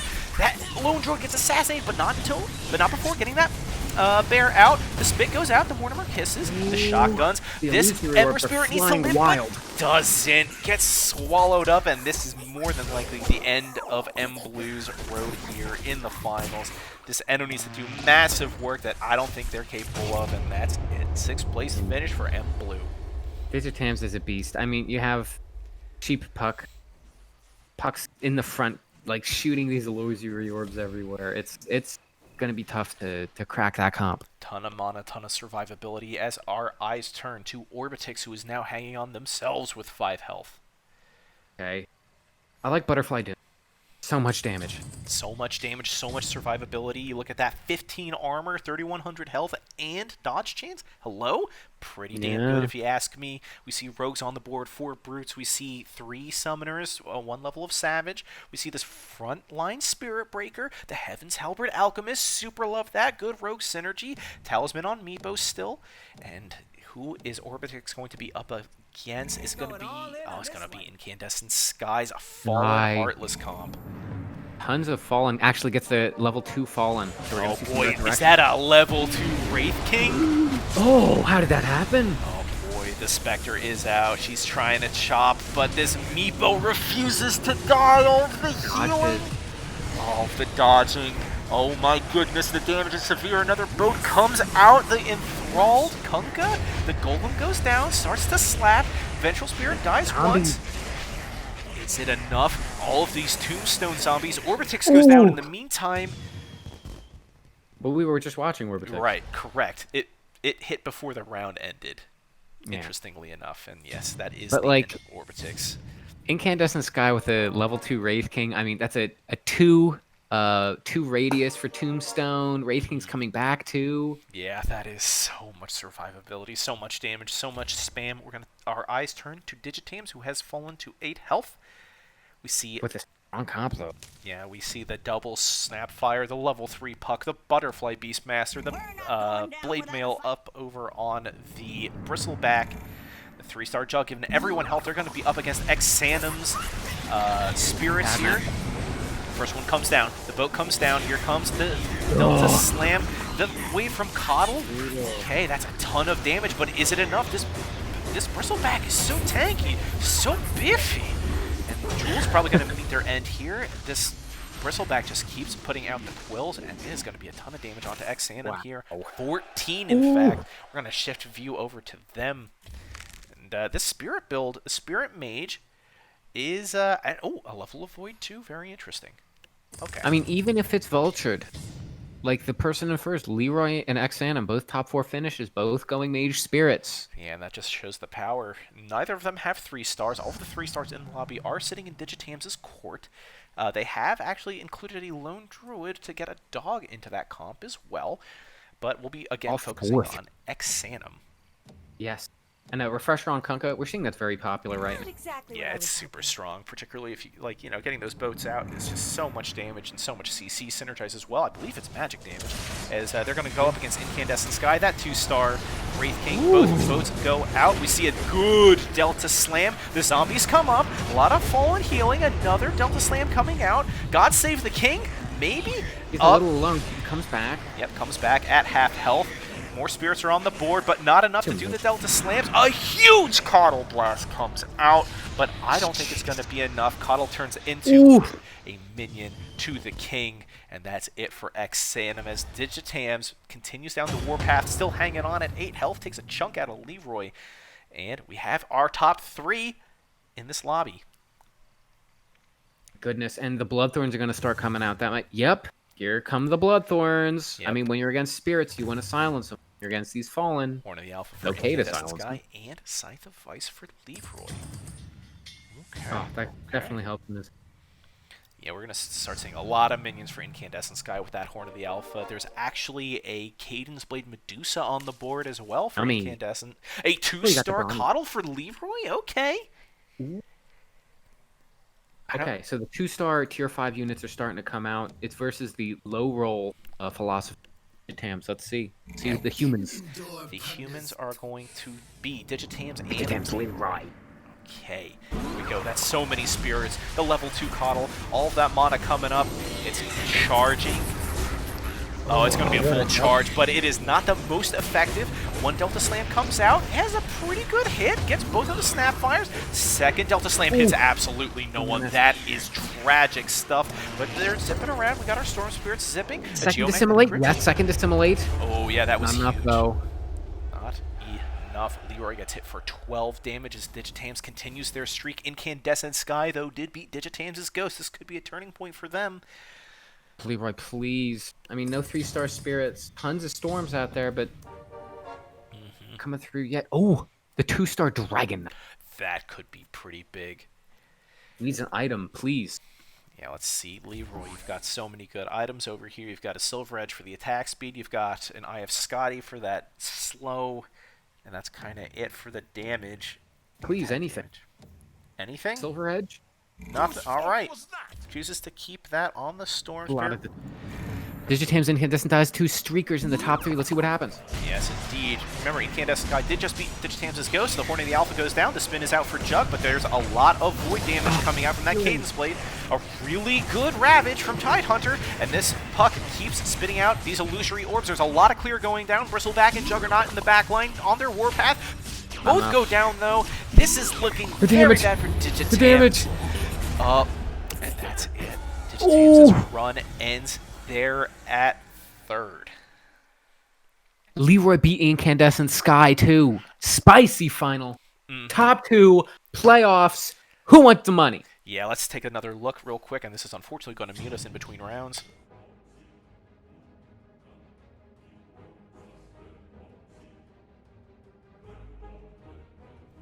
All right, so just after that quick look at the leaderboards, yeah, we are back live. Incandescent Sky and Leroy are right next to one another on the leaderboards. Whoever wins here is in extremely good position. I am not doing the math in my head to see if that puts him into first place range, but we shall see.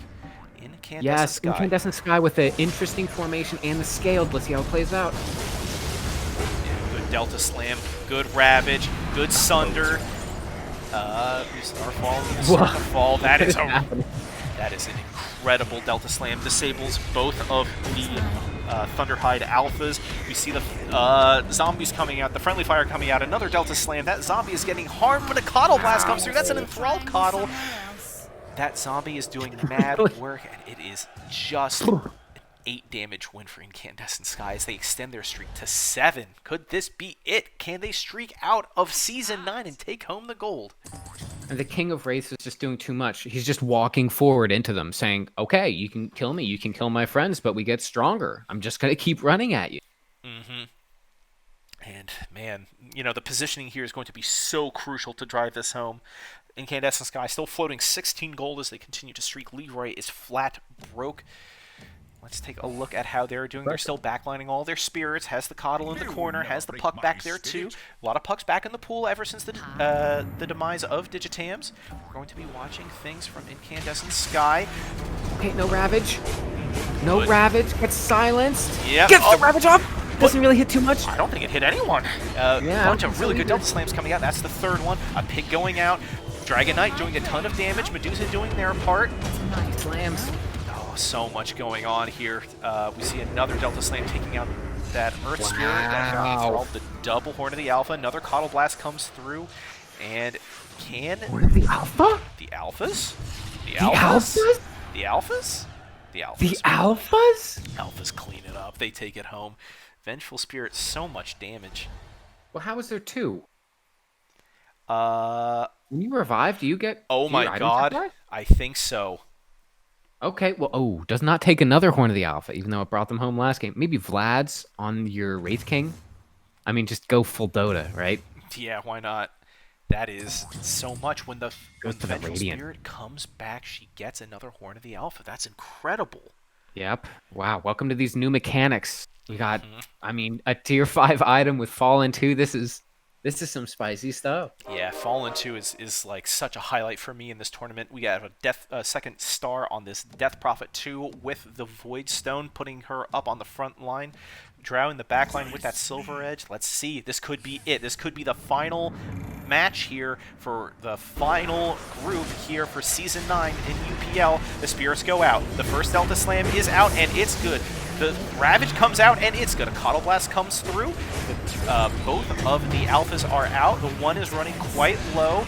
Another Coddle Blast comes out, and it's Not looking enough. pretty good for Incandescent Sky, and they take it home. Ooh. Our esteemed viewers, this is it. The results of the final lobby. Fallen 2, take it. That's Fallen 2, Hunter 1, Heartless 2, Scaled 1, Scaled again, pulling a bunch of weight against these Spirits, the Mage 1, even the Dragons. It was not enough. Congratulations to Incandescent Sky here in our final match. And wow, what a week. Wow. Absolutely incredible stuff. Do you want to talk about this lobby for a little bit, right? Like, look at this Absolutely. breakdown. I'm glad we saw the Assassins. It didn't fare too well with 6, but I'm glad we got to see it. We got to see that little power spike there. Mm-hmm. Yeah, that was, Uh, yeah. yeah, and we see 2 mages in the top 4. I mean, Mage Spirits has proven to be an absolute powerhouse, Oh right? my god. That's a climbing build. Indeed, but I have news for you here on the stream, ladies and gentlemen. It is Incandescent Sky and Digitams in the first place slots with 41 points apiece, but it is Incandescent Sky that will win the Season 9 finals, the tiebreaker being that final placement. As soon as Digitams ate it, that is it. Wow. A photo finish. Yeah, absolutely. Just mad stuff. Look at this top 4 here. 41, 41, 40, 39 points here. Congratulations to Incandescent Sky for winning Season 9. Digitams putting up a strong showing, getting that second place. Exanum coming in third after a pair of wins early on with some middling finishes later on in the day. Leroy at the 4th place slot. Orbitix sneaking up to 5th, M Blue at 6th, SMD at 7th, and Slolanak Dendi coming in at 8th. Unbelievable. What a week. What a week, what a season, what a patch, what a finals. Couldn't have done it without you, E-Man. Thank you so much for joining me here. Jester, wherever you are out in the wild blue yonder, we miss you, buddy. Wish you could have had you here to cast this, but man, what a season. We'll be back next week with duos action. Snowplows, you have anything to plug before we say adios?